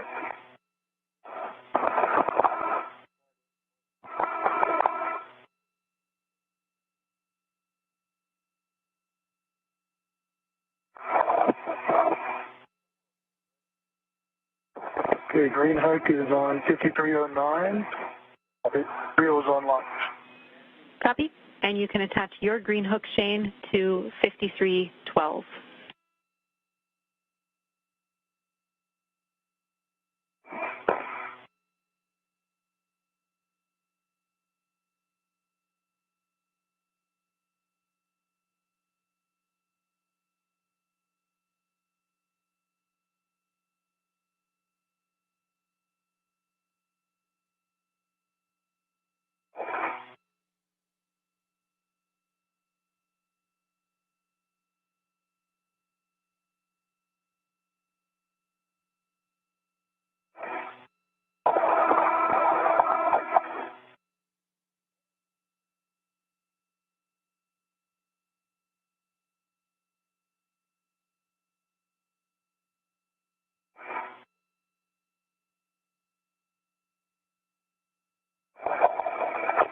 Okay, I'm on 5312, my green hook.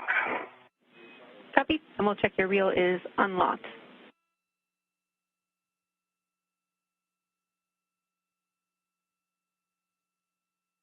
You're talking green hook reel? A-firm.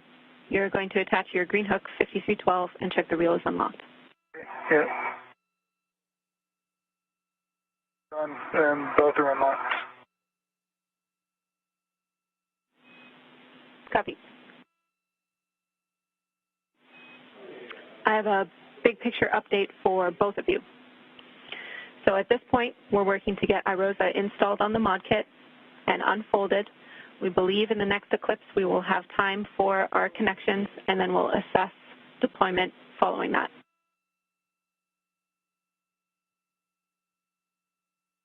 Thanks, Jenny. Okay. No problem. And Shane, as written in the procedure, your next steps would be to do some worksite setup, including dropping your PGT on the mod kit. But considering that the arm is already in position, we're going to skip forward a couple of steps and have you translate just outboard of your APFR in WIF 18. Okay, copy that. Essentially, we're just skipping those I'm setup. there now, but let me get in a better position. Copy.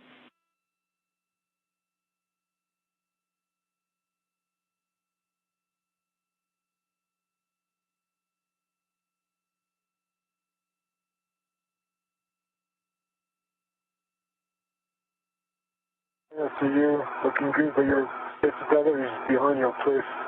Yeah. All right. Thank you. And Shane, could you double check You your turn left? towards your left shoulder. Shane, double check your left gauntlet, please. Okay, will do. Oh, you want me to rotate to the left? Yeah. Do 180 to your left. Be right there. I don't know if I can do that from here. Oh, you'll have to go. When you do APFR ingress, going to be okay if you go towards your right. Like around the APFR, you're right. Okay, to my right.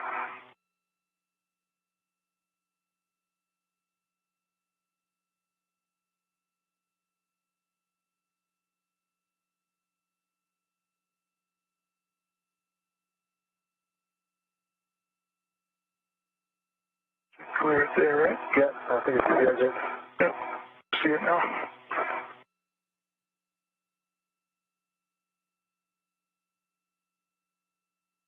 You want to get my gauntlet down on the left? You just cut that. Copy. Check those is pulling it.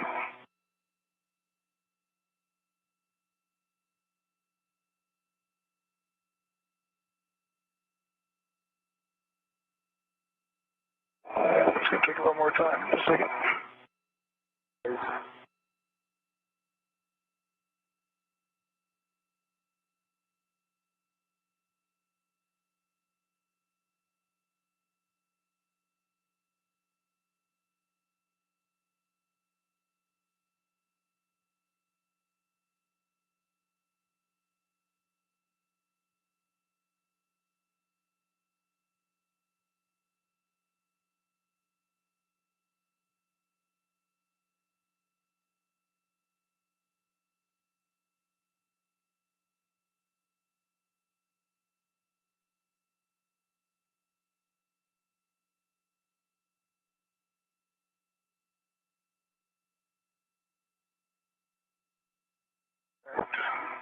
for now. Copy, Shane. Your next step is to put in a fair lead in your safety tether, just outboard of your APFR. Okay. We're looking for handrail 5345, which is on the MMOD side.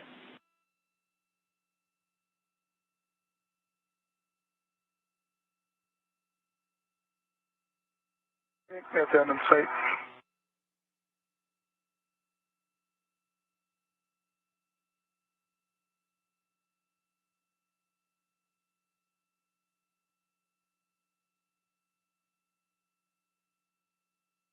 Alright, Karen, I guess I'll use a rep for this since my adjustable's gone. Your foreman.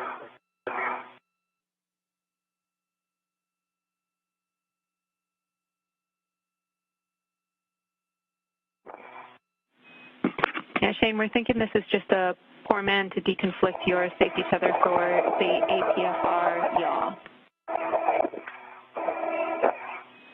Just so you guys know, 15 seconds to hand over. Okay, I'll just put it right on.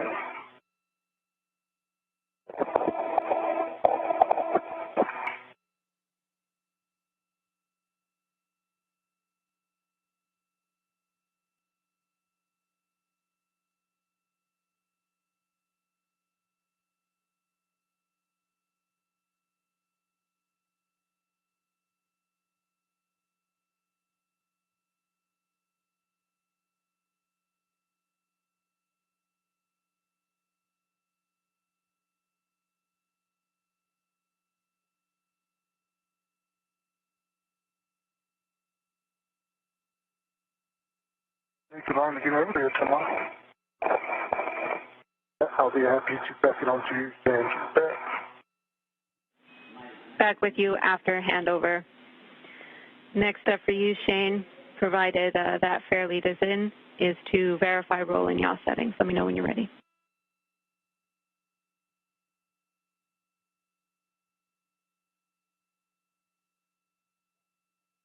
Okay, I'm ready. Looking for Fox 4. Copy. Box 4 is verified. Got to get the I'm ready for you to ingress the site APFR. out. First, stuck on there pretty good.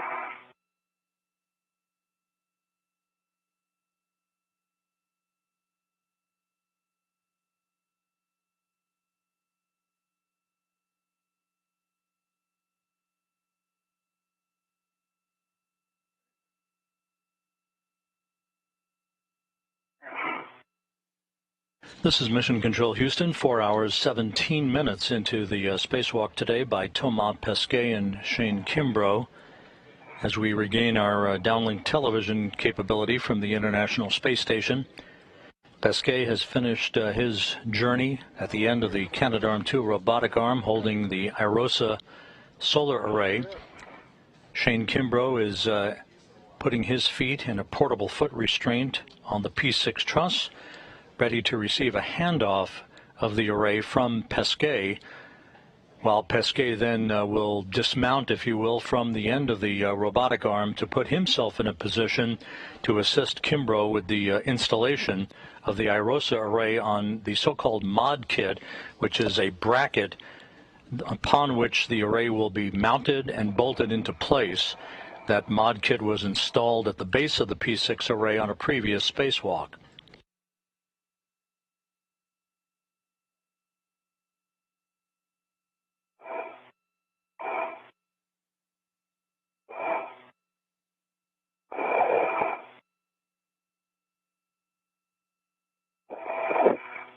Okay, I'm in. All right. Ingress 8 is tucked in. Copy. You are in the APFR and the ingress aid is stowed. I have some other checks for you. I'm in. All right. Ingress 8 is tucked in. Copy. You are in the APFR and the ingress aid is stowed. I have some other checks for you. Make sure your tools and tethers are clear. Okay, tools and tethers are clear. We have about 12 minutes until installation, so make sure your visor, glove heaters, and cooling are set. Okay, I'll put my visor down. And everything else I'll keep. Copy. Ensure your heels are secure in the APFR and your gauntlets are down. Those are secure. Gauntlets down. Yeah, it's coming back up again. I'll fix it. Okay. Yeah. No further action on your left gauntlet, Shane. We're satisfied there. I think those are good checks. So you can work with SSRMS to move IROSA in proximity for the handoff. Okay, Megan and Mark, I'm ready for the handoff position. Copy. This is a GCA to a published. It'll be 1.7 meters body in for Thomas. And Shane, we don't have any good clearance views for the IROSA itself, so we're counting on you for that. And we'll start the GCA on your command. I am ready for the GCA. And I'm ready. Start GCA.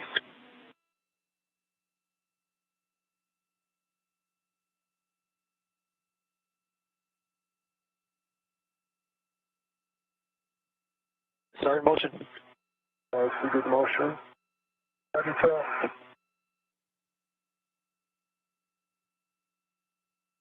Copy. Good motion from Thomas.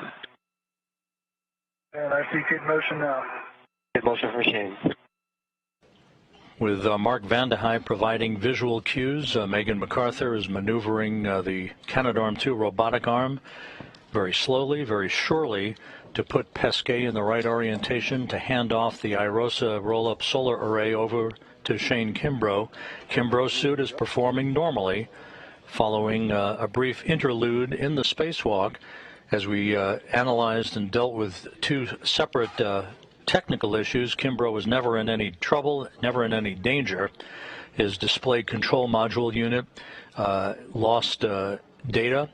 He was ordered to go back into the Quest airlock by flight controllers to get on an umbilical to restart the control box that provides suit data information to him while he's outside in the void of space. That all worked fine.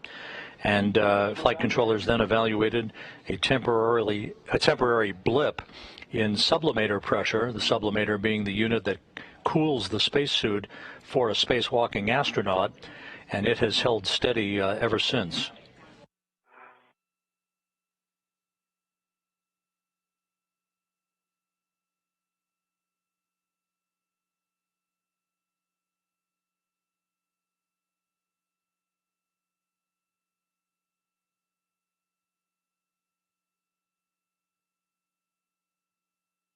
What are you thinking about rolling this?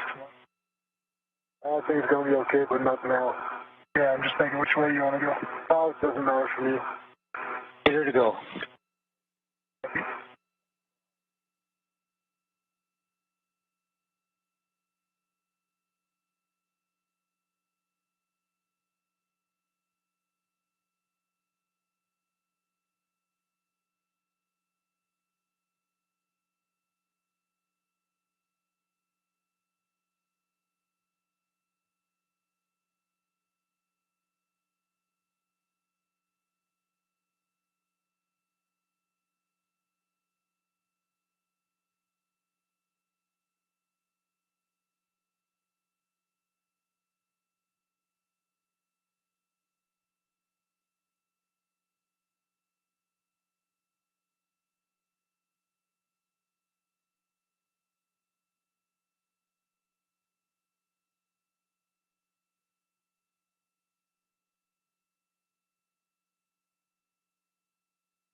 Five 0 centimeters. Okay. Yeah. Pull it a little bit towards you, Shane, because I'm counting all the way to my back. I have a hand on it now. Okay. Can we put a red on? Not yet. Okay.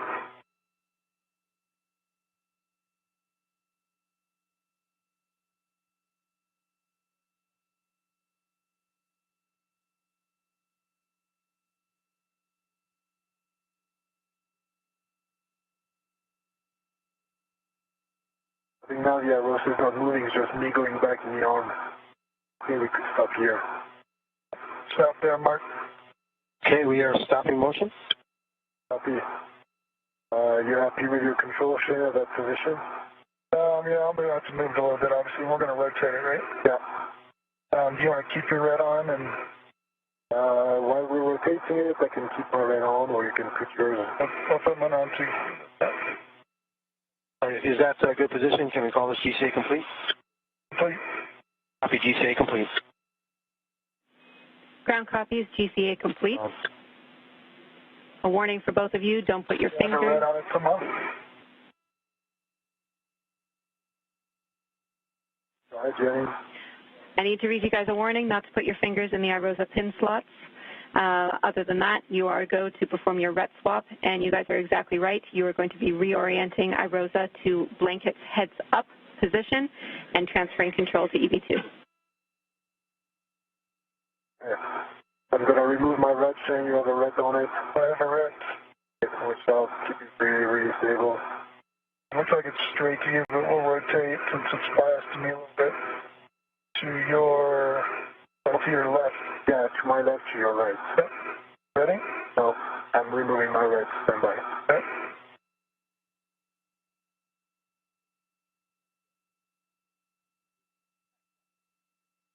Now my red is gone. My left to your right, really slowly. You ready? Ready. Going.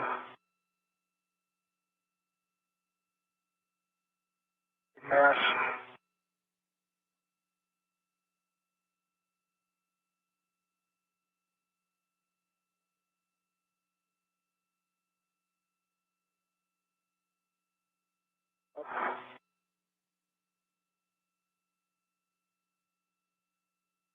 Zoom.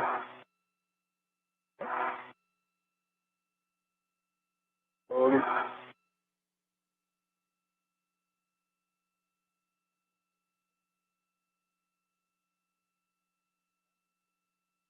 Yeah, I have it, Tama. You have it? Is it in the right orientation for you? Yes. Okay, you have control. I have control. I keep it really stable. Ground copies. Right, and Mark and Megan, I'll be happy to go to the egress back off position now.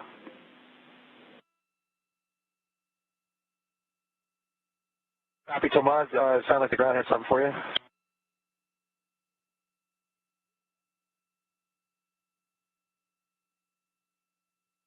All right, nothing heard. We got copy to go for the post handoff back off. Copy.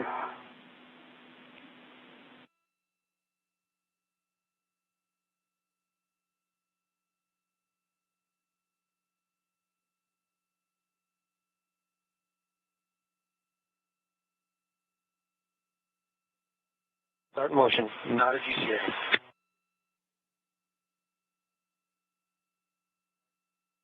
We'll see you in a minute, Tama. See you in a minute. Feel good motion. Copy.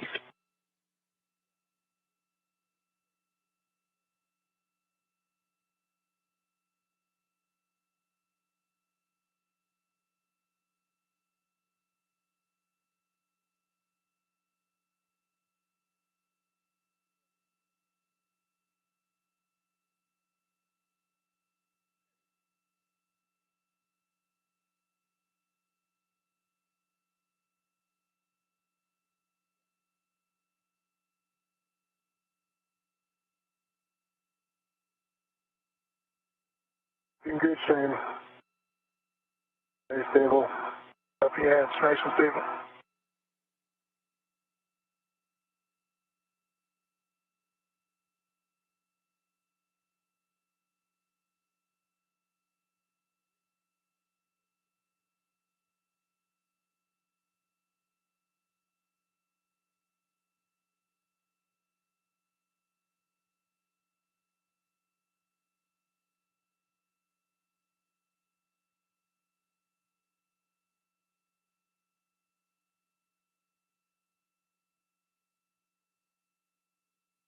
So now we are setting up a journal cast. Copy. I'm ready.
Thomas, this is one joint OCAS in course. It'll take 3 minutes.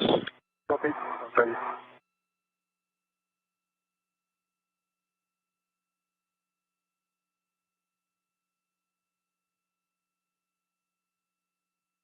This is Mission Control Houston, 4 hours, 31 minutes into today's spacewalk. Shane Kimbrough now has possession of the first IROSA rollout solar array.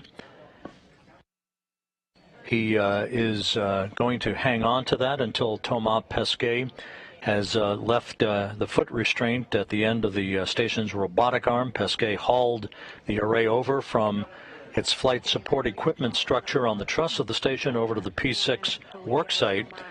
And now the two crew members will begin the installation of this array to the P6 2B channel mast canister mounting bracket, or a mod kit as it is called, that was installed to accommodate this first IROSA array on a previous spacewalk. The second of these two IROSA arrays for the 4B channel on the P6 Truss is scheduled to be attended to by Pesquet and Kimbrough during the next spacewalk that is scheduled for Sunday.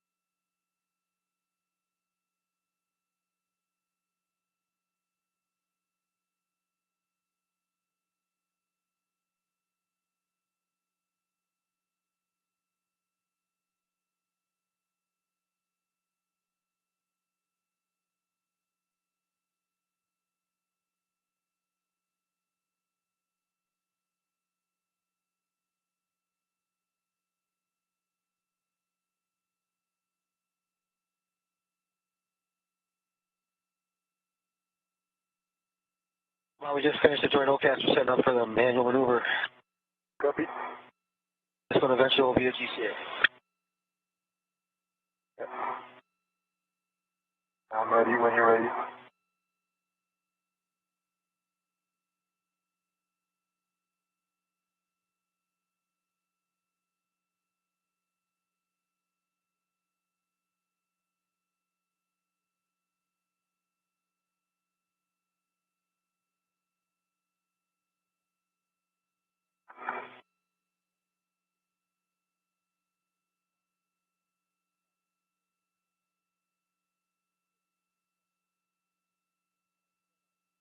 All right, Thomas, on your go, we will do the GCA to the published egress manual maneuver position, which is 4 meters, body in. Go for 4 meters, body in. Okay, we'll call that start GCA, starting motion.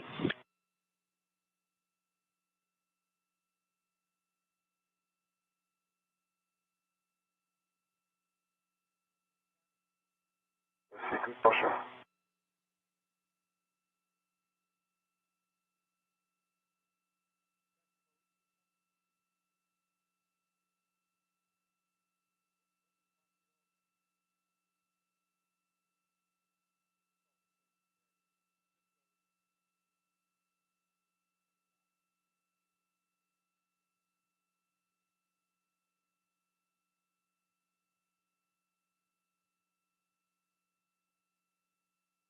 And Thomas, was that good motion? Yeah, that was good motion. Continuing.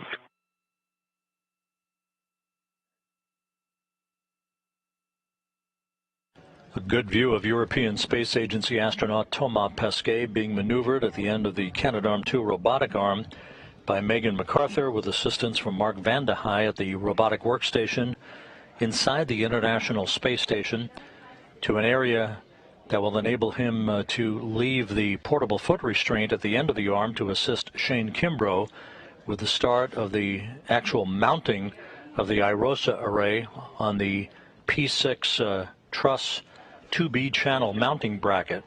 Copy, continue motion. Continuing.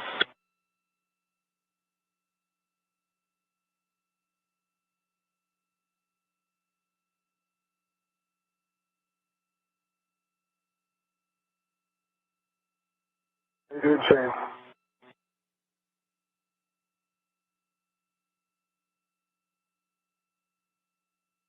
Looks like you're almost there. Yeah.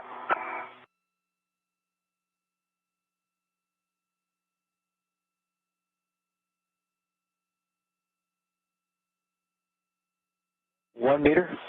Copy, continue.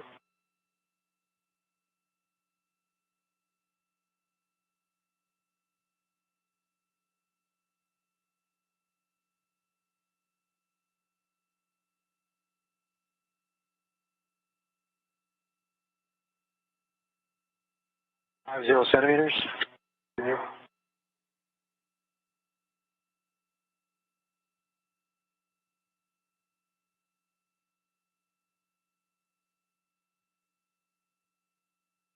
$25. Yeah.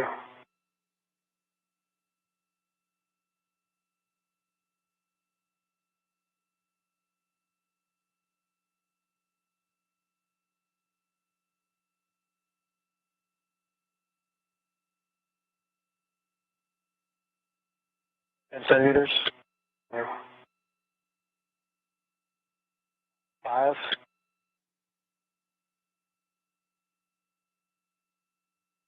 Stop motion. And stop in motion. GCA complete to good position. Copy, GCA complete. Brakes on. Good race on. The procedure, roll procedure says SRS brakes on. Go for egress and APFR reclocking. Copy. Understand, brakes are on. You can egress the APFR, Thomas. Okay.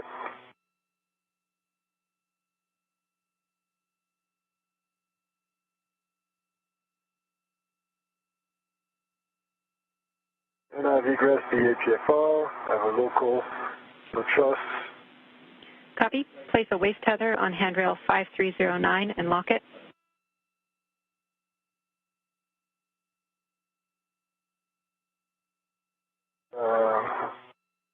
That's used by long waist tether. I'm not sure this one is long enough.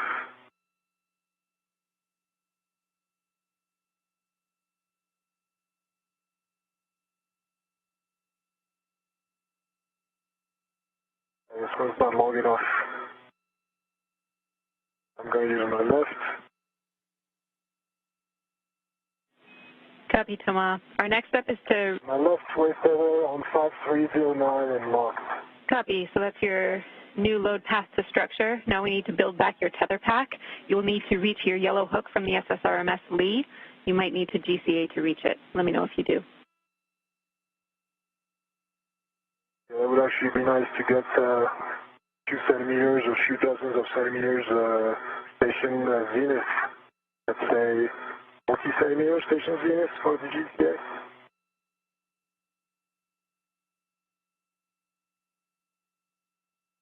Sorry, how was that for us? Yes, that's for you, 40 centimeters station zenith GCA mark. The view from the HD camera on Thomas Pesquet's spacesuit, looking down at the Pacific Ocean as the International Space Station has entered an orbital sunrise at an altitude of 258 statute miles, now 4 hours, 40 minutes into today's spacewalk.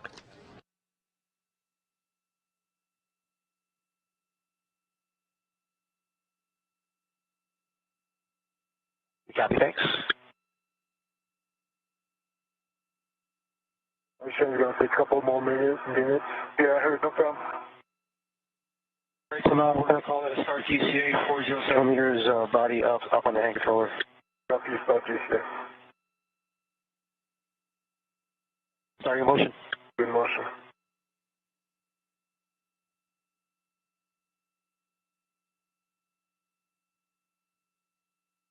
Twenty centimeters to go. Actually, you might even pass 40 centimeters. I'll tell you stop. Continue. And that's what you asked for. You want us to continue? Yes, please continue.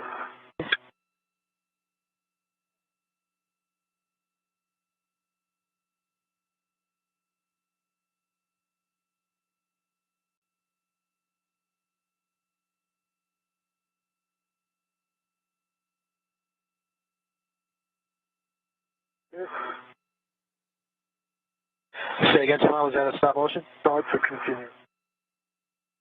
How much farther do you want us to go? 20 more centimeters or 30. 20 centimeters, continuing. Let's make it 30. Copy, 30 centimeters, continuing.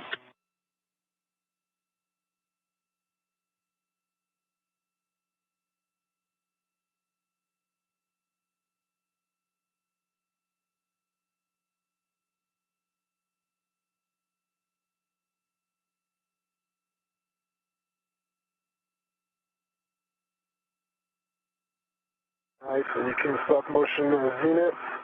If you could give me 20 centimeters station aft, that'd be great. Sorry to be demanding. Copy, 20 centimeters, station aft. Good read back. I'm going to have to record this APFR.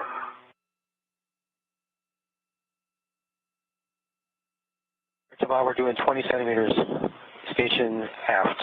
Copy.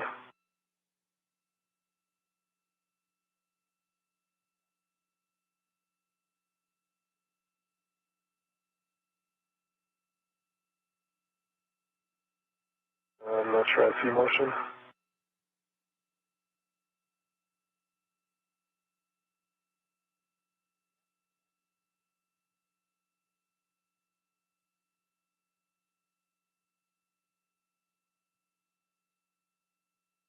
That's a good motion. Good motion, thanks. 10 centimeters to go. To the end. Sorry, say again. Continue to the 10. Okay, another 10 to go. And you can stop motion. Stop motion. Jenny, so my step is to retrieve my yellow hook, correct? That's a Affirm, Tomas. You can set the brakes on. You'll be retrieving your yellow hook. ECA complete, brakes on. I copy, brakes on. You'll retrieve your yellow hook and attach it to your green tether reel, and then I'll take your checks.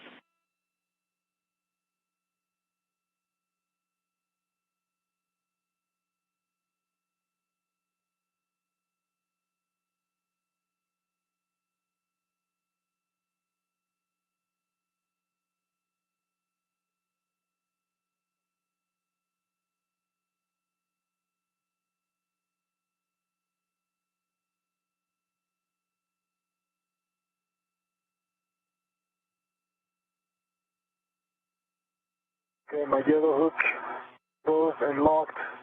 The green safety tether reel, she is unlocked. And my red is unlocked. And the red hook goes to my left viewing extender and it's locked black on black. Copy. That is a good tether config. You can stow the ingress aid and fold it to the boot plate, and then we'll have you ret to the APFR and reinstall it with a new clocking.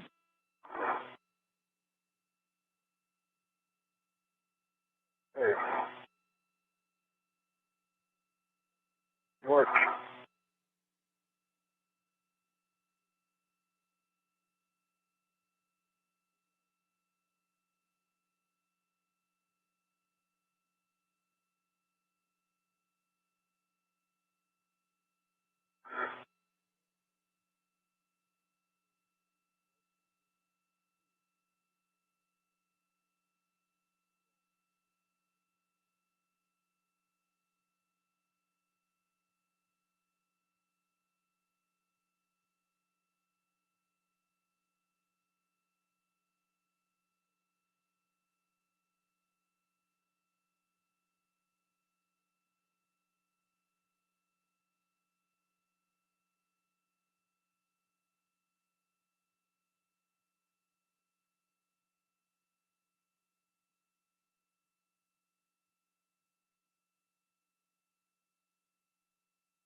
Okay, I have a red on the APFR. Copy, Tomas.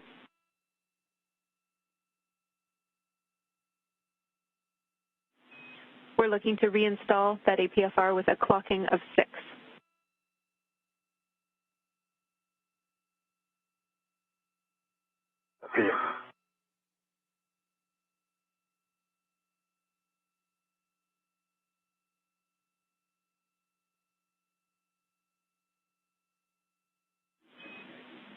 Shane, just want to check in with you. How are you doing? Well, thanks, Jenny. On from Here's magic. Copy.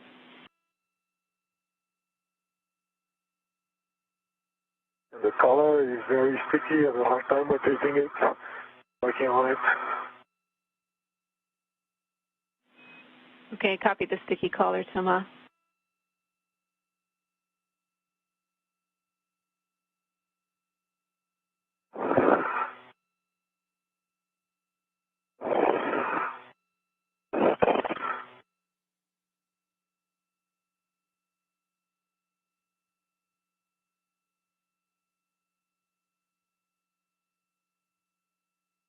Okay, I got it.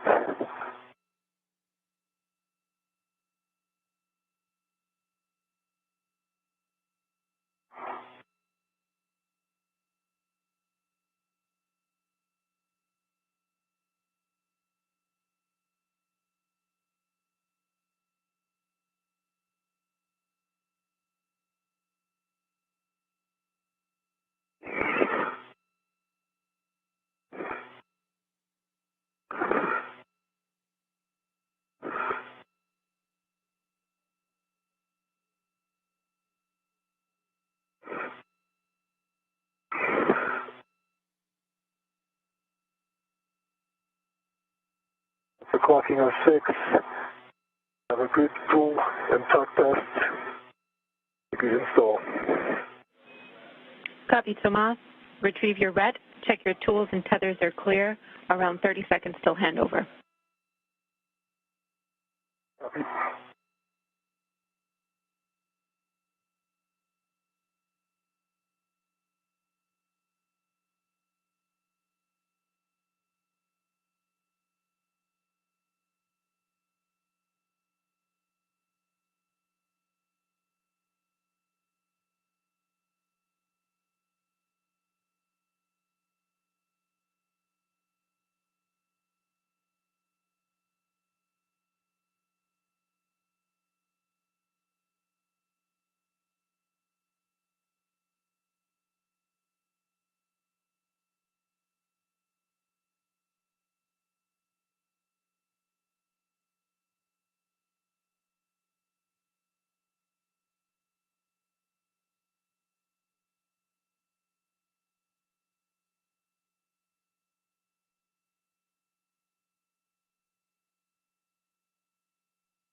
Okay.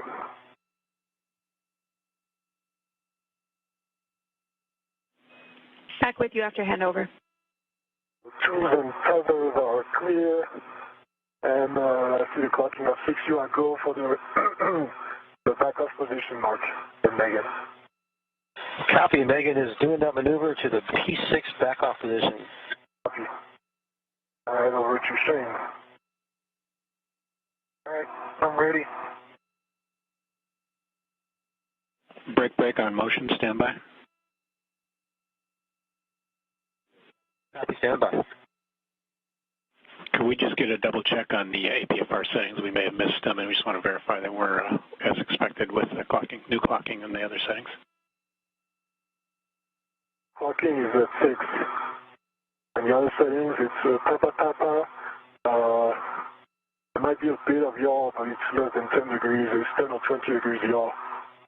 The English said if they're pointing towards the lee. I can fix that if you want, but I think it looks okay.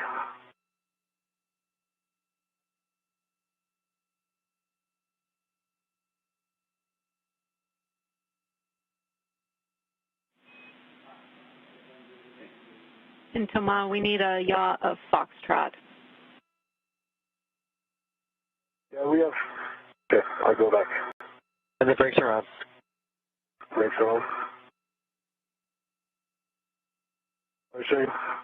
No worries. I'll be here.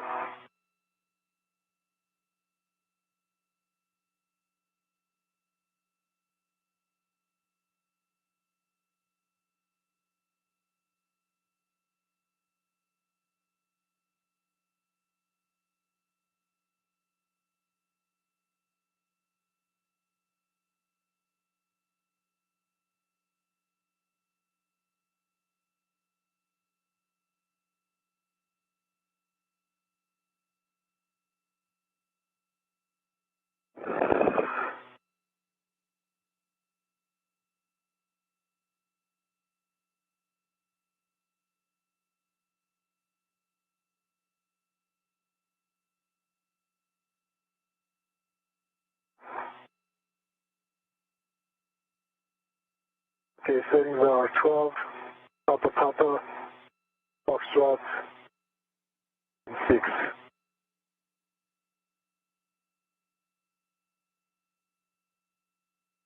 Correct, oh, that might be 12 for yaw. 6 is facing towards the lee.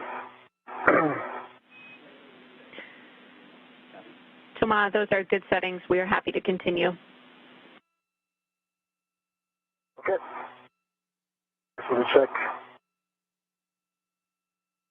Tamara, we're still standing by for your go for the P6 back-off position. We want to make sure tethers and rest of you are clear. Yep, not yet.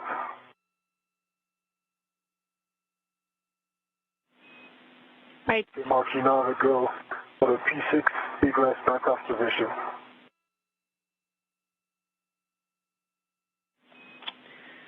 Jenny, before we do that, sound like you wanted to chime in? I wanted to tell Thomas that he can translate to EV2's APFR, and I have some warnings and cautions when he's ready. Ready. Starting the motion. Affirm.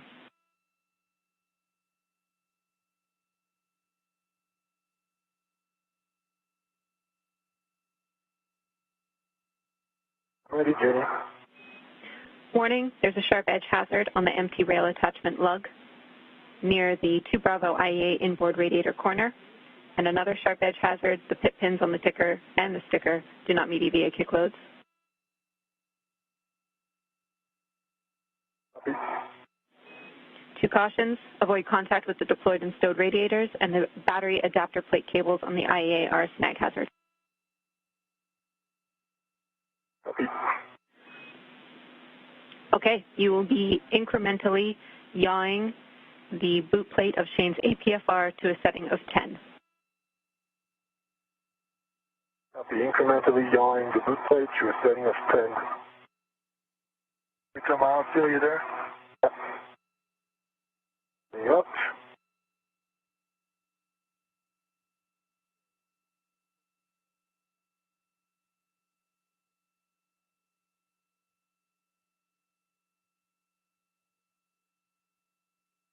Okay, Shane, regards your right boot.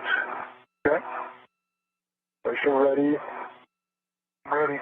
I'm going to try and yaw you very slowly. Ready? Ready.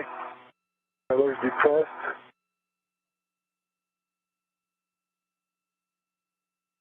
Still moving slowly, that's good pace.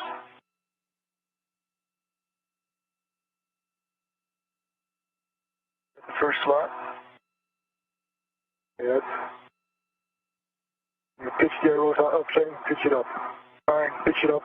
Bang. That's your first slot. Yes, here. Motion is stopped. You see clearance with the... I can't cover, sorry, I'm yelling the wrong side. My bad. Not good. You done?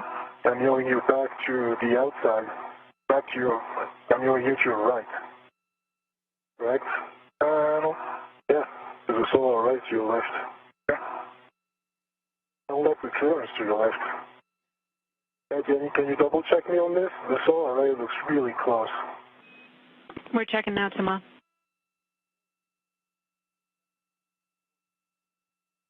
I was going to the left, but it feels like the IROSA has to put the needle between what used to be, I think, the ticker and the SOI ring.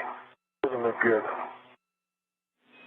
Copy, Thomas. We're glad you're letting us know we're talking it. My heel still look good? Yeah, no, your right heel is popped out. Right it out. Right. Feels solid. I'll try to creep back in. On my left. My left. Look at inboard. That's good. No, it's not. Alright. Now Look deep. Still on the ledge.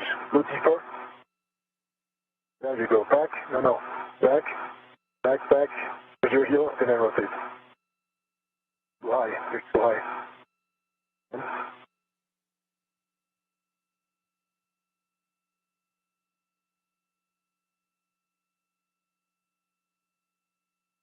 Right heel is solid. Thanks. on in. And you have to go back. Yes. Wait, you're in. Nicely done.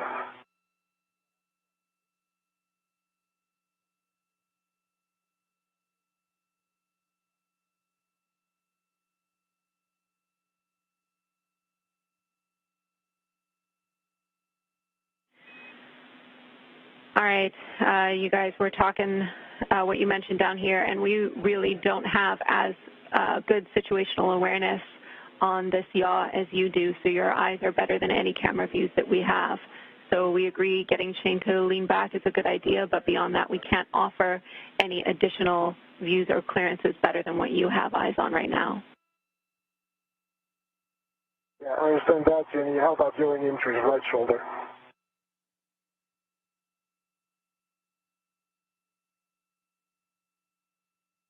There's nothing there.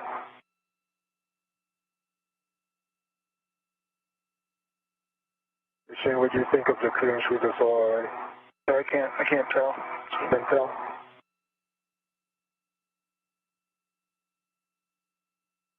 I can't see it.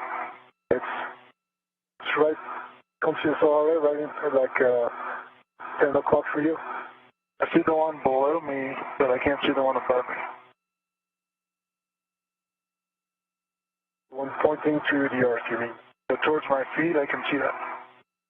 You can see this one towards your feet, but not the other one? Correct. Okay, that's the other one that we have a clearance problem with. And to confirm, you guys can go whichever way you choose here, where you have the best clearances. We just have to make sure that the tether is clear and that you have eyes on it. Which tether you're talking about, Jenny? Shane's safety tether? Yep, you can move to Shane's left or Shane's right to a setting of yaw 10. We just have to make sure that Shane's safety tether check, which you'll be keeping an eye on, okay. is clear. Okay. Shane, how about I yaw you to your right? Okay. And keep the same position? Yeah, keep the same position. Okay. And we're going for one click. Copy. Going.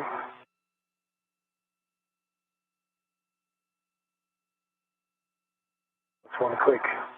Okay, let me ramp that out. Okay, I'm ready. Second click. Oh, yeah,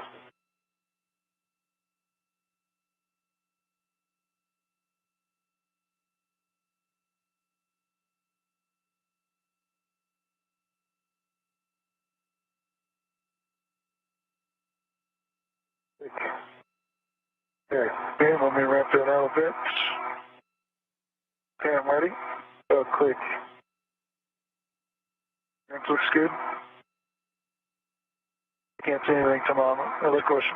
What are you talking about? Clearance look okay? There's nothing there. You're in free space. Copy.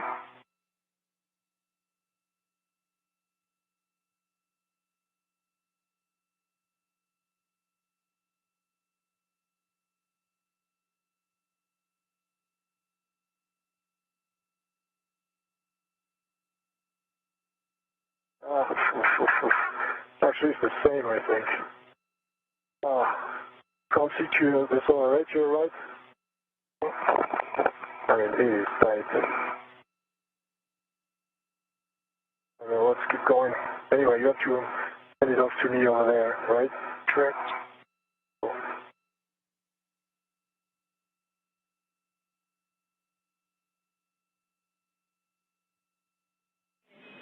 We copy, Thomas. You're saying you have the same clearance concern going in this direction. Do you guys agree that this is a good clearance? I just want to be sure we're doing the right thing.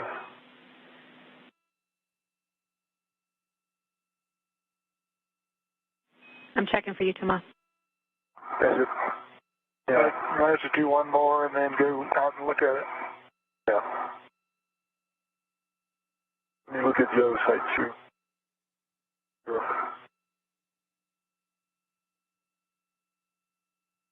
Are we going? No, we're not going. Okay. So our information is telling us that we do have the clearance. Shane can, again, lean back in order to help. but we should have the clearance to continue. If you really think it's no-go, that's a different situation because you have eyes on it. Oh, I think it's going to be okay. Shane leans back. And we'll go really slowly. Okay, Shane, you ready? Ready. Okay, it's a little bit.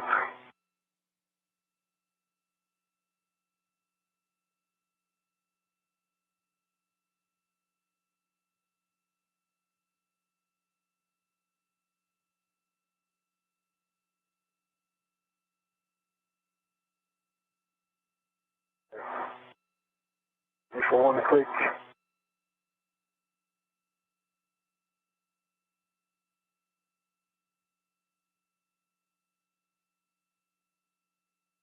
And we were clear. Clear, at least on the corner. We just passed. Yeah, I think it's really, there's a lot of clearance. Okay, that's a setting of 8. Okay, put you to 9. Ready? Copy all. Lots of clearance, Jenny. Copy.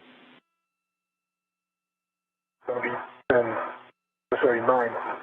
And Jenny, what's my final setting, just for sanity check? Setting of 10. So next click is the last, Shane. Copy, I'm ready. All right, here comes the click.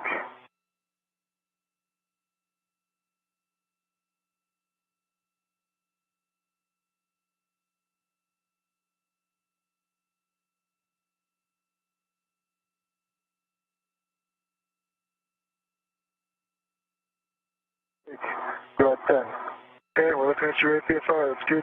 Okay. Well done. All right, copy. We understand you're at a setting of 10, and as a sanity check, Tama, that looks good for you for the alignment for the next handoff, correct? It does. Looks great. Excellent. We're really happy to hear that. Well done, you two.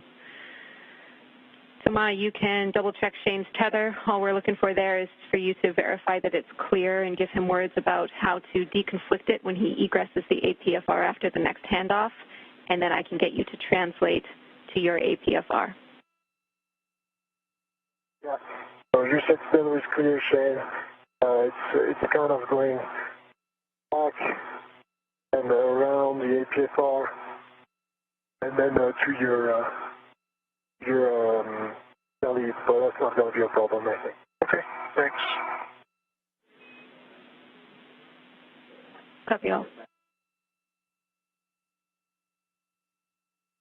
And with that, I'm crossing over to the other side of the IEA. Hey, firm, you can fair lead around the IEA corner. Let me know if you need handrail numbers for that fair lead. I think I'll be good, Jenny. Thanks. No problem. You're headed just outboard of your APFR to fair lead before checking settings.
And at the APFR. Copy, Tama. You'll be fair leading on handrail 5361, which is on the radiator side.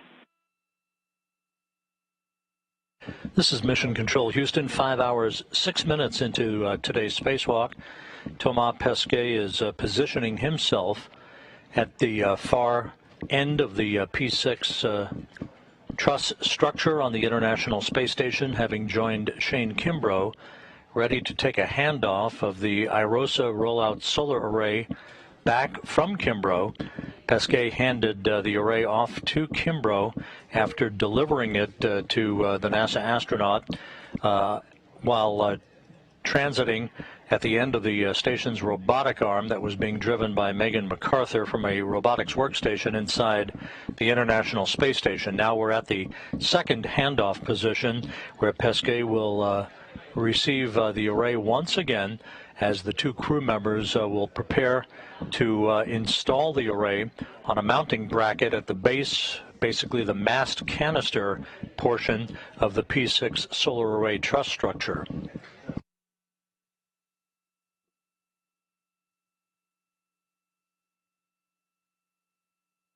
Can I do it on 5358?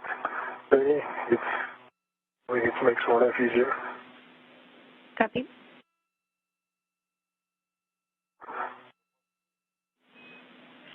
That's going to be a 4-man fair lead. Stay firm, that's fine. What settings do you want on the APFR? Fox 12.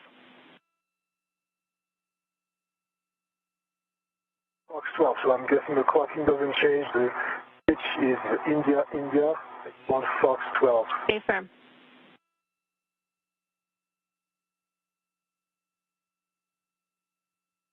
That's what it's at, Jenny. That's Fox 12. Copy, good settings. You can ingress the APFR Thomas, and I have a big picture update for both of you.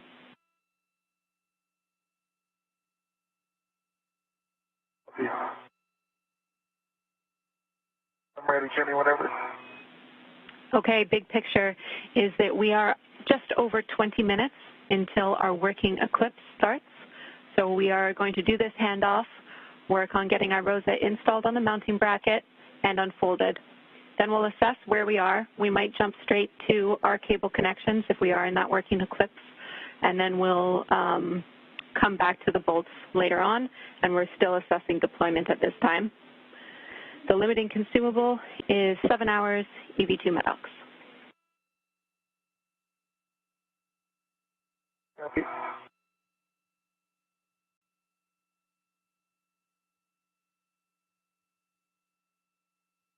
Jenny has the good settings. Has a local tether to the APFR. Extended the English. The big picture words from Spacewalk communicator Jenny Seide to Thomas Pesquet and Shane Kimbrough at the P6 solar array truss structure as they are about to enter a nighttime pass, during which time the connectors, the electrical connectors, can be mated to provide electrical continuity between the new solar array and the integrated electronics assembly, basically the guts of the electronic system for the P6 solar array power channels, those being the 2B and 4B power channels. We lost an hour while we were evaluating the condition of Shane Kimbrough's suit while he had to restart his display control module that had an issue of undetermined nature, and making sure that his cooling system in his suit, basically called the sublimator, was operating properly, and that cost the crew time. So downstream here, for the remainder of the spacewalk, we are watching consumables, and later we'll determine whether we can complete all of the work associated with the unfolding of the array, which is basically folded up in half. It must unfold the two sections of this boom, and then ultimately, at the end of all of the work, it needs to be deployed to its full length of 60 feet and tensioned properly to provide the proper electrical continuity and output that the array was intended for.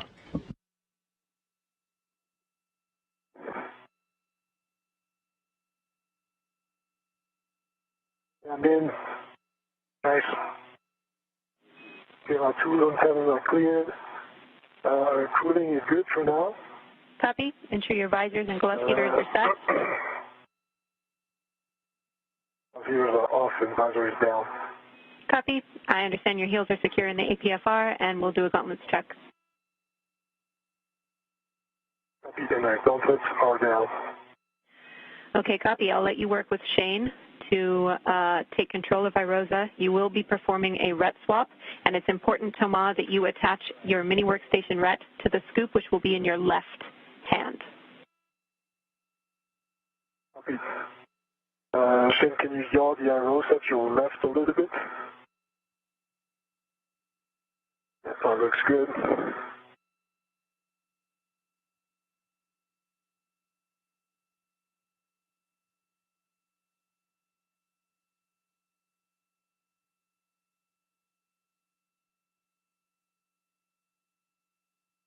Bring it back to your left a little bit and up. Nice.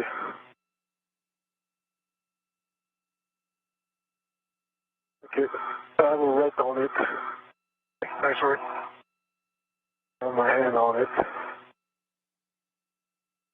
Come back to the right. Yeah.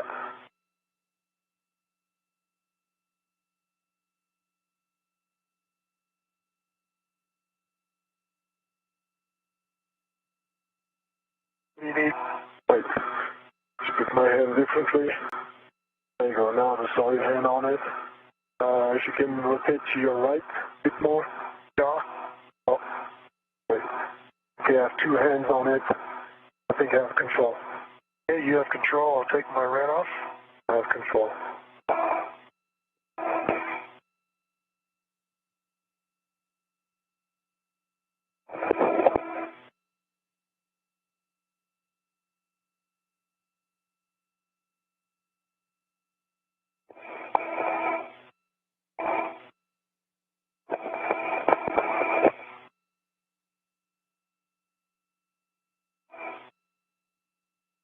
All right, Tomas, the red is gone. You have control.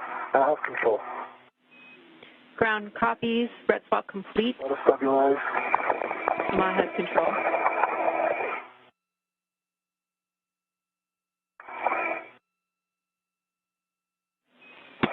Shane, you can egress the APFR and release your fair lead. Copy.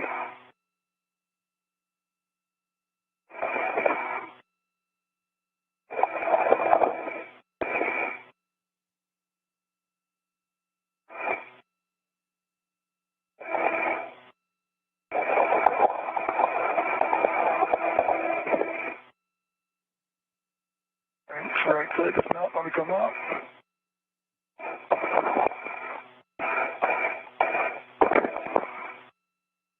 I'm up. Copy, Shane.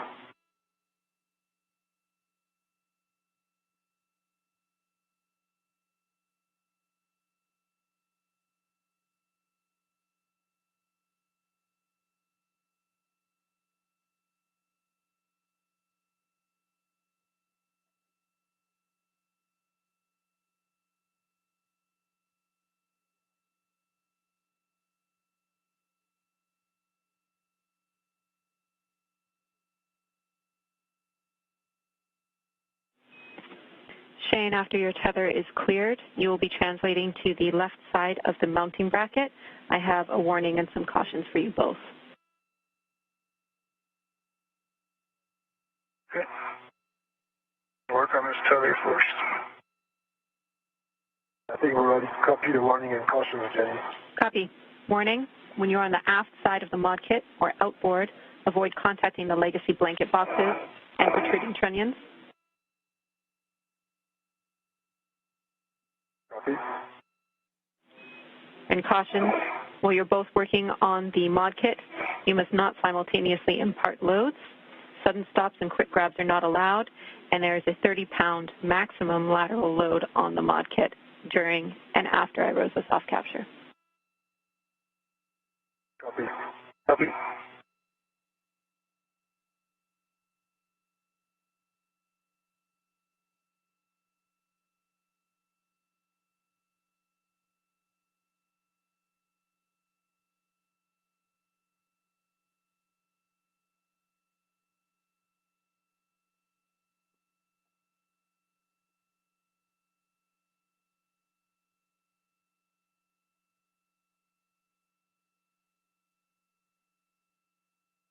I'm getting my tether back up fairly. Come on, I'll be right there. Okay. good, Shane. Ground copy.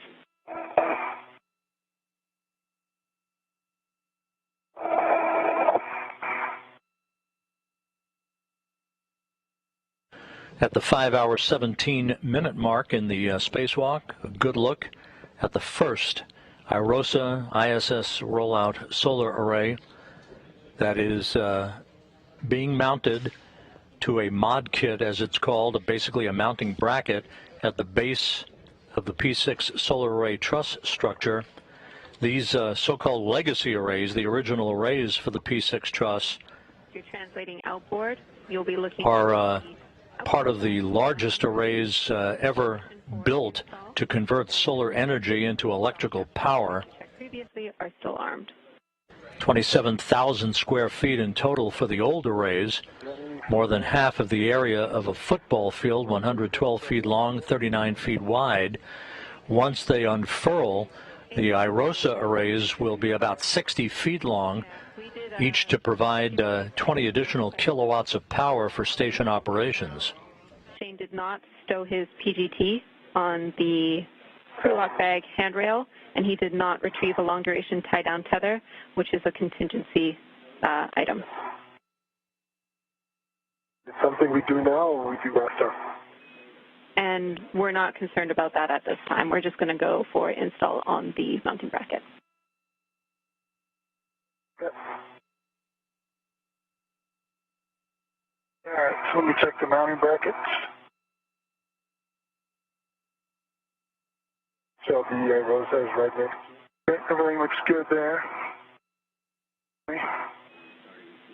Okay, copy. And Shane, you want to position yourself on the outboard side of the mounting bracket. Copy your good checks. I'll bring it really slowly. Okay.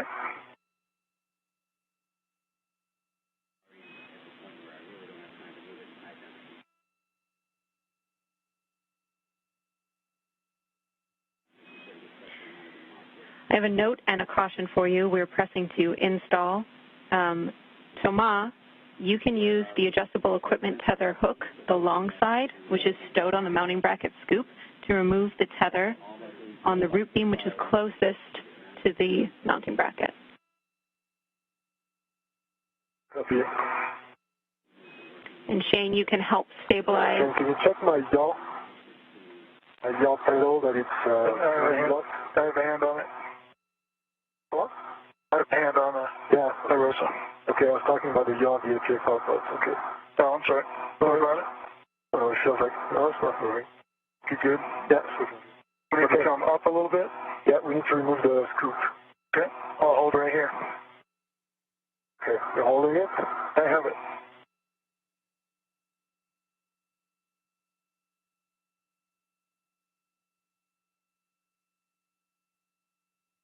I'm letting go completely. Okay, I have it. You have a red on it, right? Yes, I do. Okay, now there's the AT that goes to the other scoop, goes to the scoop from the mounting bracket, goes to the IROSA scoop, and the red goes to the gearing up dephasing and goes to the bag. Hey, firm, that's a good config. You'll be removing the scoops that you just redded to. You can tend it back to the scoop on the mounting bracket. You remove the scoop.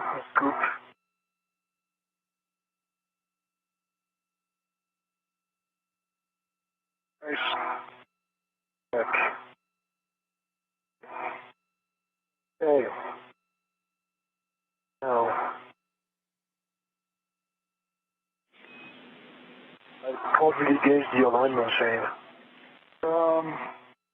Towards you, this is about 10 centimeters. Okay. Like that. Make sure that when you're doing this, That's, the bottom of the root beam has to be aligned with the mounting bracket alignment features prior to install to avoid prematurely capturing those soft capture features. towards you some more. Towards me some more. That should be good right there. Okay. I have it kind of holding it down on the platform, the mounting bracket platform. Now it's roll it to your right. Which way right now? It's too low. Mine is not on the melting. Or something is contacting.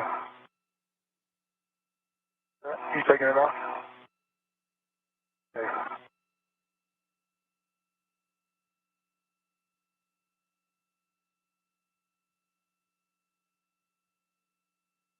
Low there. It's a bit low on your side, I see. Yep, now I'm good. Okay, now I'm on the ledge. Wait. Towards you just a little. Okay.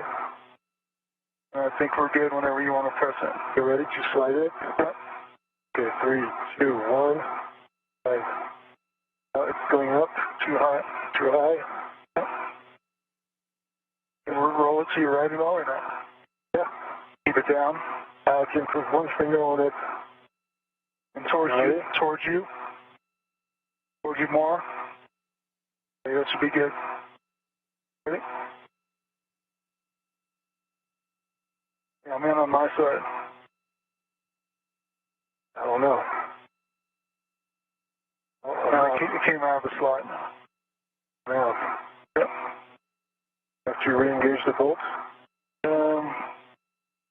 You have the IROSA? Yeah, I have the IROSA. I'll check.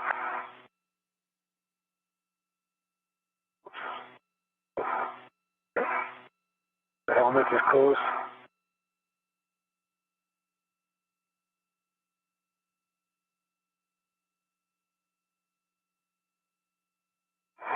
No, that's still good. All good? Still good. Yep.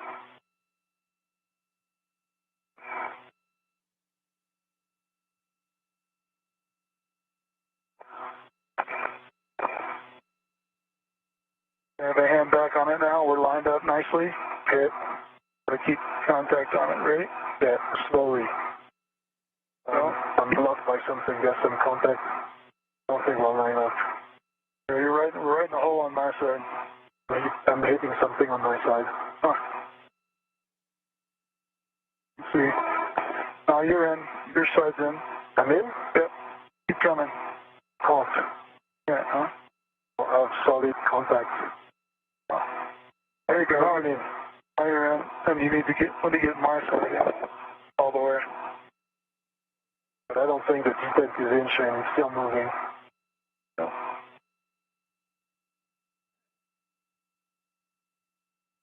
Your side got to the end, and then mine's still out. Is the ball descent still out? Maybe we triggered it the first time. Yeah. Yeah, the IROSA.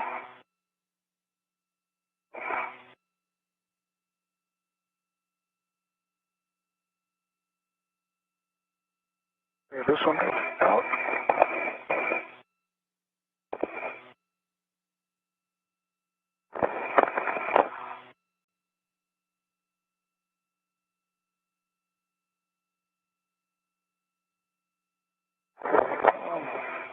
Okay, they're both ready now. Okay. Copy, we're following along with you guys.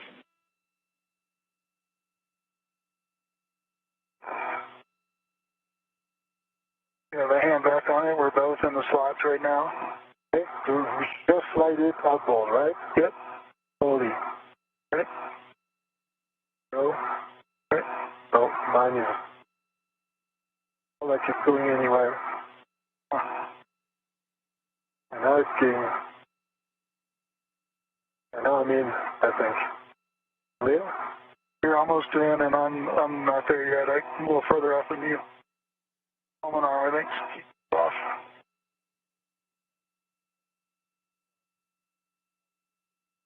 I can't put much more force on it, so I don't know.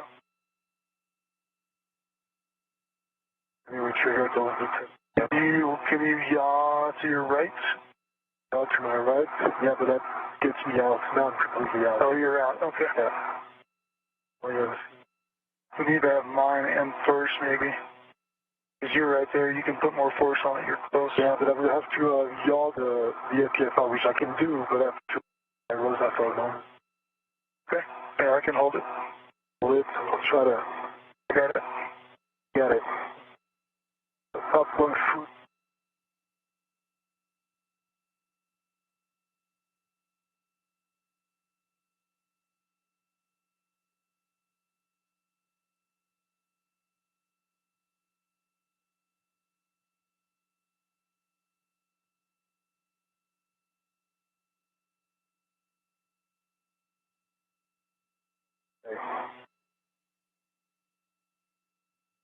I know when you have it again, and then I'll go check to make sure we're in the arm position. Okay, my heels back in.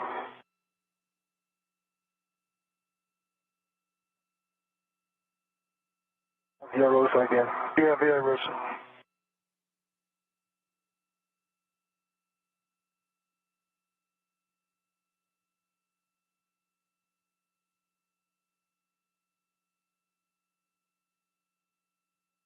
I triggered. And I see nothing from where I am, Shane. Let me back it out so that we don't trigger just. Yeah, they both got triggered on that last one. Okay, they're in a good position now. Okay.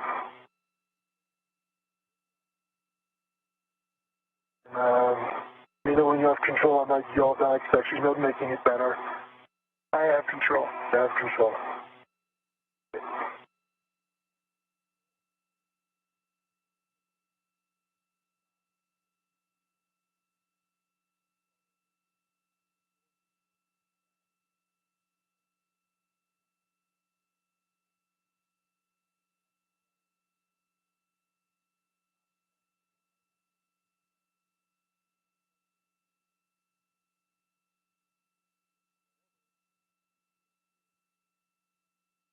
Okay, it's yaw back position. I'll put my foot back in.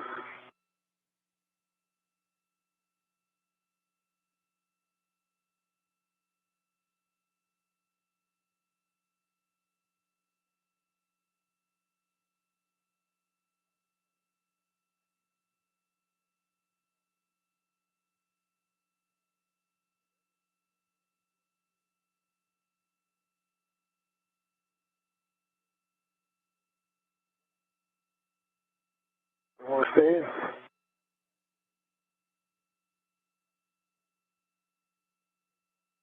There you go. Okay. Are you ready? Ready.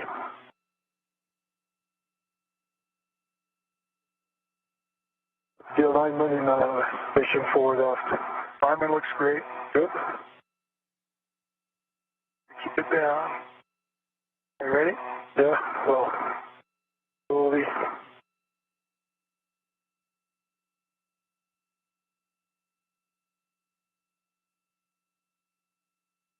Okay, we're both in. Coming. We're 4 or 5 centimeters. Oh, that's when I hate to stop right here.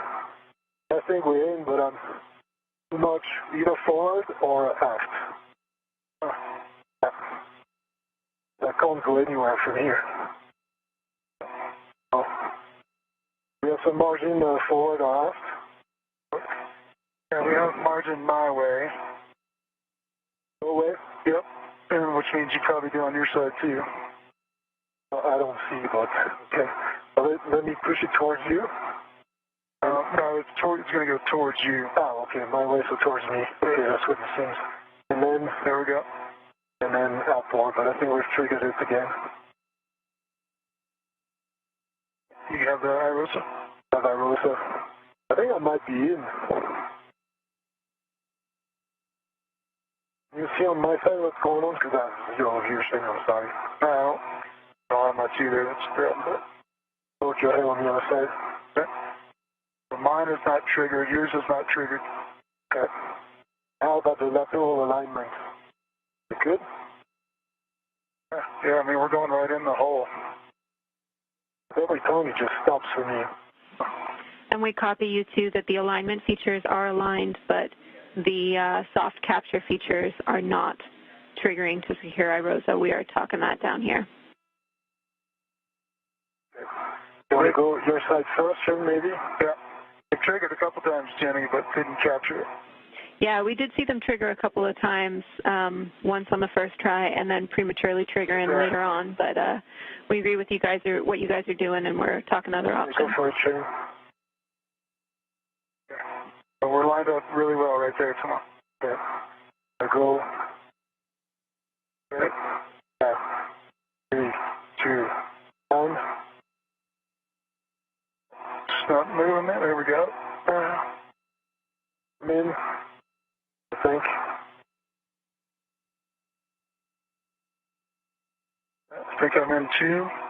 Have the IROSA? Have the IROSA. Let me go check, see if the pins. Pull it.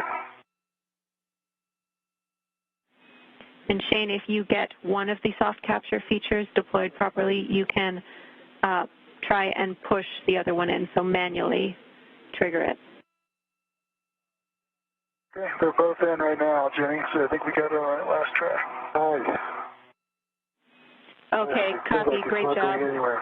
Great job, you two. I understand that we are installed with the soft captures triggered, so with that, Shane, I'm going to have you finger start M31 through 34, which are the M bolts on the bottom side of the mounting bracket. Got it. And so we are all on the same page. We are working toward getting IROSA in a structurally sound config, and we will not be doing electrical connectors during the CPA. Okay. And what's my next step, Jenny?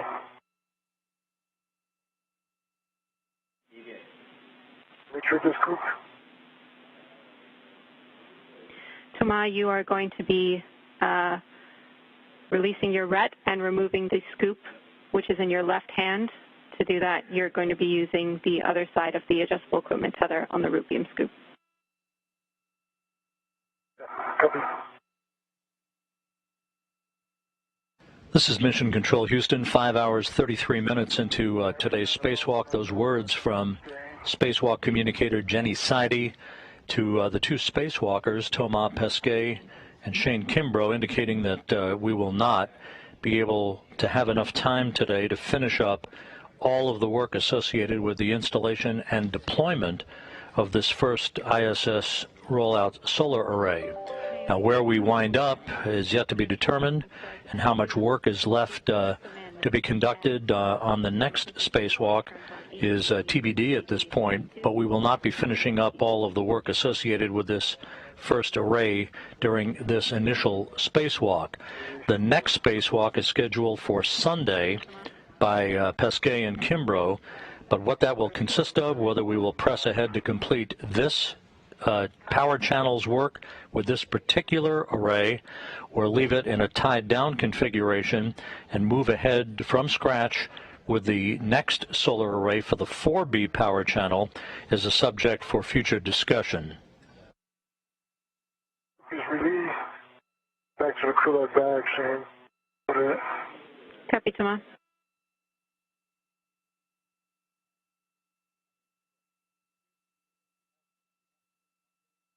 Jenny, I might go to egress my APFR.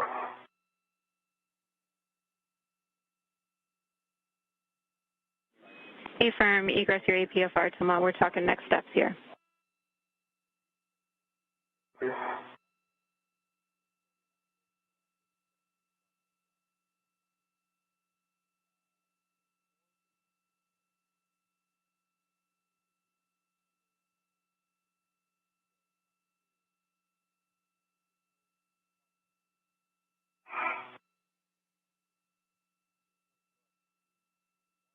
Hey, Jenny, I got 31, 33, and 34. Work on 32. Copy, Shane.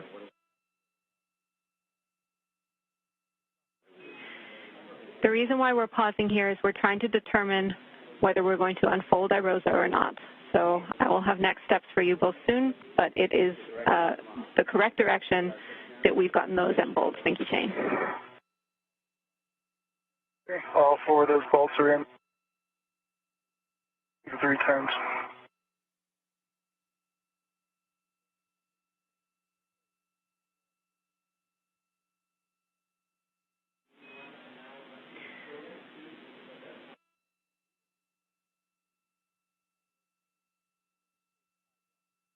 Sorry, put stuff in the correct back. And Thomas, could you repeat your last, we want to make sure that you're in the right position to do this. We need you to release the final hinge restraint bolt, which is R6.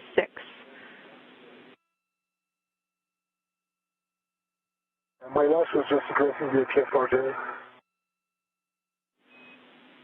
Okay, Tama, that was a go back. We're going to have you get back into the APFR to release that bolt.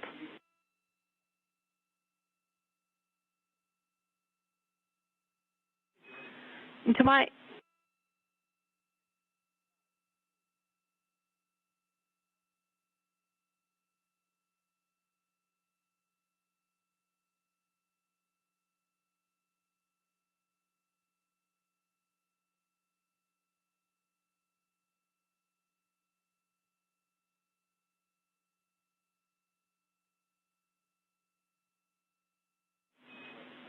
that was a quick handover, guys. I'm back with you. Tama, we were last talking about releasing that R6 bolt. Correction, you can be in the APFR to do that. You can also be free float to do that as long as you can actually release the bolt.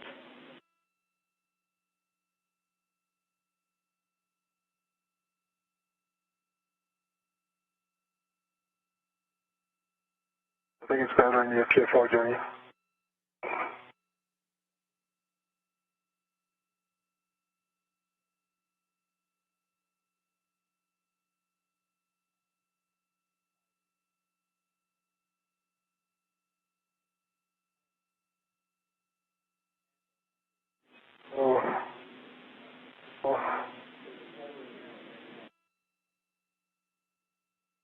I'll set back up.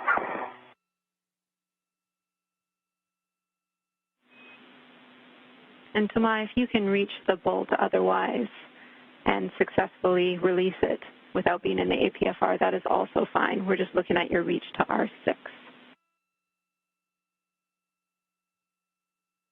I copy Jenny, and I think it's better in the APFR. Copy. Let me know when you're ready for settings.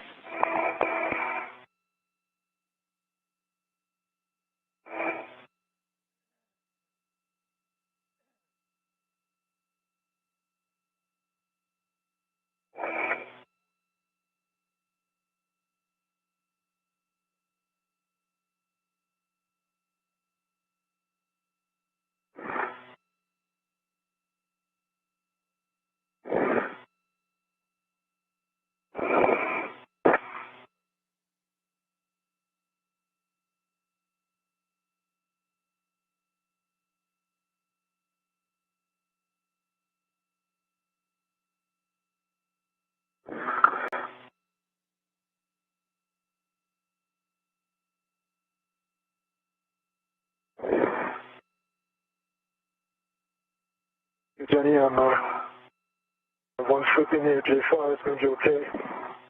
I'm ready for setting. Bravo 2, counter 2.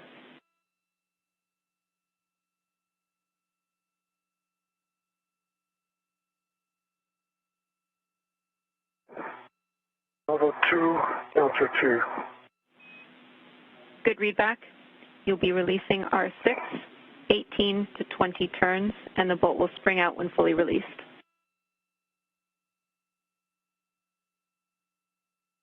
One. Oh. Pass, Bravo 2, counter 2. 5 hours, 40 minutes into the spacewalk, Thomas Pesquet using a pistol grip tool to release a final hinge restraint bolt. One of the final steps before the IROSA solar array can unfold. It's basically folded in half. Needs to unfold first as they continue work to mount it to a modification kit mounting bracket at the base of the P6 solar array truss structure. 18 to 20, copy. Thank you.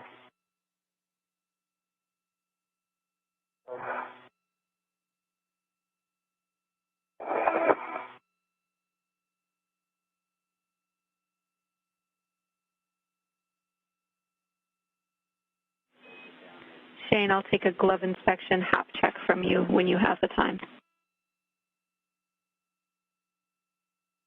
Okay. Gloves look good, no change, and dry hat. Copy, good checks. Thanks, Shane.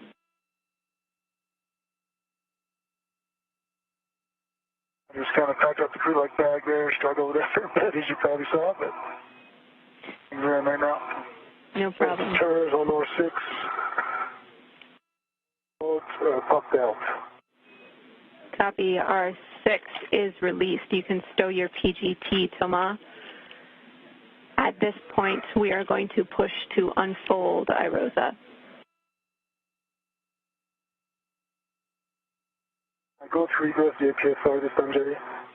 Yes, Thomas. Now you egress the APFR, retract and stow the ingress aid to the boot plate. Cool. All right. Nice work, Thomas. On.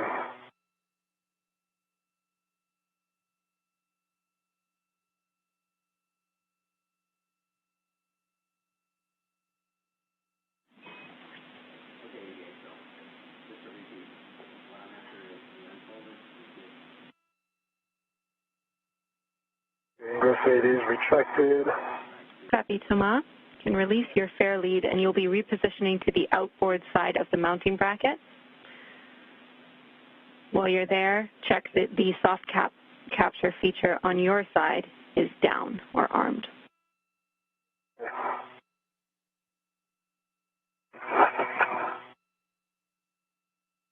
Okay. Lead is released and I'm just looking to the outboard side of the mounting bracket. I'll take your next words, Jenny, once I'm there.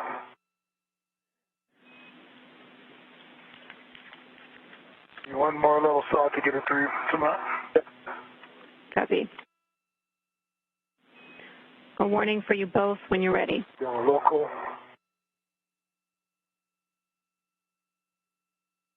Ready? Keep clear of rotating IROSA. It's a potential pinch point. It looks like you are both in a good config. As long as you're mindful of unfolding it. Shane, you can initiate and pivot IROSA to the unfolded position.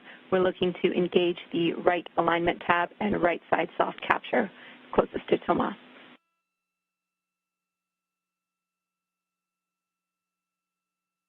Okay, I'm just supposed to push it, or do I kind of ride it a little bit, or what's the technique? I think you manage it as much as possible. You can push it and get it going, At Shane. least until I get some good hand on it. Okay, you ready for that? Yeah.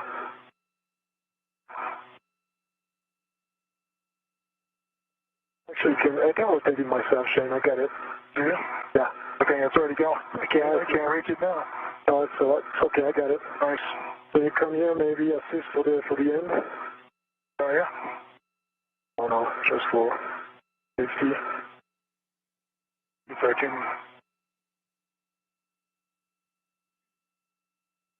Very nicely for now.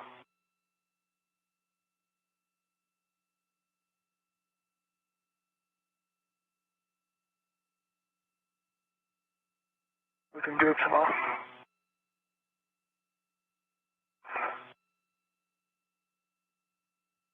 See something. Yeah, I think you just got to keep going. Well, I think it's just hitting that the 10. There we go. Yes. Now push that handle up. Come on. It's right here behind the strap. Is it in? It's not completely in yet. No. Is the handle out? I don't see it. Handle. It's in arm position.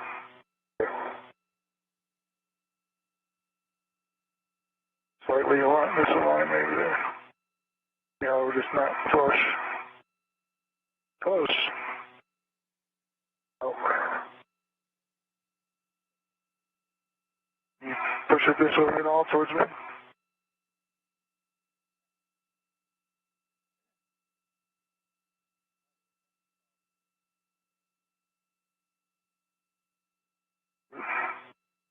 Hey, it's hitting something in the back. Oh, there's nothing back there, but Yeah, but I don't have a stable position. Hey, let me rotate. Move towards me. I'll move out of the way. You going that way?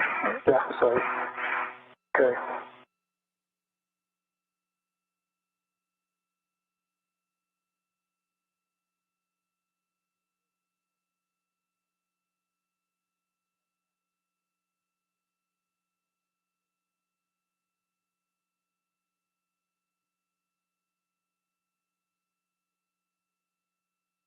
towards you or your previous position. Yep. And towards the...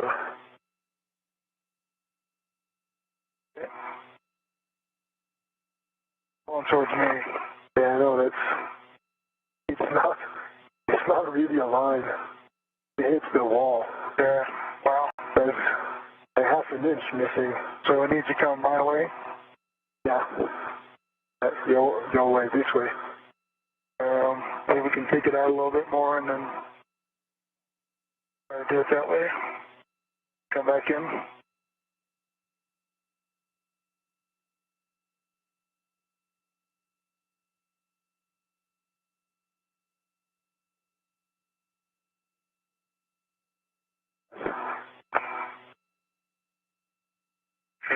You'll swing it back out and then No, it's not going to change much. We need to, as we swing it open, we need to push it towards you. Okay. Pull towards you.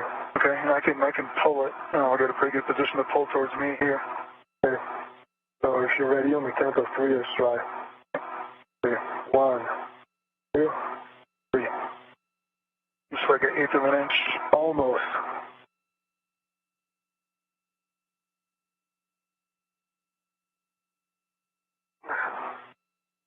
No, it's not. Still, there's quite a bit missing. Do we have some play on the other side? I have about an inch and a half gap before the other one, if that's what you're asking. Yeah, but can we compress that gap, or is it solid? No, that I don't know. Yeah. Yeah, no, I don't think we can do anything about it. I think that one's solid. Yeah, because we're missing like an eighth of an inch. Come look, I'll show you. I understand. I totally understand. We just got to come my way to get it in the hole. And the other half of the IROSA, remove it by any means, or is it? No, it doesn't matter. There's R8 up there. Solid up top. There's a solid connection where the IROSAs are already. Yeah. But down here, there's about an inch to inch and a half gap at the bottom. I thought we could play with, but it looks like no gap up top. Well, that's just the rotating mechanism up there. Yeah, it looks like it should fit right in there, slide right in. No, it hits every time. I think it's hitting on something up here. No, I know exactly where it's hitting. It's right in front of me. Okay. So that's a guide pin or whatever it's called that we were trying to slide into that slot. Yep. It's too much to the right, and it's hitting on the wall of the slot. So there's at least an eighth of an inch missing. Probably the ground is a good view with my head catcher. Did you confirm that? We copy all. See you tracking this, Jenny? Yeah, we're seeing what you're seeing, Shane, and we're talking it. We're following along. Jenny, if I show my head that you'd be seeing something. Shane, we can't see from your helmet cam in your current position. Sorry. Jenny, this is Thomas. This is actually from my head. Thomas, we can't see from your current position. We have a good view from Shane's helmet cam. So what you need to see is on my side. What can I do to give you a good view? You need to tilt your head down, so pitch forward a little bit if you can.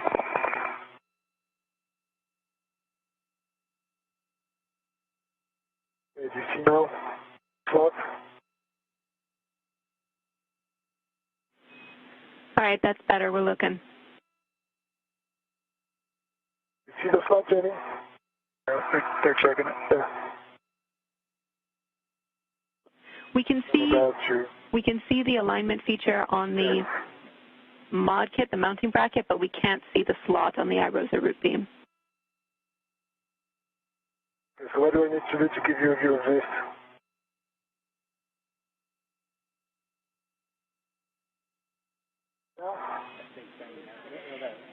Actually, that's good. That's helping. Whatever you're doing now, we can now see it. Yeah. Thanks, Thomas. Okay, so do you see what's happening?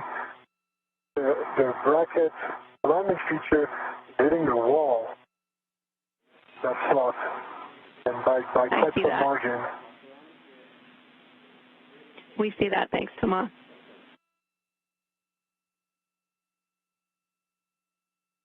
We've tried try to slide it as much as we can to the right on your view. But see, there's a lot missing. Copy.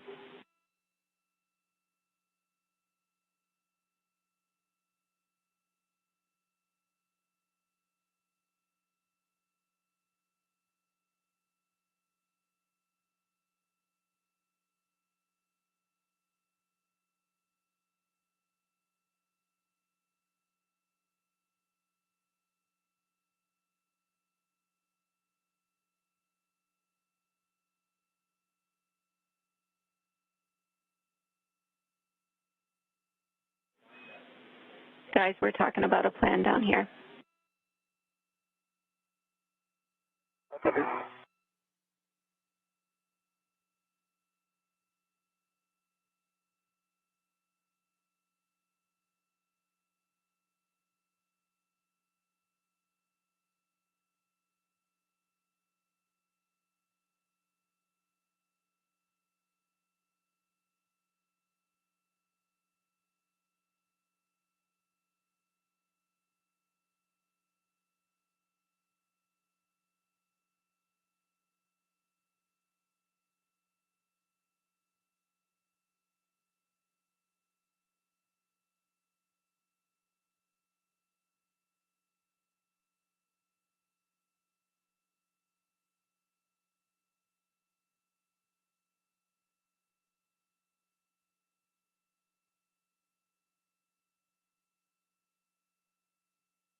Can you see my safety tether?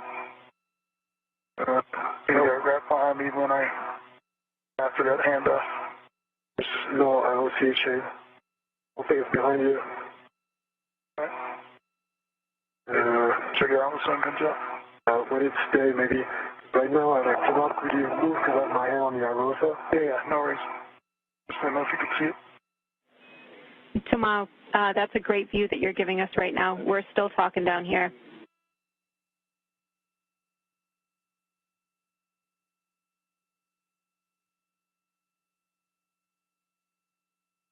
Where maybe?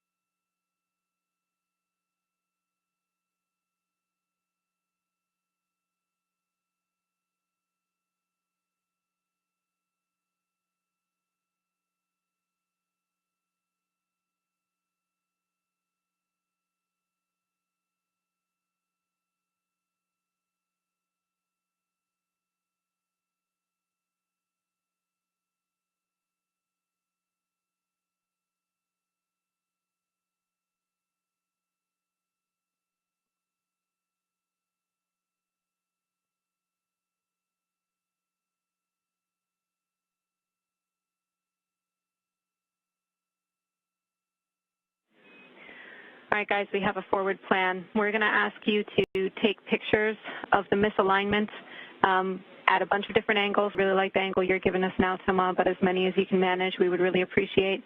And then at this point, we are going to refold IROSA and redrive R6 and leave it in a folded position. But Jenny, copy the plan. It's going to be difficult for me to take pictures. Let go of one hand, and it IROSA kind of opens up again. Folds back again. See if I can hold it. So it's staying here because I'm maintaining it with my two hands, like one on the mounting bracket and one on IROSA. I could push it towards the mounting brackets now. Yeah? Okay. Yeah. We copy, Thomas. Let's try pictures.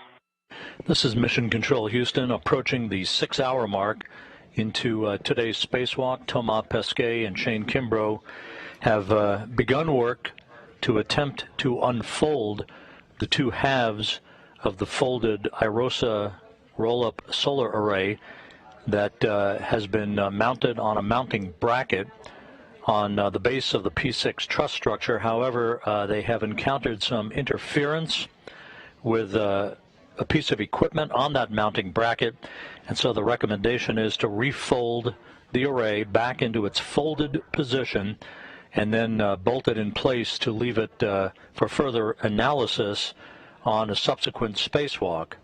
So we will not be completing all of the work associated with the deployment of this array today. That was determined after spending almost an hour troubleshooting a couple of issues with Shane Kimbrough's suit, one with a display control module, basically a data box on his extravehicular mobility unit suit, and a momentary spike in pressure in his cooling mechanism called a sublimator in his suit. His suit has been functioning perfectly since that troubleshooting occurred, but we lost time in the process of doing that troubleshooting, and that cost the two spacewalkers valuable time in being able to complete all of the work for today. When that work will be picked up will be the subject of further discussions in the next day or so. Oh, the light is my helmet light. Yeah, and as I'm taking pictures, I'm blocking it. I think there's a single good one. We got good video, though. They can definitely use that. Yeah. Hey, firm, I'll mention again we had a really good view from your helmet cam, Thomas. Best effort here. Okay, so first, pictures, Jenny, by night with helmet light, that's not working. Copy. Shane will also get you to look up, if you can understand you're maintaining control right now. If you can look up so we get a better view of the hinge, that would also be helpful for us. I can put a hand on it, Shane. Okay, I got IROSA.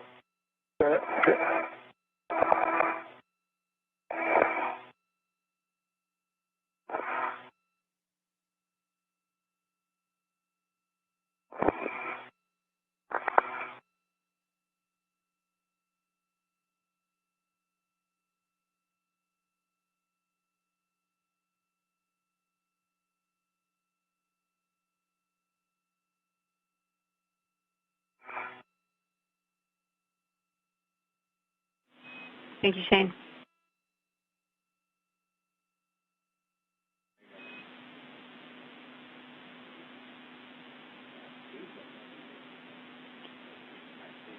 And Shane, we'll have you pitch back again, looking back at the hinge.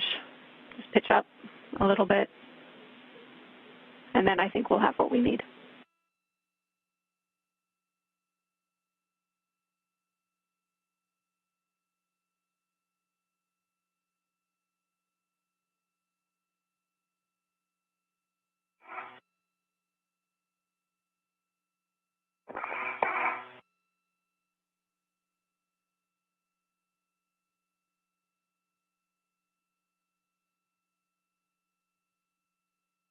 Once again, we've just crossed the 6-hour mark into today's spacewalk. Pesquet and Kimbrough attempted to unfold the IROSA solar array at the mounting bracket at the base of the P6 solar array truss structure to its fully unfolded configuration, but they have run into a bit of interference with a mechanism on that mounting bracket, and as a result, the recommendation to the crew is to refold the solar array and to bolt it in place to leave it for another day when we can evaluate not only the timing of the next spacewalk, but exactly what we will expect to accomplish.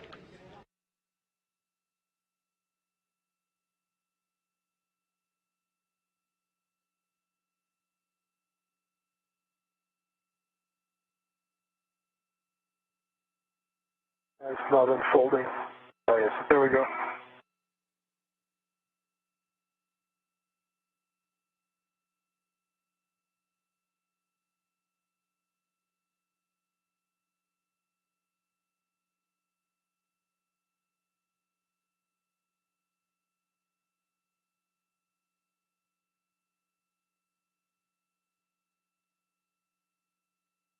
Towards you.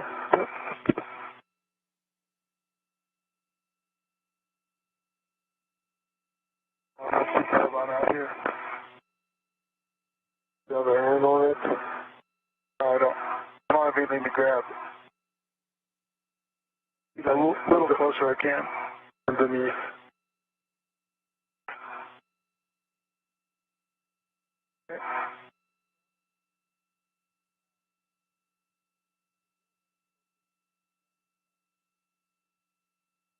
We're lined up. Okay.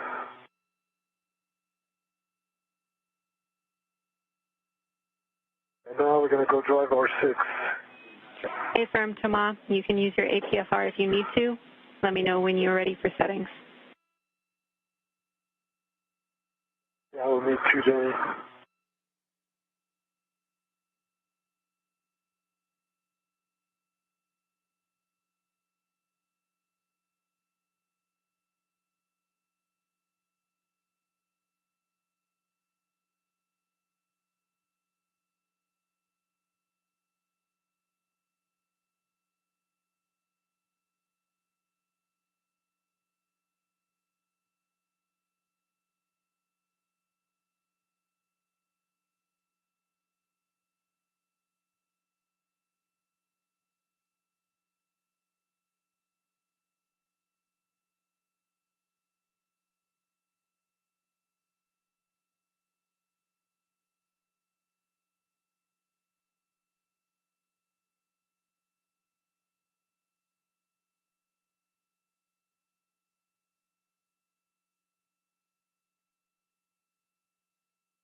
All right, big picture next steps. Your head there, Thomas.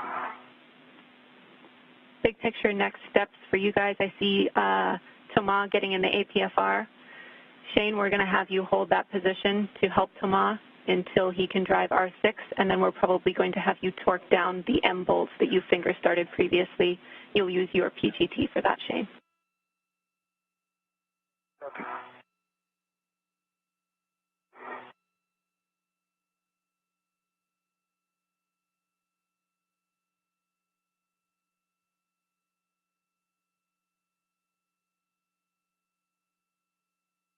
Thanks, Thomas.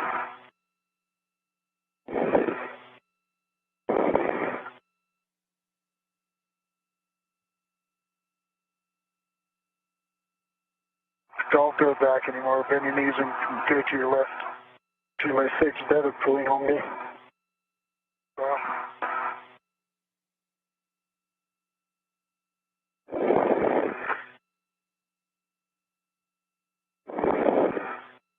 It's your real. Right again. you want to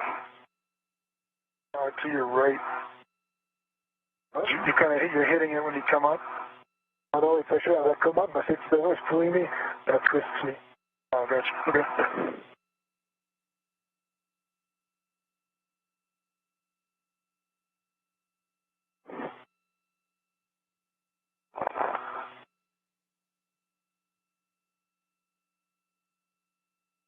It's pulling me. Yeah. Wow. Happening before.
No, it's still pulling me.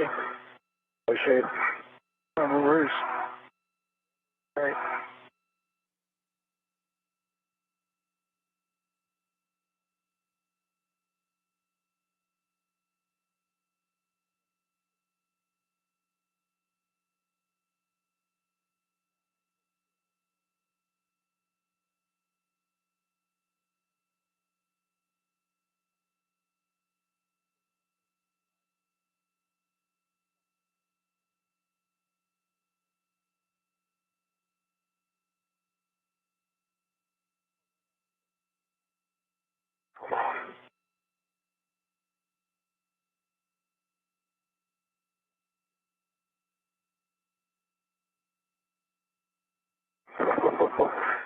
Sorry. Find him, Tom.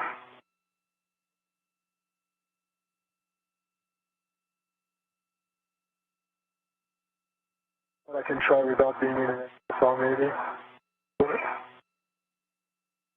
And put a waist tether on that scoop there, maybe. Yeah.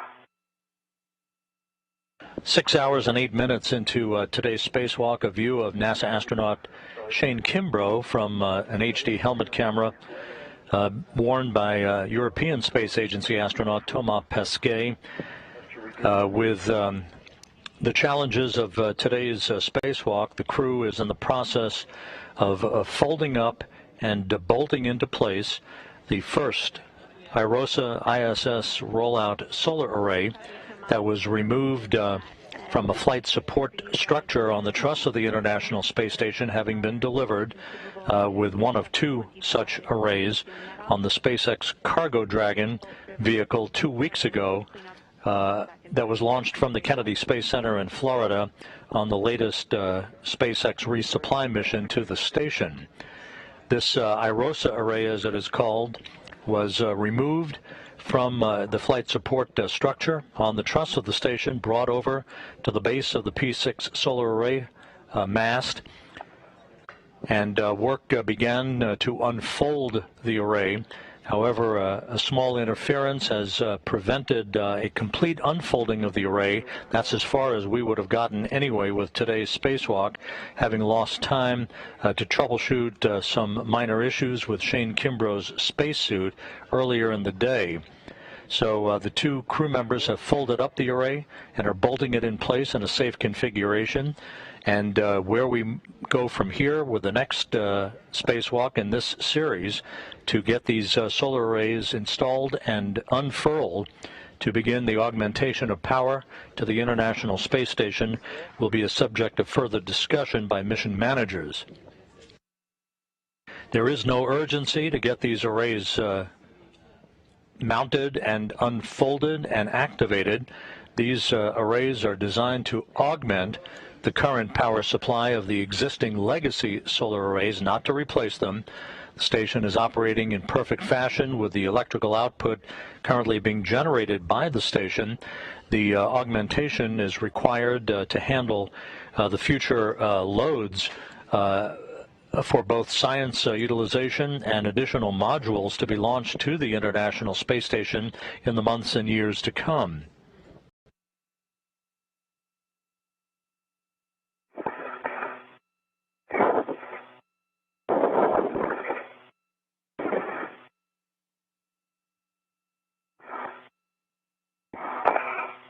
Good.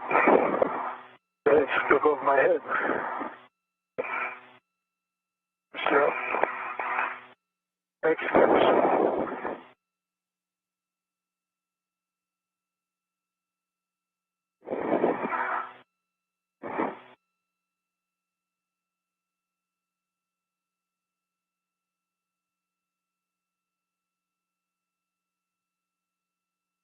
Deeper.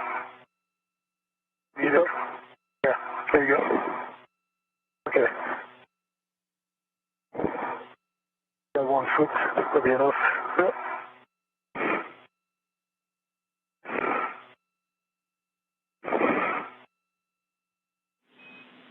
Once again, the two spacewalkers were able to soft dock the IROSA rollout solar array to the mounting bracket at the base of the P6 solar array truss structure. And then they made an attempt to unfold the two halves of the boom, if you will, for the solar array. They were unable to completely unfold and line up the bolts. So after using some time to troubleshoot that issue, they folded the array back, and you can see that in the view from a truss camera on the International Space Station. Shane Kimbrough on the left, Thomas Pesquet on the right, and they're bolting the array in place to put it in a safe configuration so that they can attend to it on a subsequent spacewalk.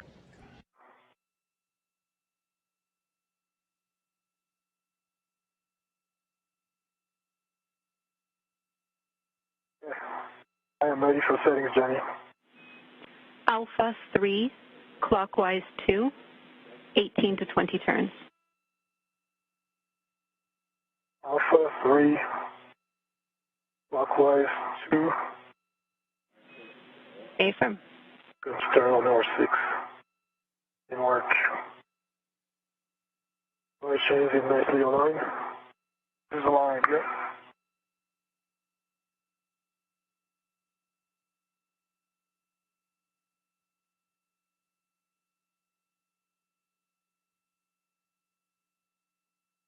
Three, 4, 5.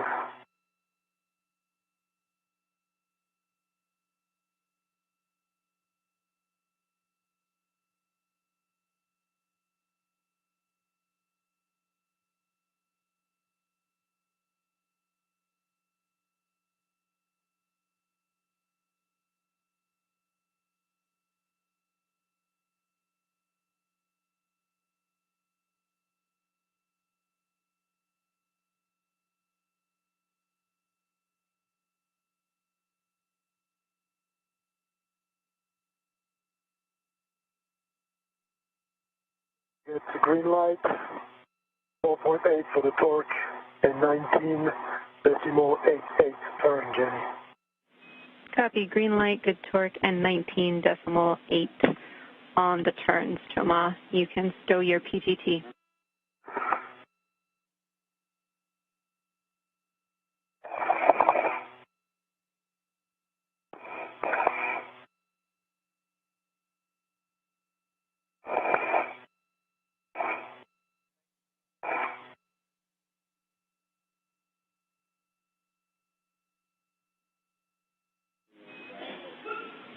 Thomas, I'm going to get a glove inspection, hap check, and gauntlet check from you. And Shane, now that IROSA, that hinge bolt is secure, you can ready your PGT and we'll drive the M bolts to torque, which you finger started previously. Those are good, hat is dry, and gauntlets are covering the wrist.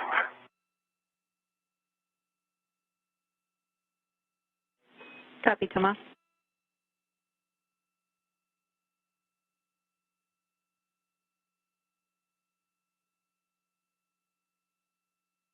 All right, just give me a second on the PGT, Jenny.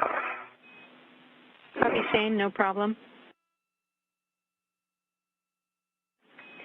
Thomas, for you, now that we've gotten those good checks, we are going to send you to the Y cable connector ends, and to get ourselves in a good config to leave these cables out here, we need you to mate the Y cable ends together. Copy. It works.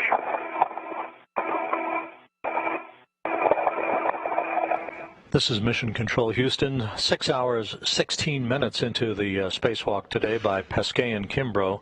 They're in the process of driving the final bolts to structurally secure the IROSA rollout solar array to the mounting bracket at the base of the P6 solar array truss structure. You see those huge solar arrays that are deployed out of the top of your screen on this view from an external truss camera on the station.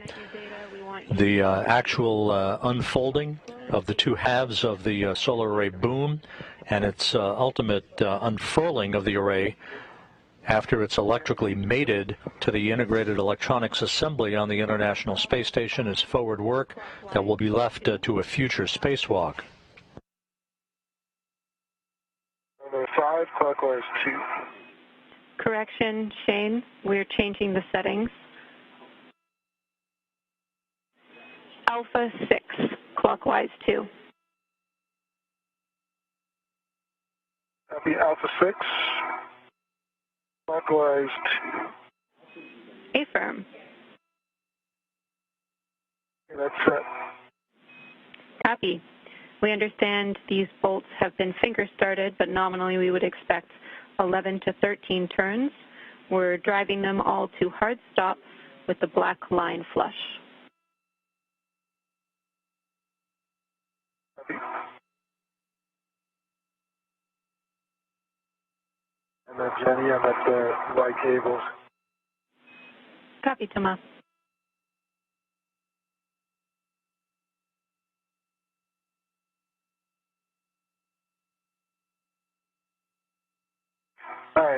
6, and clockwise 2. Set. Affirm.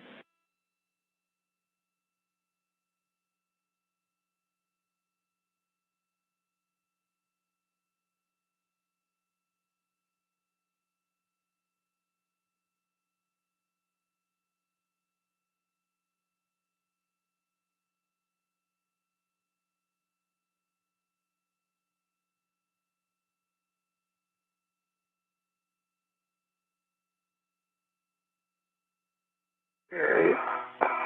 A low torque message on the PGT there. That was at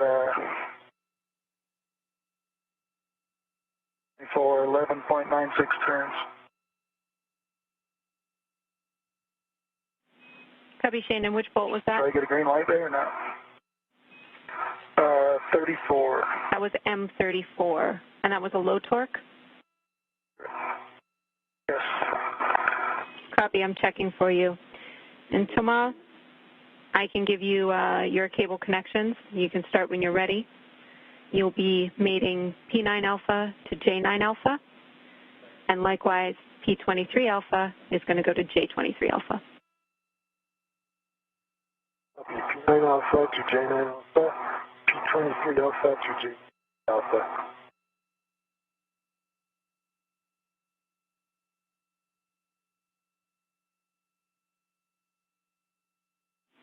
That's a good read back, Thomas.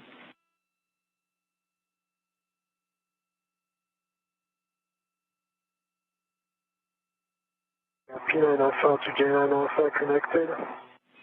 Copy. Did you get the same message on M33? 12.08 turns. Copy. Same message on M33.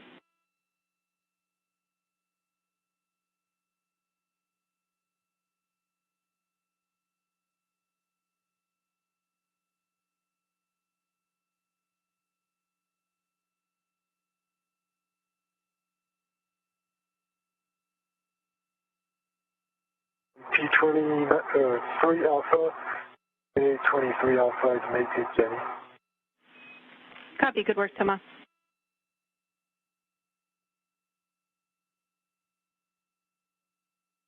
You got a green light on M32 with 11.5 turns. Copy. Green light on M30. 24 on the torque. M32. That's good torque and a green light. And Shane, I can confirm now we're going to need a green light on all of those bolts. So we might have to go back to 33, 34. Okay, I'll do that now.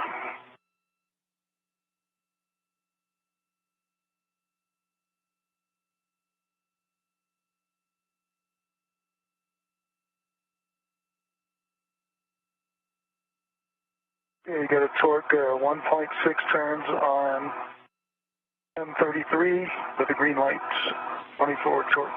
Let's do that. Copy. Good torque, green light on M33, an additional 1.6 turns.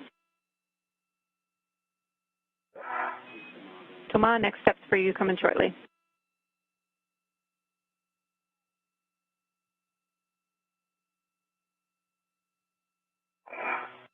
Green light and about half a turn on M34. Nice. Copy. Green light, half a turn, M34. Just looking for M31 now. Okay.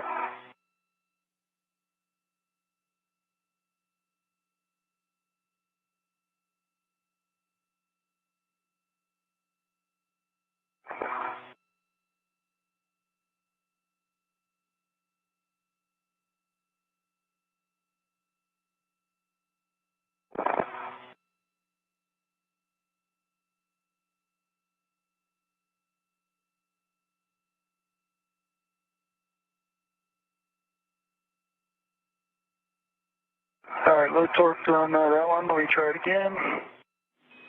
Copy, Shane. Low torque, trying That was M31. 11 and a half turns. Copy, 11 and a half.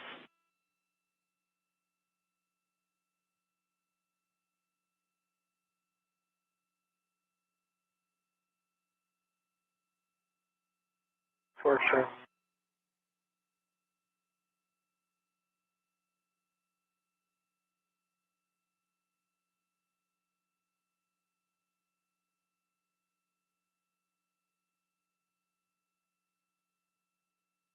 tough angle on this one. See if we can come the other way.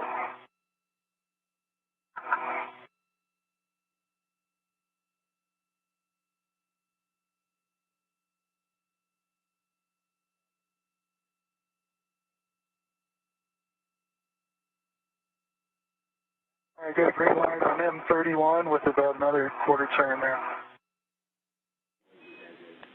Copy, Shane.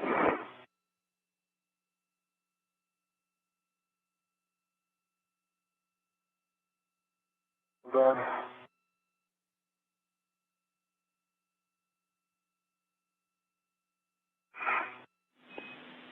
This is another point for you, Thomas and Shane. We're just syncing up, making sure I have your next steps. Understand you're standing by for me to tell you what to do, but I'll have words shortly. Okay, so the cables, and you're right on the other side. We could do that. Yeah, we have to do this. The RTF. Second?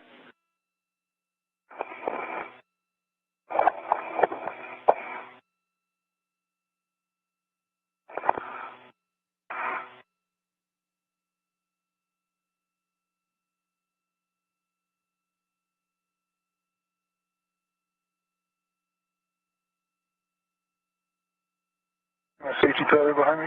Yeah, it's actually to your left, along your left leg. It's nice. Okay, good.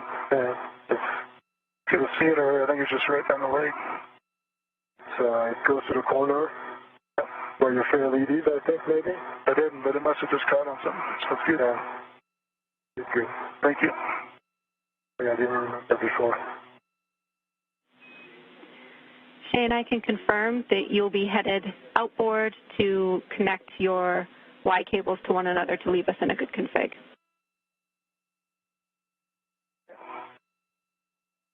Anything you want me to do, Danny? Just the time. Thomas, I need one more minute to confirm. Okay, no problem.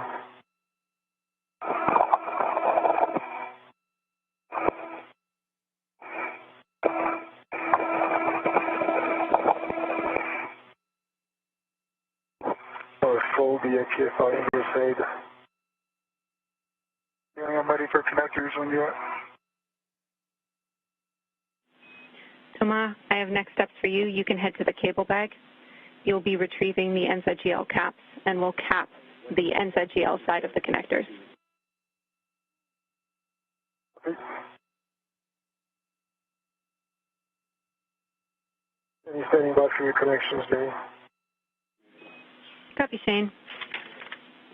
You'll be mating P7 alpha to J7 alpha and P21 alpha to J21 alpha. Okay, let me look for those and I'll confirm with you. Right below your Shane. Copy. Okay, I have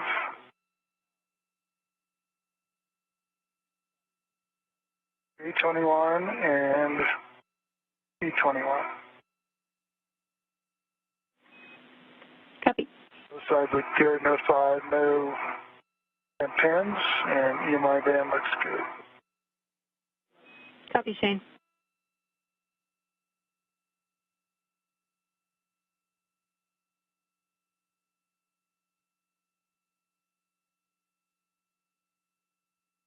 Any of those caps, they on the cap keeper, is that correct? Yeah, there's two on each one. Remember that, two. That's right. I put all of them on the same cap keeper and take the cap keeper with me? Yep, you can do that, Thomas. We just need all 4 connectors capped.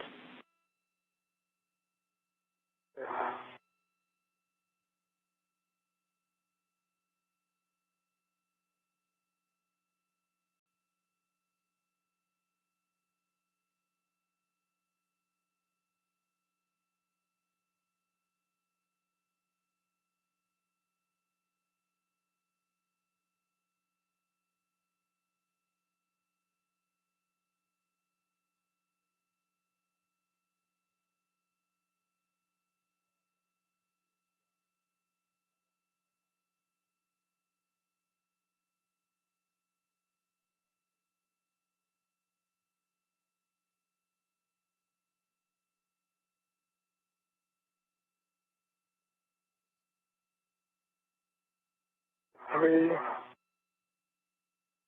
How you doing, Shane? Yeah, I just can't get it lined up correctly. I looked at the key inside. Yeah, that's what I just did. Thanks. Only.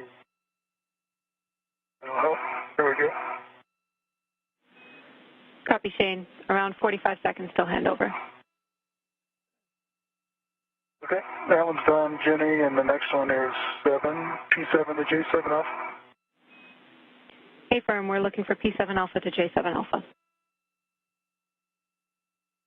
P7 alpha to J7 alpha, copy. Everything looks good. No 5, no bent pins. Me and my band. Copy all.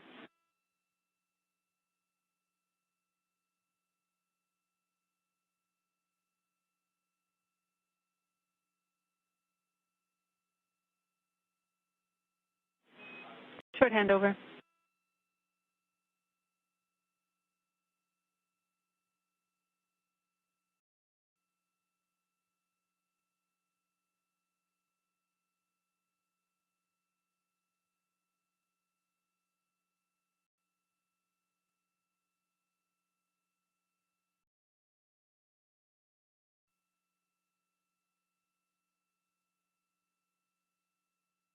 Yeah, full. Right there. No, so, talking about the one up here? Or the one you brought over? I think that's what you do right here, sure information. Yeah, I got 2 right here at least. Let me get all. You know what? I'll just take it with me. Well, better position for you. Back with you after the handrail. Okay, I have my rep.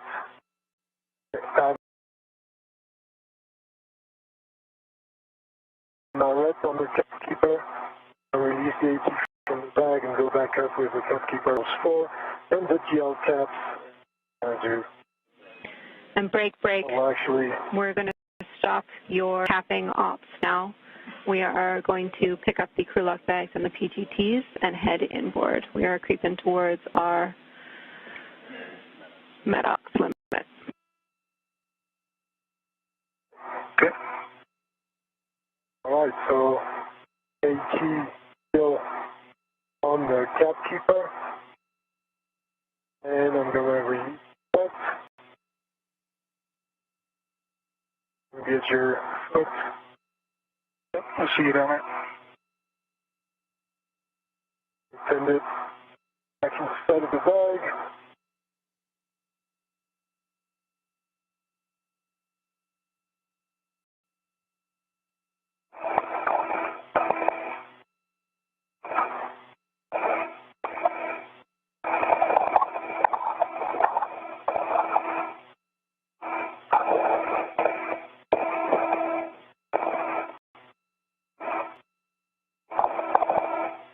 Okay. Back inside the bag. Okay. That's ready to go inboard. Copy, Tomas. We'll have you stop at the FSE to pick up the crew lock bag and the spare PGT, and then continue inboard. And Shane, understand you're currently getting the crew lock bag at the mod kit on your BRT. Correct. Okay, you're right. You're good to go, Shane. I'm going to go ahead and Yep. you'll be right behind. Yep. Well.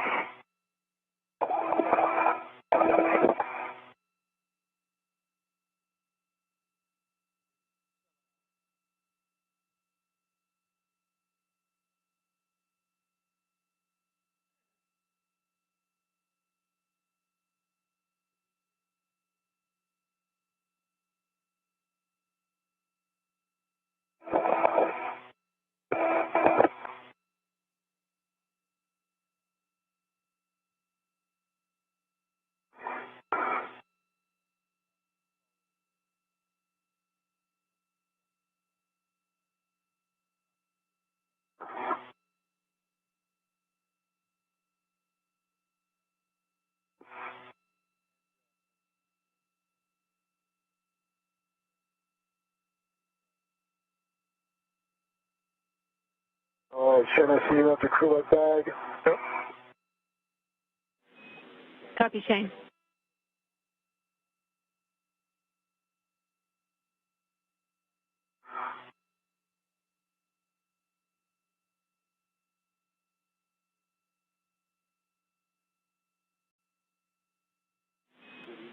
Shane, you'll be headed straight back to the airlock. Again, Thomas, you will be stopping at the FSE.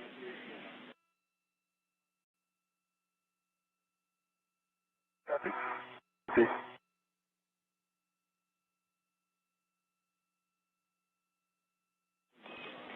And reminder, you'll be picking up your green hooks on the way inboard.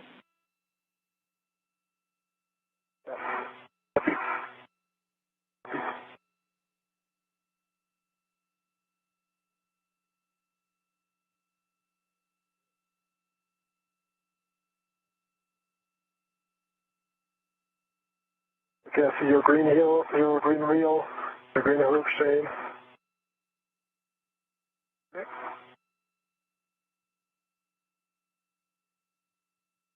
5309, Jenny, I'm going to pick up my green hook and then attach it to my red reel.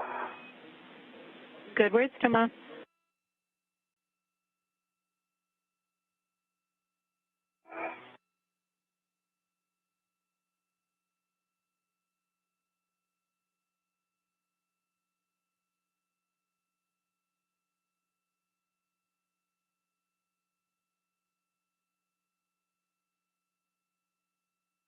This is Mission Control Houston, 6 hours, 35 minutes and counting in today's spacewalk by Pesquet and Kimbrough.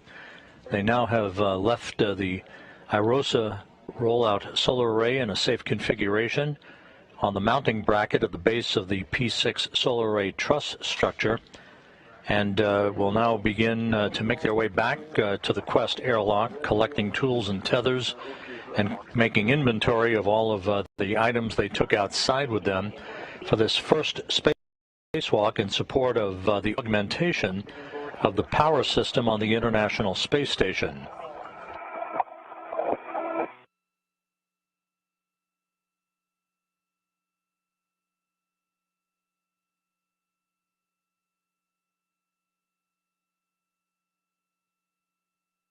Your tethers are a little bit one above the other, Shane. Okay, I'll keep an eye on it. Yeah.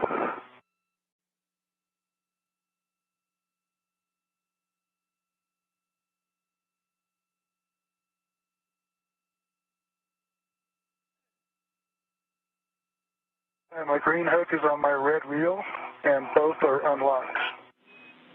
Copy. That is a good config, Shane. You can continue your translation inboard. You will be headed direct to the airlock.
I'm crossing over to the FSC, Jenny. Copy, Thomas. You'll be picking up the crew lock bag and spare PGT and stowing them on your BRT.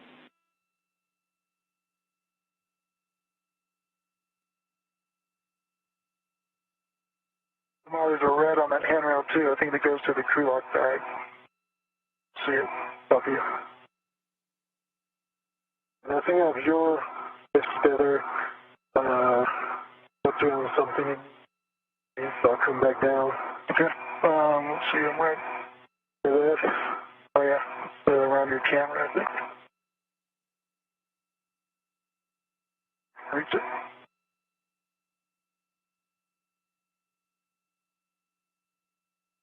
A couple twists in there. This is Mission Control Houston, approaching the 6-hour, 40-minute mark in the spacewalk. Just to recap, Shane Kimbrough and Thomas Pesquet placed their spacesuits on internal battery power at 7:11 a.m. Central Time, 8:11 a.m. Eastern Time today to begin the 239th spacewalk in support of space station assembly, maintenance, and upgrades.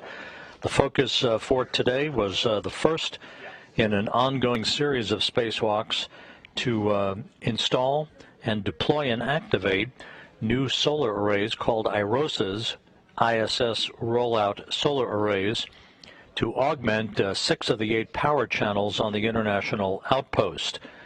The 2 crew members worked to prepare the first of the IROSA arrays and to get it out of a flight support structure on the truss of the International Space Station, where it was delivered after its launch 2 weeks ago on a SpaceX cargo vehicle from the Kennedy Space Center.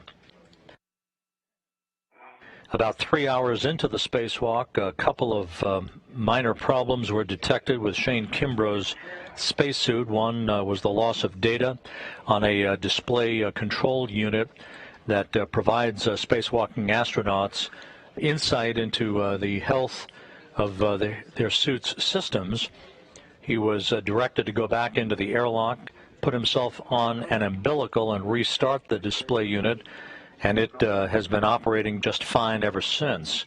The other issue that was addressed but cost the crew members time outside was a momentary spike in pressure readings in Kimbrough's suit sublimator, a cooling unit for his spacesuit, but it also has stabilized and caused no further problems during the course of today's excursion. But all the time that was lost dealing with Kimbrough's suit resulted in the first of these 2 IROSA solar array units being removed from the flight support system and moved over to the base of the P6 Truss to a mounting bracket. It was installed on the mounting bracket. The 2 crew members tried to unfold the boom, basically the array itself, which is folded in half, but they couldn't unfold it to its full extension because of an interference problem with a mechanism on that mounting bracket, and so they were directed to refold it and bolt it in place in a safe configuration, which is where they're going to leave it for today. There will be discussions over the next day or so by mission managers and spacewalking engineers as to what the next course of action will be. Whether we press ahead with the completion of this particular IROSA array's installation and activation, maybe move on perhaps to the next array that goes on the opposite side of the P6 truss for the 4B power channel, or whether we defer this work to a future spacewalk altogether. It is not an urgent concern for NASA at this point in time. These IROSA arrays are designed to augment, not replace, any of the existing arrays, which are functioning just fine, providing all of the power required for station systems. The IROSA arrays are designed to add, each of the new 6 IROSA arrays are designed to add about 20 kilowatts of power to the existing power output for station systems, thus putting the station in a better posture electrically to support new science payloads and new modules that will be launched to the International Space Station.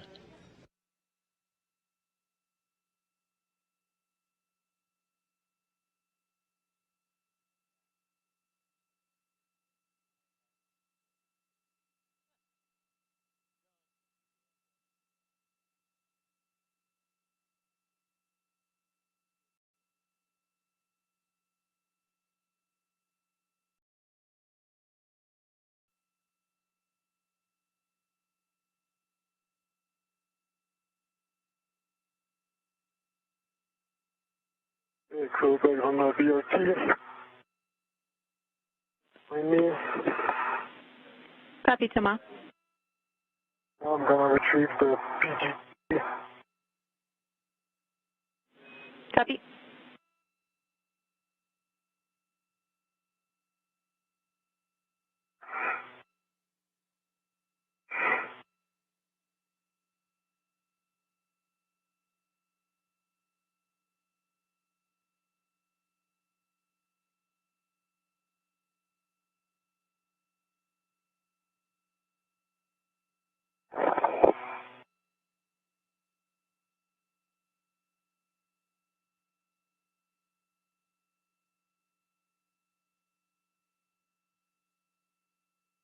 Right on the feet. Copy, Thomas. This done. And it's going to go to my swing arm, and then I'm going to go back.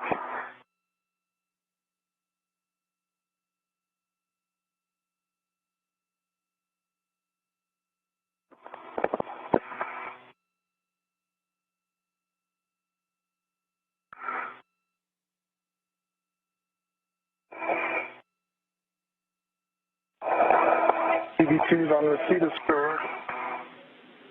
Copy. Shane, when you are back at the airlock, a reminder that adjustable on the thermal cover is still there, and we will have you put your waist tether on the airlock D-ring extender waist tether. Okay, copy. We take the adjustable off.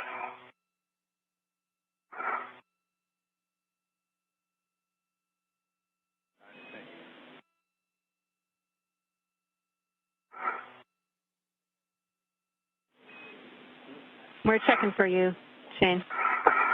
Okay.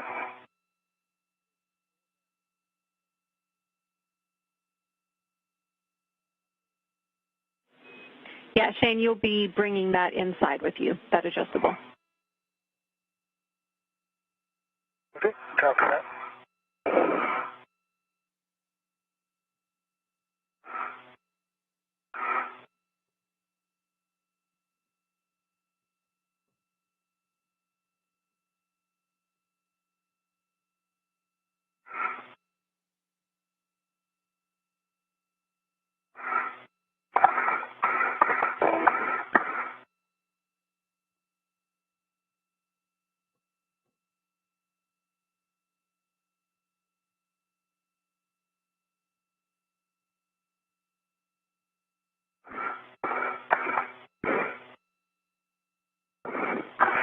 Okay, I have the adjustable thermal cover coming open. Copy, Shane.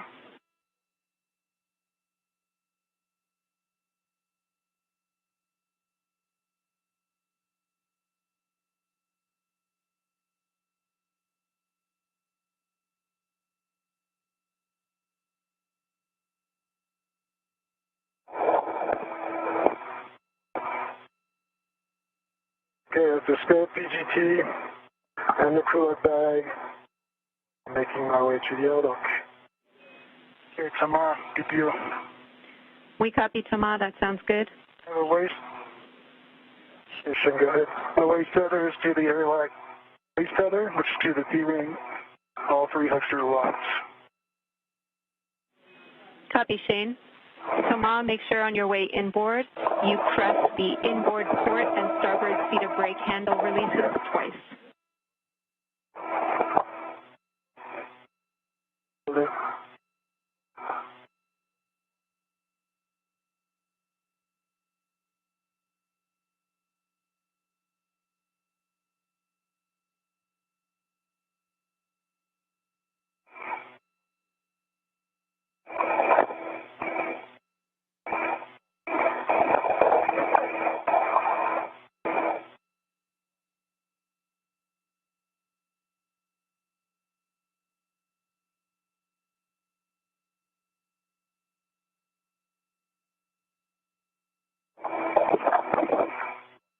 Inboard seat cart, any correct?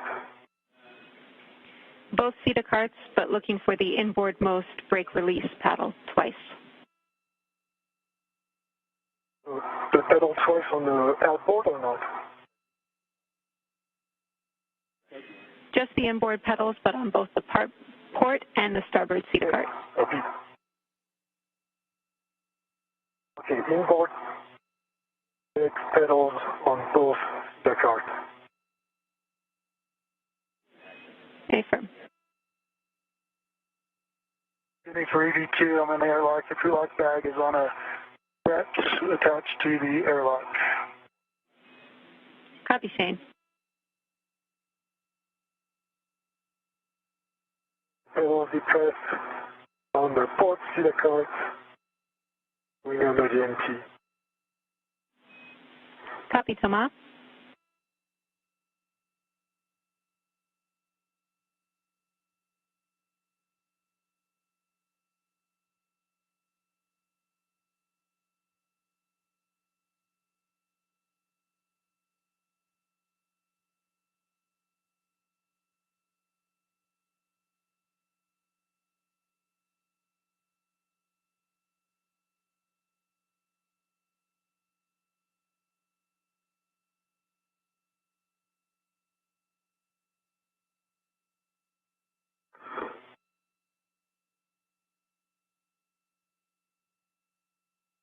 The starboard seat cart. You want me to hang tight till Tomas gets here, right? Copy, Thomas. And say your last, Shane. Let me just hang tight till Tomas gets here, right? Affirm. So our next steps are for, we see that double brake release. Thank you, Thomas. You can continue inboard to the airlock. Our next steps are to do the tether reconfig once Thomas is back at the airlock. Copy.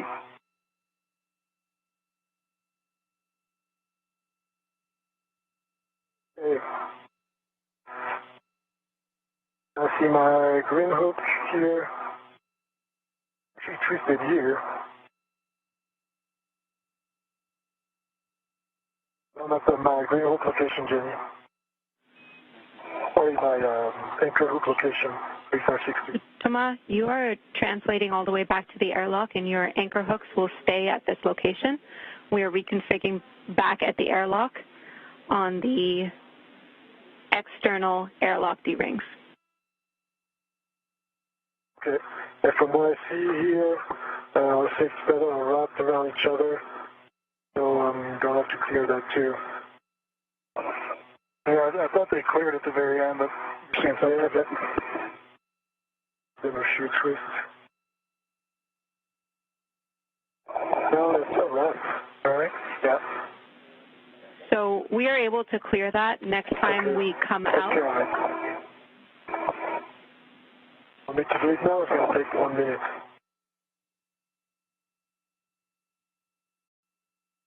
Let me go ahead and do it now, Jenny. That's fine. Copy, Thomas. If you are going to clear it now, that's fine. You need to put a tether on that hook. Okay. I have my waist tether to 3562 marked black on black. Copy.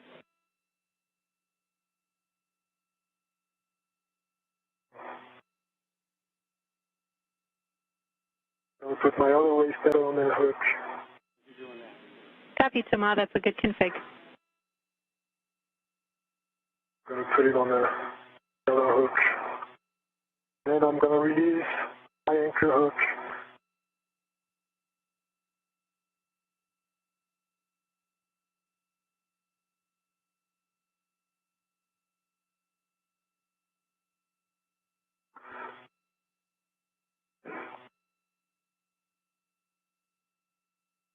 Okay, I'm going to attach it to 3562, locked, black on black.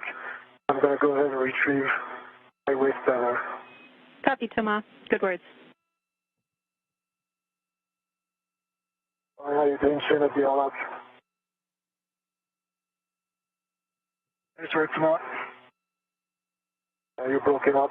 You're breaking up. You're breaking up, sorry.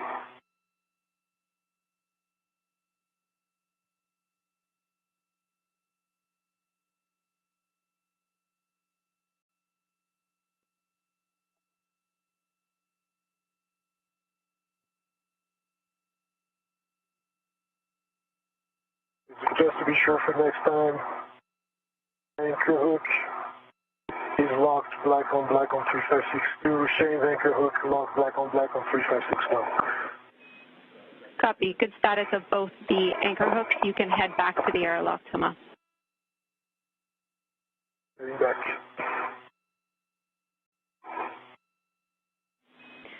And Shane, since you are back at the airlock and in position, Thomas will meet you there, do the tether reconfig. So at this time, if you'd like to, you can remove the SCU from the stowage pouch and connect it to your GCM. Okay, I'll put that in order. And Shane, as I'm coming in, I'll pass you the PGT. Okay. And also maybe my crew light bag. Okay. All right.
Okay, and I'm at the transfer. Okay. Copy.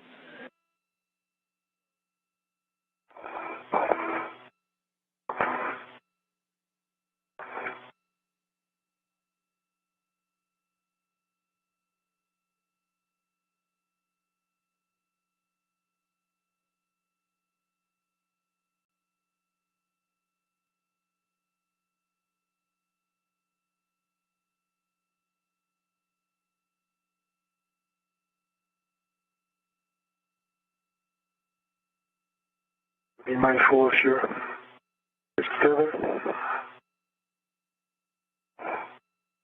This is Mission Control Houston. As we approach the 7-hour mark in today's spacewalk, Shane Kimbrough is almost back home, almost back at the Quest airlock, where he and Thomas Pesquet will enter shortly and begin the process of repressurizing the airlock to wrap up today's spacewalk. They were able to remove and mount the first of the ISS rollout solar arrays onto the mounting bracket at the base of the P6 Truss, but it has been a deliberate process throughout the day, and the crew members were not able to unfold or unfurl the arrays as had been hoped for. So with the spacewalk winding to a close, we will have to wait and see over the next day or so what the next course of action will be in terms of the timing and the content of the next spacewalk by Kimbrough and Pesquet.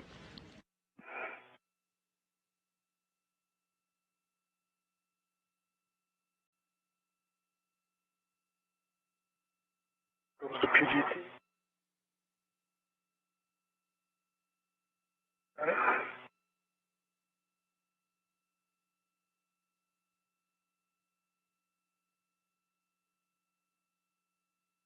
It's connected. I will see meters back. All right. Ready.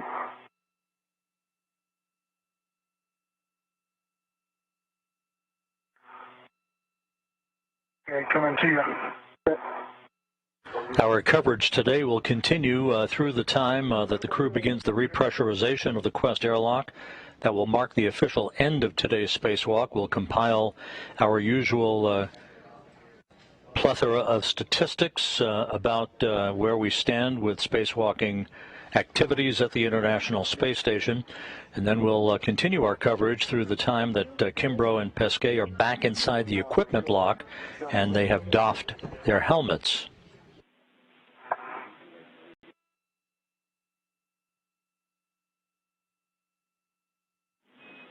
You can both turn off your... The IROSA rollout solar array is in a safe configuration, bolted in place on its mounting bracket at the base of the P6 truss, while engineers evaluate the best course of action and timing to complete its unfolding and unfurling to a full 60-foot length to enable it to begin its power augmentation for the 2B power channel on the P6 or port 6 truss of the station.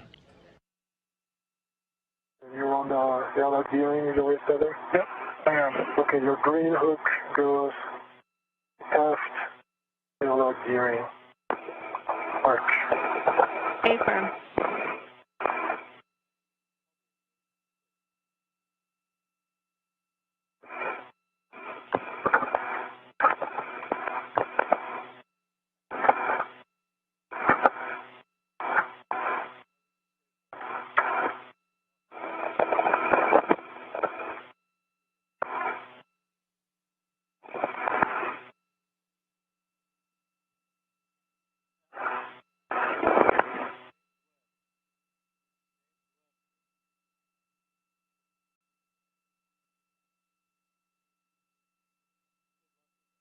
And green hook is on the aft Airlock gearing, green hook is locked, and the green reel is unlocked.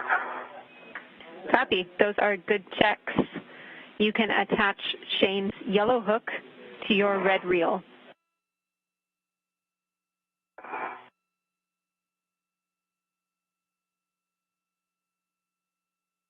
Copy.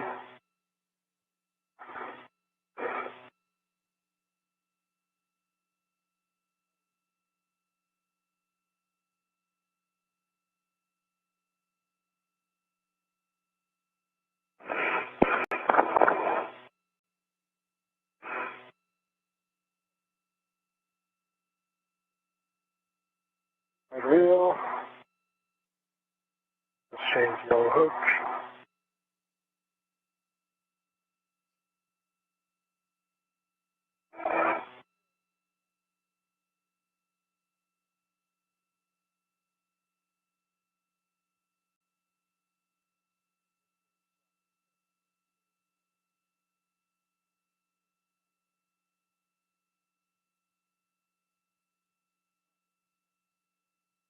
Jenny, my SEU is connected.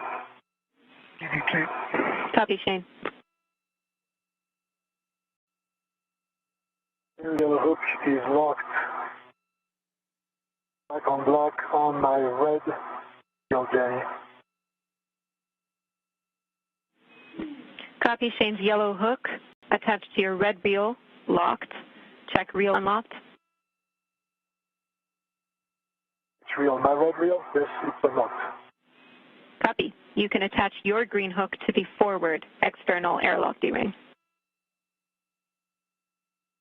Attaching my green hook, Airlock forward external D. A-firm.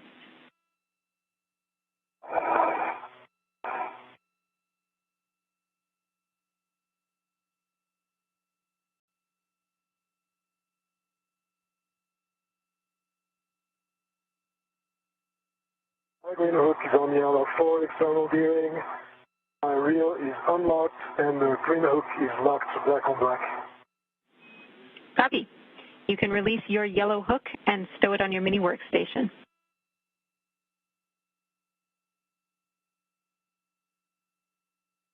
Yellow hook. As Thomas Pesquet makes his way inside the Quest airlock, at the other side of the hatch to the crew lock section of Quest in the equipment lock, Megan MacArthur on the left, Aki Hoshide with his back to the camera, and Mark Vandehei on the right are awaiting the crew members and the repressurization of the crew lock section of Quest that will enable them to open up the hatch and bring Shane Kimbrough and Pesquet back inside. Transferred in. So with that, Thomas, you can ingress the airlock, verify that the forward hatch pit pin is engaged. Copy.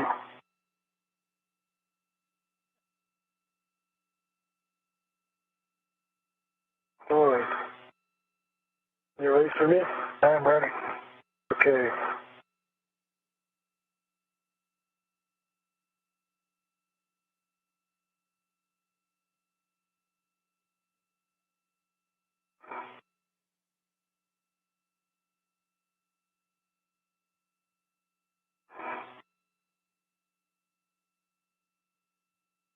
Nice. Nothing might push off. No, it's good. Okay, the So down. airlock forward tip pin is engaged. Copy, Thomas. Close the hatch thermal cover. Attach the hook to the magnetic plate D-ring and cinch the strap until snug. Yep.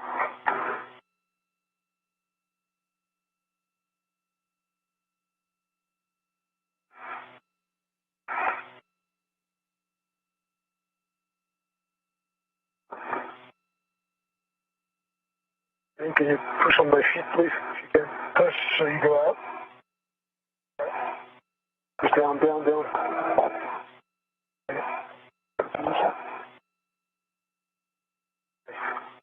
Yeah.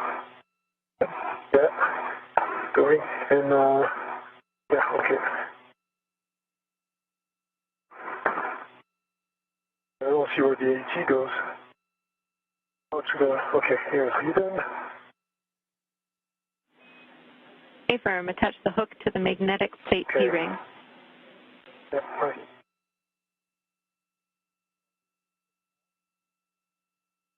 Hiding from me, Jenny.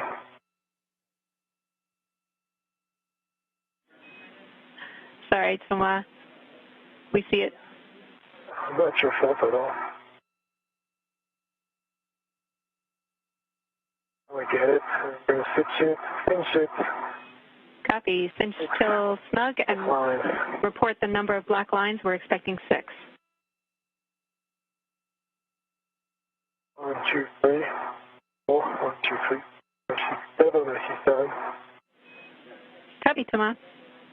You can remove the SCU from the stowage pouch and connect it to your DCM.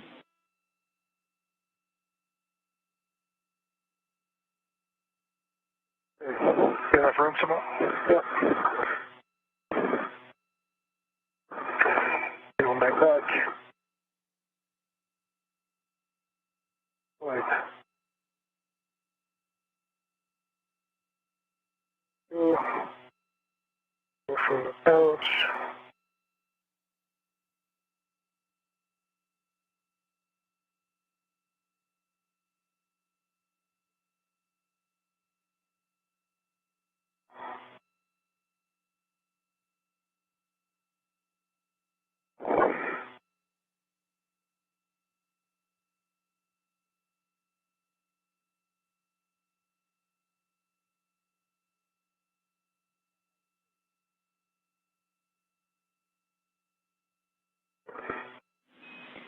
And Thomas, I understand you are connecting to your SCU. We want to check if you can get the magnets to engage on the thermal cover as well.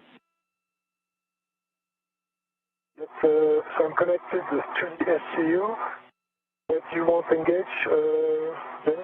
Copy, you're connected to the SCU. Can you ensure that the thermal cover magnets are engaged? That will be fully closed. Closed or engaged, Thomas? Fully closed. So it's not a strong magnet, Jenny. Not strong at all. Copy, we understand. That looks good to us. So I'll get both of you to check your SCUs are locked. SCU is locked. EVT locked. Note, TCV setting of 8 max cold minimizes time for SCU cooling. You can switch water off, OFF, forward, and expect an H2O is off message. Water off, EV1. Water off, EV2. Copy. Do not close hatch until EMU water off for 2 minutes for timing. Copy.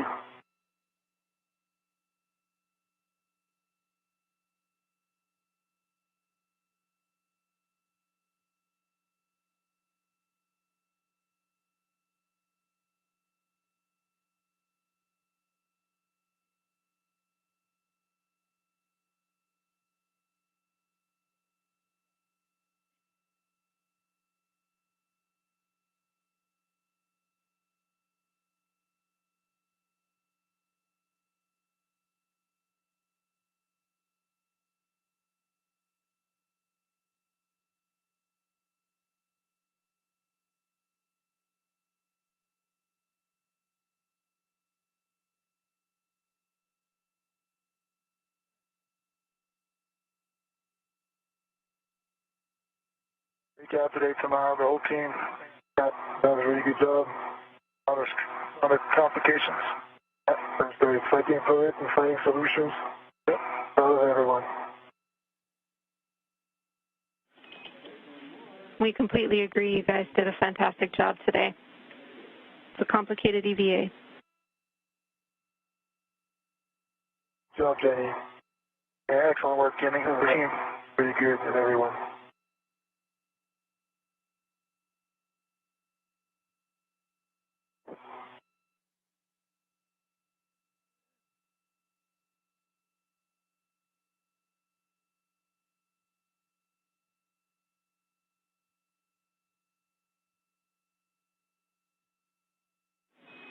Our 2-minute timer is complete.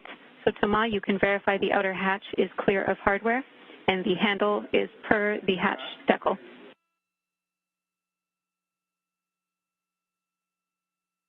Okay. I think it's the back fully on nice to you, Shane. It's sort of crew like that? Yeah, okay, I'll hold them. Okay. All right, so the outer hatch is clear of obstruction. So, I'm going to go ahead and push the press button. Copy that the hatch is clear, and if the handle is per the decal, you can close and lock the hatch, Tomas. Per the decal. Check me as nothing. Here, good.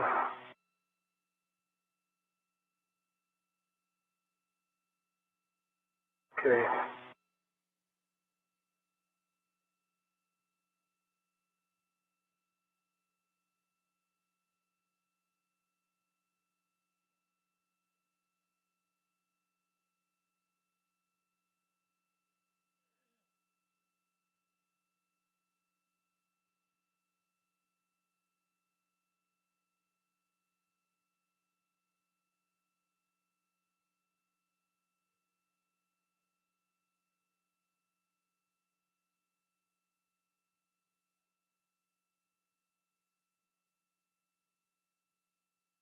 Flight today.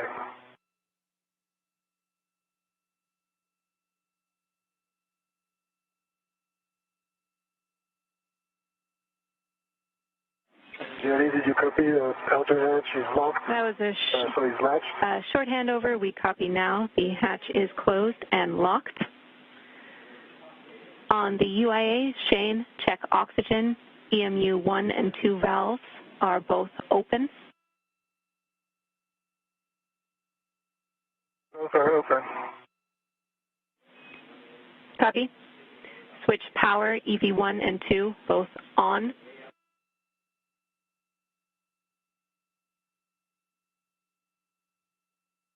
On 1 with the light, on 2 with the light.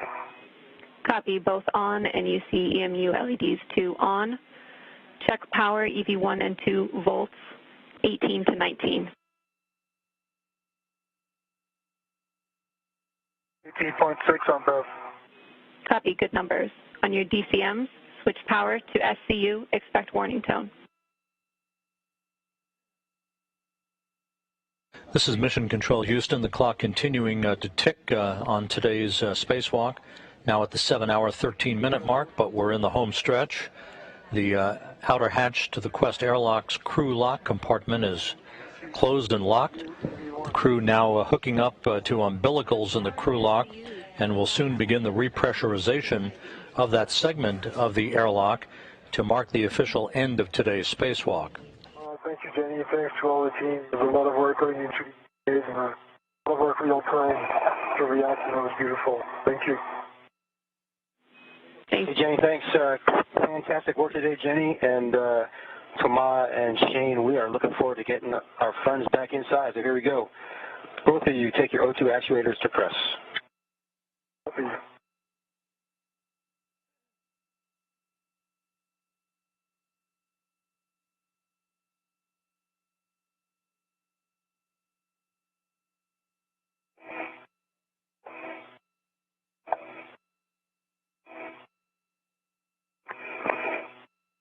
lines in press. Still working on it.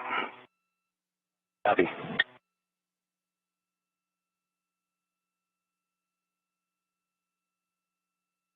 V2s in press. Both in press. Thomas, check that the EV hatch MPEV is closed. Hatch MPEV is closed. Okay, I'm about to start throttling the IV hatch equalization valve. Let me know if you want me to slow it down. Okay, copy.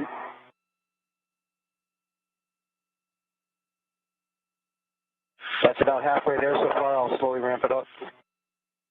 Very comfortable so far. Thank you.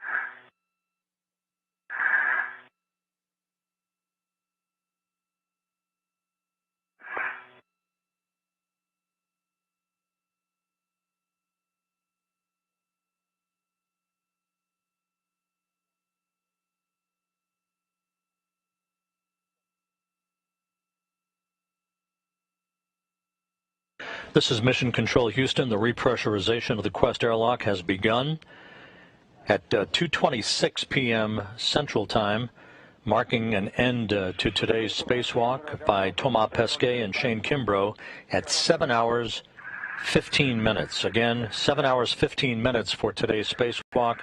The EVA, or spacewalk, ending at 2:26 p.m. Central Time with the start of the repressurization of the Quest airlock. And we'll have additional statistics for you shortly.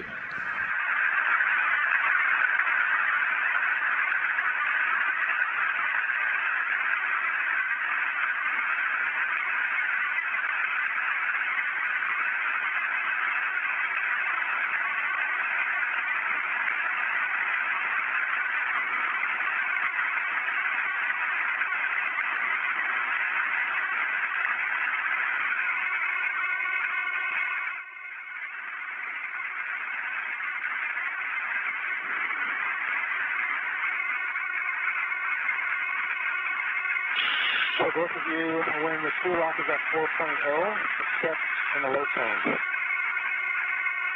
Copy. Sorry, the 5.2.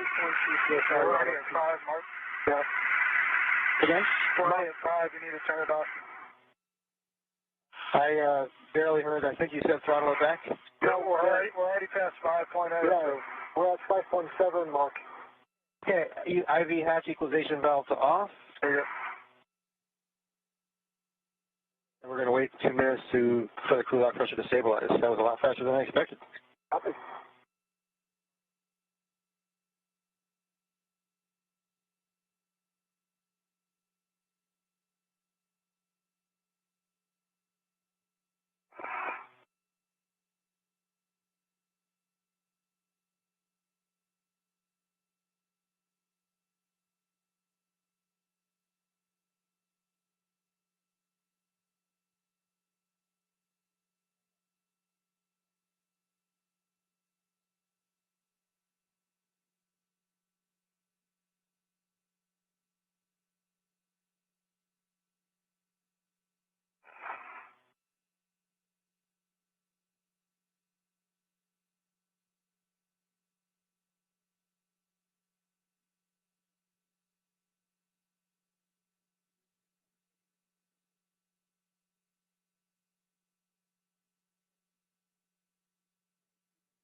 And Shane and Tomal, we are just waiting. We'll finish up our 2 minutes to do a 1 minute leak pressure check. Copy, Mark.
This is Mission Control Houston. The repressurization of the Quest airlock is continuing following the completion of today's spacewalk by Thomas Pesquet and Shane Kimbrough. The spacewalk began at 7:11 a.m. Central Time today when the two spacewalkers placed their suits on battery power and ended 7 hours 15 minutes later at 2:26 p.m. Central Time with the repressurization of Quest. This was the 239th spacewalk in support of ISS assembly maintenance and upgrades, the 7th spacewalk conducted out of the ISS this calendar year.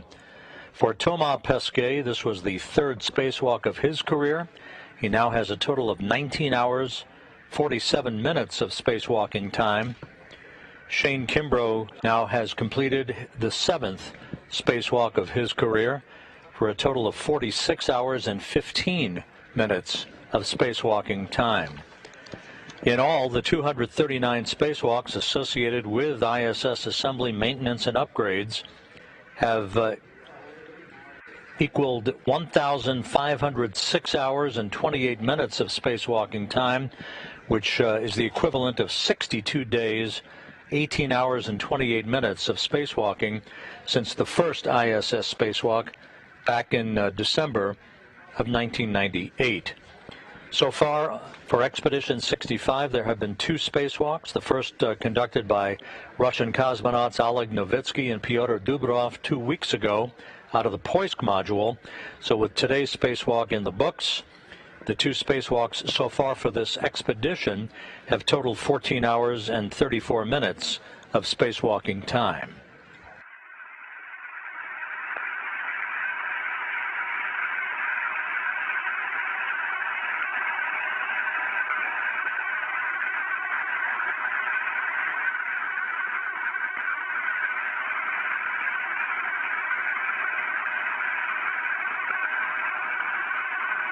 The spacewalk resulted in a mixed bag of results today. The first of the new IROSA ISS rollout solar arrays was removed from its flight support structure on the truss of the station and mounted on a mounting bracket at the base of the P6 solar array truss segment. However, a couple of issues with Shane Kimbrough's suit that resolved themselves cost the spacewalkers some time, about an hour's worth of time, and they were unable to complete all of the work planned for today. They also had an issue with some interference as they tried to unfold the array from its folded configuration once it had been mounted on the mounting bracket at the base of the P6. So the array is back in a folded configuration. It was not unfurled. It was not fully unfolded. It is folded and bolted into place in a safe configuration. Managers now will have discussions regarding the next course of action for this particular solar array and where we go from here with planning for the next spacewalk to deal with the second of these 2 solar arrays. This particular solar array that Pesquet and Kimbrough worked on today was designed to provide augmented power to the 2B power channel on the P6 truss.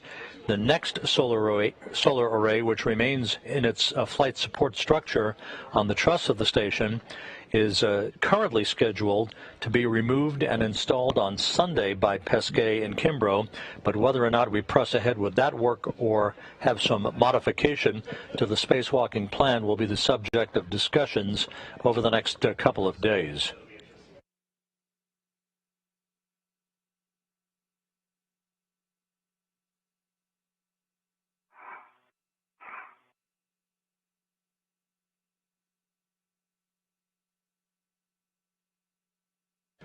The Quest airlock is almost completely repressurized at this point, at which time Mark Vande Hei, as we see, is rotating the hatch handle and now is opening the hatch between the crew lock section and the equipment lock section so that he and Megan MacArthur can assist Pesquet and Kimbrough in re-entering the equipment lock so that they can have their safer simplified aid for EVA rescue backpacks removed from their spacesuits and then have photos taken, which is a typical course of action.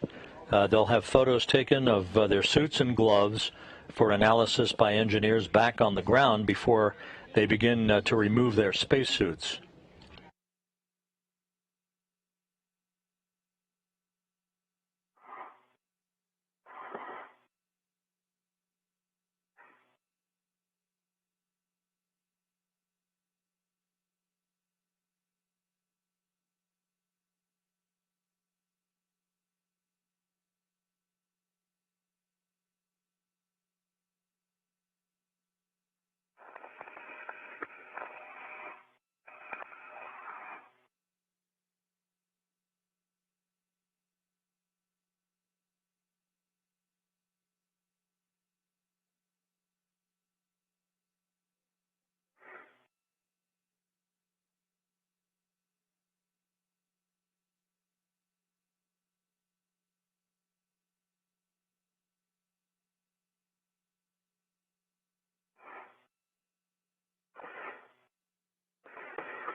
Station Houston, space ground 1, heads up, crew is no longer hot mic.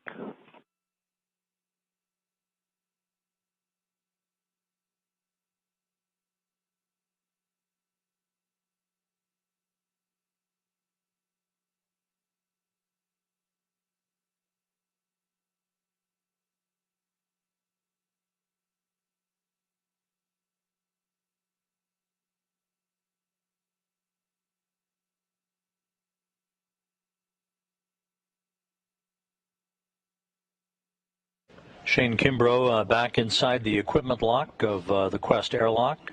Thomas Pesquet now being assisted back inside by Vandehei and MacArthur.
This is Mission Control Houston, once again safely back inside the Quest airlock.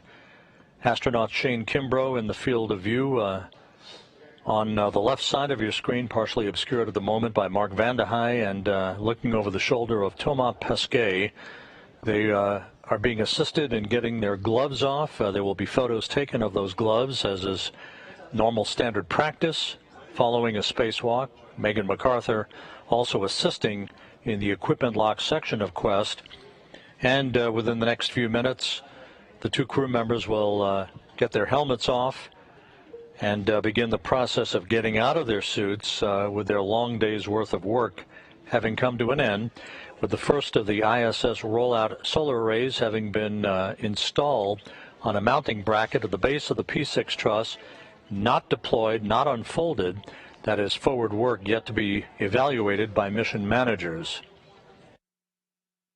The next spacewalk by Kimbrough and Pesquet for the next of the first pair of solar arrays, the second of the solar arrays delivered 2 weeks ago on a SpaceX cargo vehicle. That next spacewalk is currently scheduled for Sunday, and we'll be watching very carefully to see what managers and the ISS program management decides the next course of action will be.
This is Mission Control Houston. Thomas Pesquet on the right, Shane Kimbrough on the left, their helmets now having been removed, safely back inside the Quest airlock following a 7-hour, 15-minute spacewalk today, the 7th for Kimbrough, the 3rd for Pesquet, in which they removed from a flight support structure the first ISS rollout solar array, the first of 6 such devices designed to augment the power capability of the International Space Station's existing arrays. They were able to install it on a mounting bracket at the base of the P6 Truss, but a couple of issues with Shane Kimbrough's suit that turned out to be minor in nature cost the 2 spacewalkers some valuable time outside while flight controllers here in Mission Control conducted troubleshooting on Kimbrough's suit. And so the 2 spacewalkers were not able to unfold or deploy this 60-foot-long array. It remains folded up and bolted in place in a safe configuration at the base of the P6 Truss. The next spacewalk is scheduled at the moment for Sunday by Kimbrough and Pesquet to remove and install and activate the second of the 2 IROSA or ISS rollout solar arrays, this one for the 4B channel of the P6 Truss. The one mounted on the bracket today is designed to augment power for the 2B power channel. So where we go from here will be the subject of discussion by managers over the next couple of days. At the moment, we are scheduled for coverage of the next spacewalk at 6:30 a.m. Eastern Time on Sunday morning. However, we would urge you to stay in touch with any further advisories on that, and to keep your eye on the space station web at www.nasa.gov/station. For now, that will wrap up our spacewalking coverage for today. 7-hour, 15-minute excursion outside by Shane Kimbrough and Thomas Pesquet. Thanks for joining us throughout the course of the day. This is Mission Control Houston.